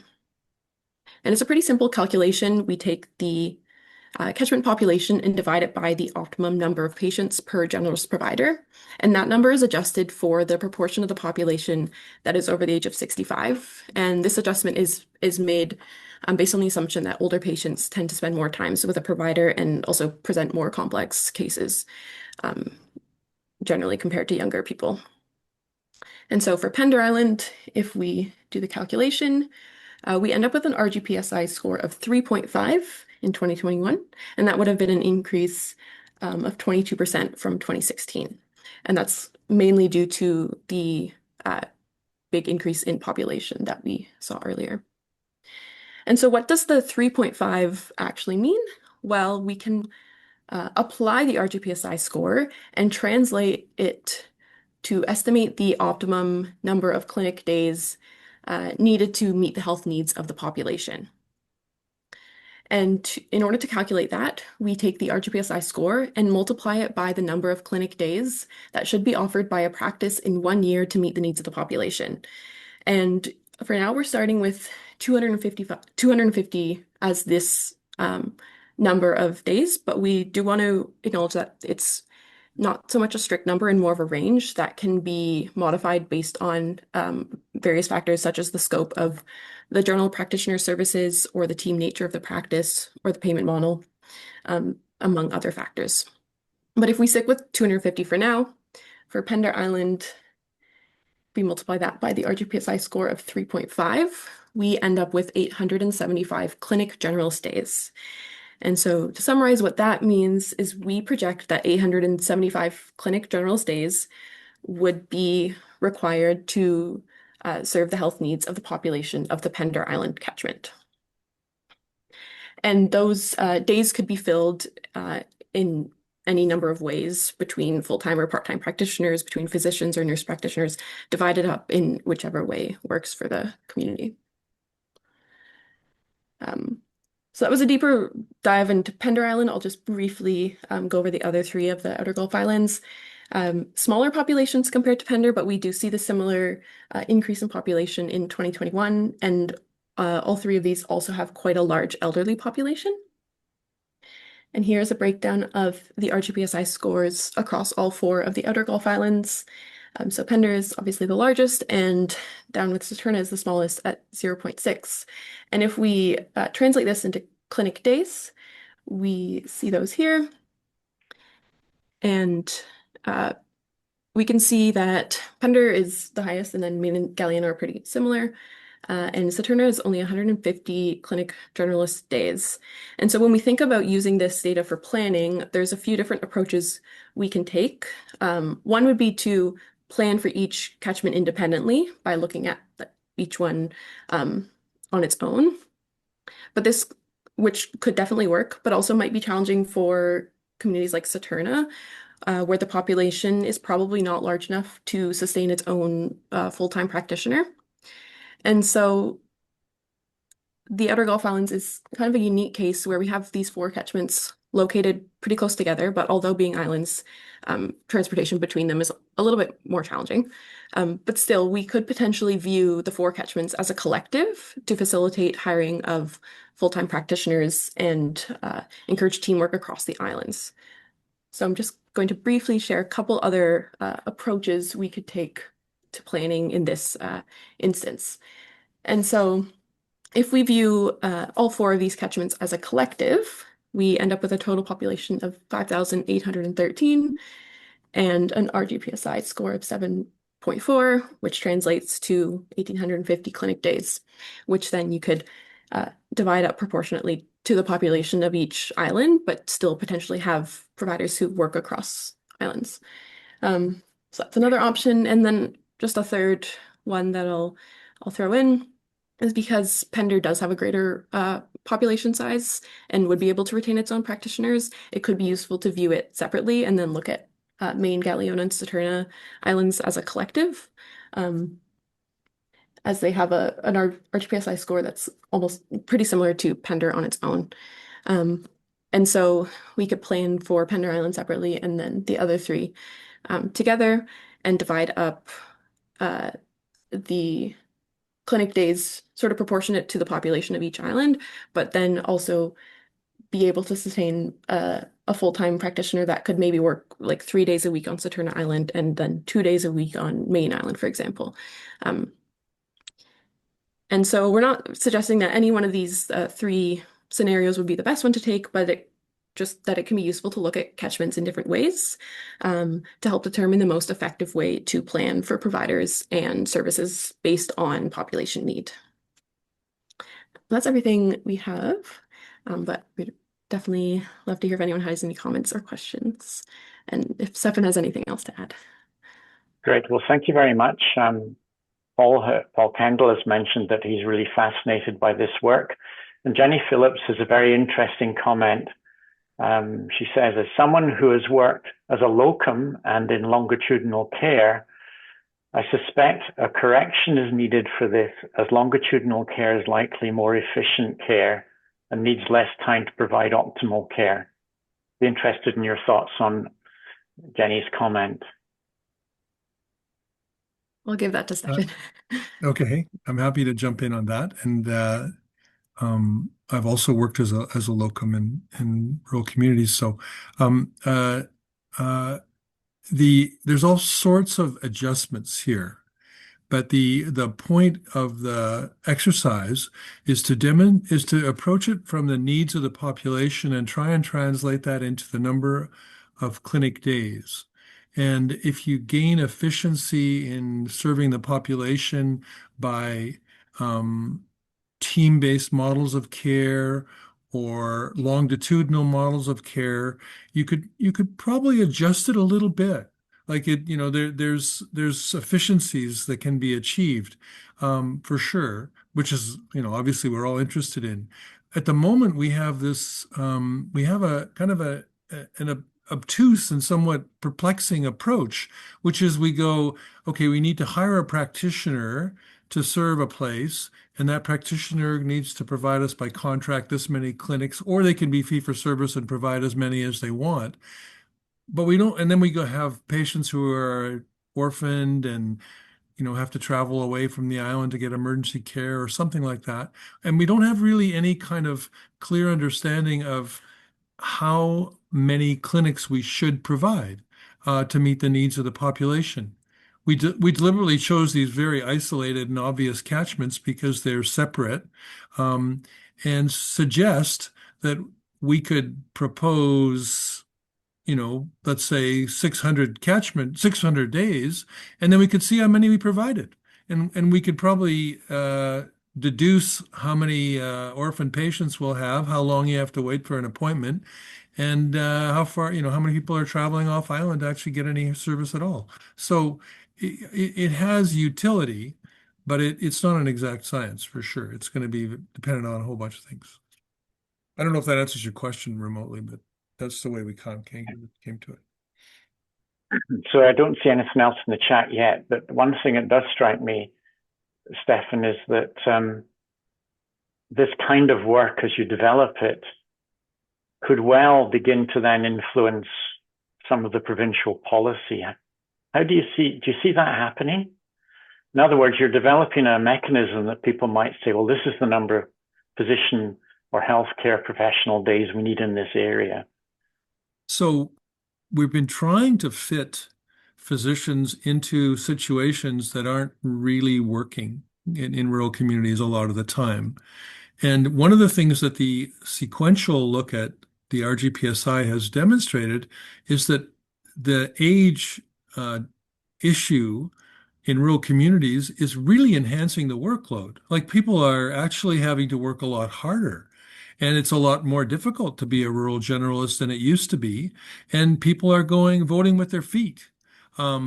we should be aware of that. Like we should be able to see that more clearly, that the impact of that and what it actually translates into. Um, what if we had a system, Dave, where policy was we need 800 clinic days, and we're going to put it out there for physicians to contractually commit to providing 200 clinic days a year or 100 clinic days or whatever. They can basically take a chunk of the pie and say, I'll do that. I'll provide those 200 clinic days. And then that'll be a contribution, and then we only need another 400 or something like that. So, I mean, that would be a completely different way of looking at the problem of rural community. Longitudinal care might struggle a bit in some cases, but people would love the job, and some would stay, and that would provide that longitudinal care. Anyway, we need to shake something up, and this is our approach to shaking it up. Yeah, certainly. There's a couple of comments. Kathy McGuinness has said that linking this to patient outcome data and HDC Discover might be an interesting expansion of the work. Absolutely. Yeah, so that's the next stage for you. And Heiko has asked did you factor in Salt Spring or Penellicout at all in the local system and catchment redefinitions? Yeah, so we're trying to create a catchment for every community in the province that has either a health center, or we already have done the hospitals, the small hospitals, but they have to be able to be distinguishable and small enough to be visible. Like Richmond is not a visible place. Like there's too many pathways for care. It's hard to isolate which population depends on which service. It's too complicated. But for our rural communities like these ones, or like Penellicout, or like Salt Spring Island, yes, we have done that, and we just didn't present that data here. That's great. Kathy has given her email contacts in the chat if you want to connect with her. Sure. Sarah, Yeah. can you grab that? And that's great. I see no other comments in the text in the chat box just yet. I'm just wondering, when you look at the work you've done down in the islands, given the vast geography and small population of the north, I'd be interested in what kind of things you'd come up with in some of our very remote rural and indigenous communities that must need a lot of days up there too at times. Yeah, that's true. It's true. Good. Okay, well, thanks to both of you. And great. So we will now move on to our final presentation, which is Samina Samani from UBCO. And Samina is going to talk to us about health service transportation and the results of 3 case studies. And what an important topic. It's a really big issue in rural areas, Samina. So we're really looking forward to hear what you have to say. Thank you. I appreciate it. I'll just share my screen. Are you able to see it okay? Okay, awesome. Well, hi everyone. My name is Samina Samani. I'm an undergraduate student studying at UBC at the Vancouver campus. Now, before I begin, I'd like to respectfully acknowledge that we are gathering on the unceded traditional and ancestral lands of the Musqueams and Squamish peoples. We honor their enduring relationships with this land and the waters, which continue to sustain their cultures, governance, and ways of life. In BC, as we know, approximately 20% of residents live in rural and remote communities. Many of these individuals reside far from tertiary hospitals and specialist services. This distance creates a complex web of challenges that significantly affect their ability to access timely and appropriate healthcare. Some of the major challenges in these regions include limited local capacity, such as reduced access to diagnostic tools, critical care services, and specialist providers. Additionally, rural populations experience a higher burden of chronic illness and often delay seeking care due to structural and logistical barriers. Transportation becomes a necessity, not just for specialized care, but also for routine and emergency services. However, current transportation systems in rural and remote areas are often inadequate. These systems contribute to delays in accessing care and place a substantial financial strain on patients and their families. Whether for a scheduled appointment or an emergency transfer, unreliable and fragmented transportation can lead to worsening health outcomes and increased stress for these already vulnerable populations. The goal of our study was to examine how current transportation systems in rural and remote BC affect access to healthcare and influence patient experiences and outcomes. More specifically, we sought to explore transportation experiences and healthcare access challenges in 3 rural BC communities: Atlin, 100 Mile House, and Fort Nelson. By focusing on these communities, we aim to better understand how transportation barriers intersect with geography, healthcare infrastructure, and patient needs. And this research provides insight into how transportation systems shape real-world access to care and highlights areas for improvement and innovation. So our study used a qualitative case study approach, focusing on the 3 rural BC communities I mentioned, and these communities were selected due to their geographic isolation and their diverse healthcare contexts. Data collection occurred in 3 phases. First, we gathered contextual information through community visits and review of local documents and service information to understand the existing emergency health services and transportation practices of these communities. Second, we conducted semi-structured interviews and focus groups with healthcare providers, administrators, and community members with recent experience using or delivering emergency services. These conversations captured firsthand the accounts of how transportation systems affect real-world access to care. Finally, we shared our preliminary findings with each community through dialogue sessions, allowing participants to validate the results, add context, and refine interpretations. And then this feedback was incorporated into our final analysis. Our findings revealed several significant transportation barriers affecting healthcare access. Cost emerged as one of the most prominent concerns, as patients often faced substantial expenses when traveling for care, from fuel and accommodation to taxis and other forms of transport, and reported that reimbursement was often limited or delayed. For some individuals, these financial burdens were so prohibitive and resulted in postponed or foregone care. Distance was another major barrier, where these communities are located far from tertiary hospitals and travel is frequently unpredictable. Winter conditions, limited daylight, and unsafe road conditions were reported to make travel physically risky, particularly during emergencies. And when air transport was required, prolonged wait times meant patients remained in limbo for hours, uncertain when or how they would reach the care that they need. We also identified critical staffing and resource limitations. Many communities experienced shortages of ambulances and paramedics, leading to inconsistent emergency coverage. When an ambulance is dispatched outside the community, it often leaves the area without local coverage, and as a result, fire departments were frequently relied upon to fill these gaps, despite not always being equipped to handle these medical emergencies. Now, here I highlight how system-level inefficiencies and communication breakdowns further complicate access to care in rural and remote communities.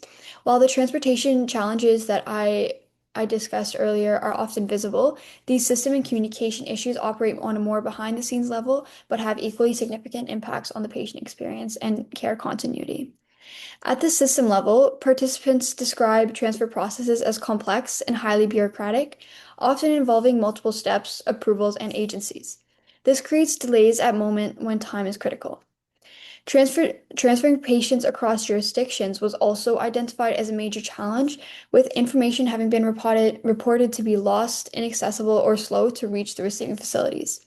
In addition, the absence of rural-specific transportation policies meant that many processes are designed around urban contexts, leaving rural communities to operate within systems that don't necessarily reflect their realities.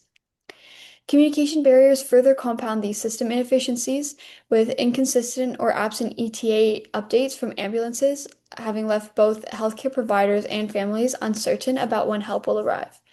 Poor coordination between the patient transfer network, the patient transfer office, and ambulance services contributed to confusion around responsibility, timing, and patient movement. And this fragmentation makes it difficult to ensure seamless care transitions. Finally, limited communication between EMS, fire services, and hospitals creates additional strain during emergencies, as when responders are not fully aligned, it can delay decision-making, reduce clarity around patient status, and increase the risk of miscommunication. Now, while our findings highlight significant barriers, communities also reported innovative approaches that helped mitigate the transportation challenges that they face.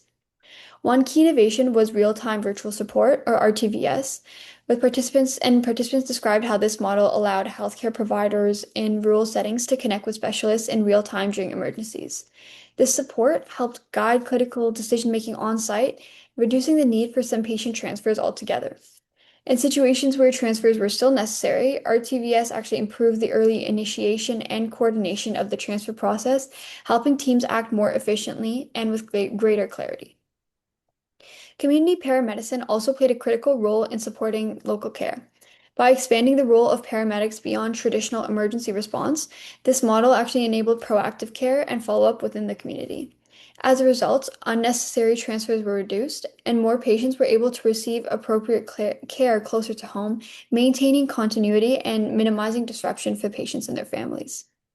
Finally, fire department involvement emerged as an important supportive mechanism, particularly in situations where ambulance services were limited or delayed.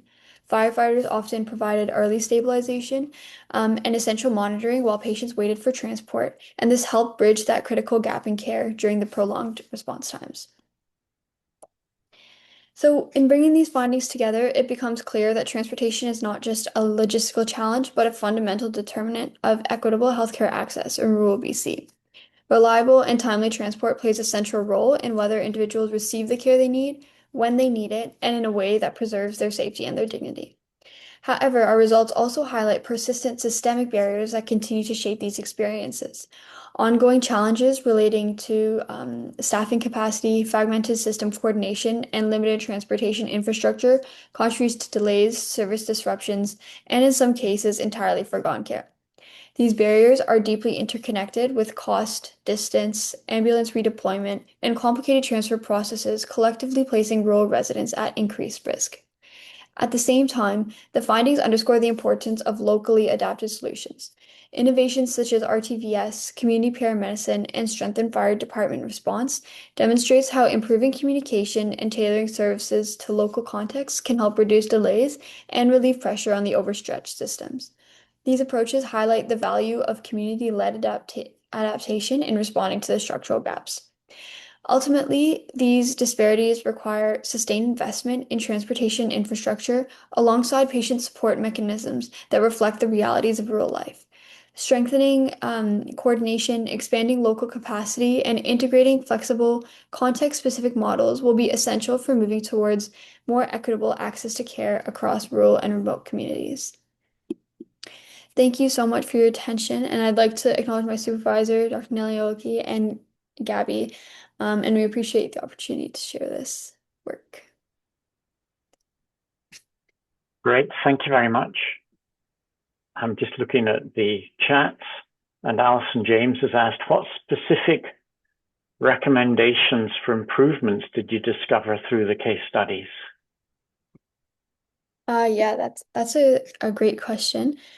I think it's a matter of to improve, you have to understand obviously the local context, and I think a big thing that came or a big factor that came through from the communities themselves was actually understanding their specific needs. So even between the communities, while I've identified kind of the commonalities, they each had their own specific gaps in care, and so understanding what those were, and then also I think working with policymakers to kind of inform policy that's more geared towards rural life would be a big factor in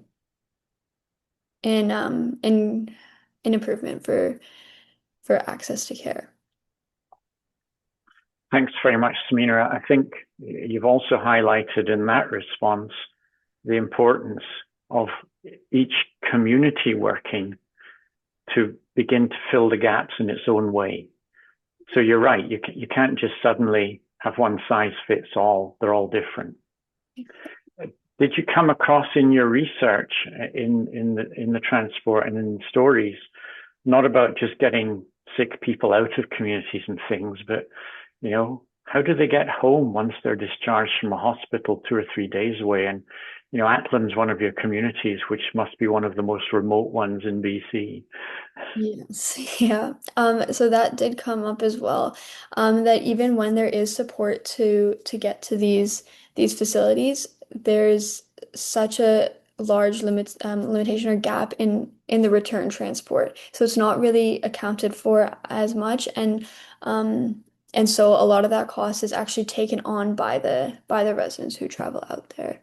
So it's very much a even with the limited support they have, the support is to reach the facilities and not necessarily get back to home.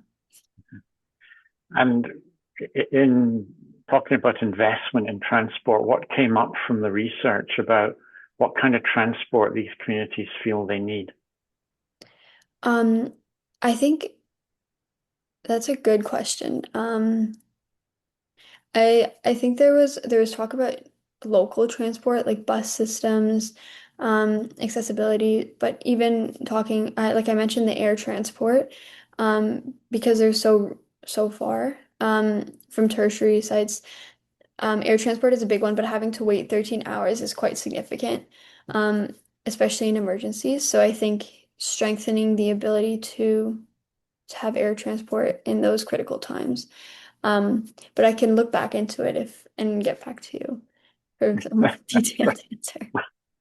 Good. Well, thank you very much. And I see no more questions in the chat, so we're coming to the end of the meeting. So thanks very much, Samina. And thanks to everybody who's attended today.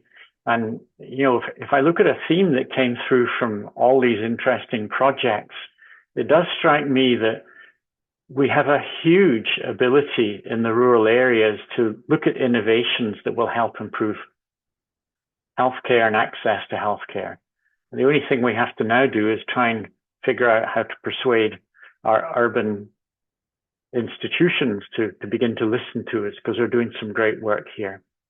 And another theme for me that continues to run through is that, and you've heard it from many people, you've seen one rural community, you've seen one rural community.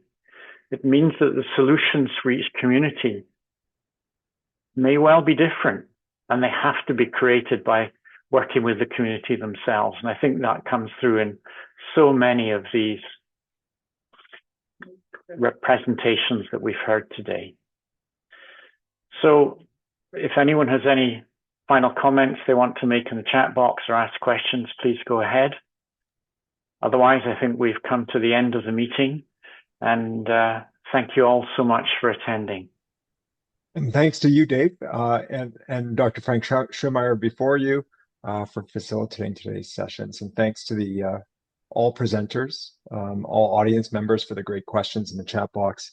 I just want to mention quickly, and it's apropos that Dave's here.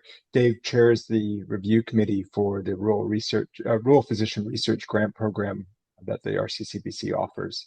And the next intake will be in April of 2026. I'll also mention that call for abstracts for the Rural Health Conference, which will happen in May, at the end of May 2026 in Prince George, will occur soon. So feel free to pop by our site in the next few weeks to come across that call. And yeah, again, thank you to all presenters, audience members, and you, Dave, and Dr. Schumacher for making things happen today.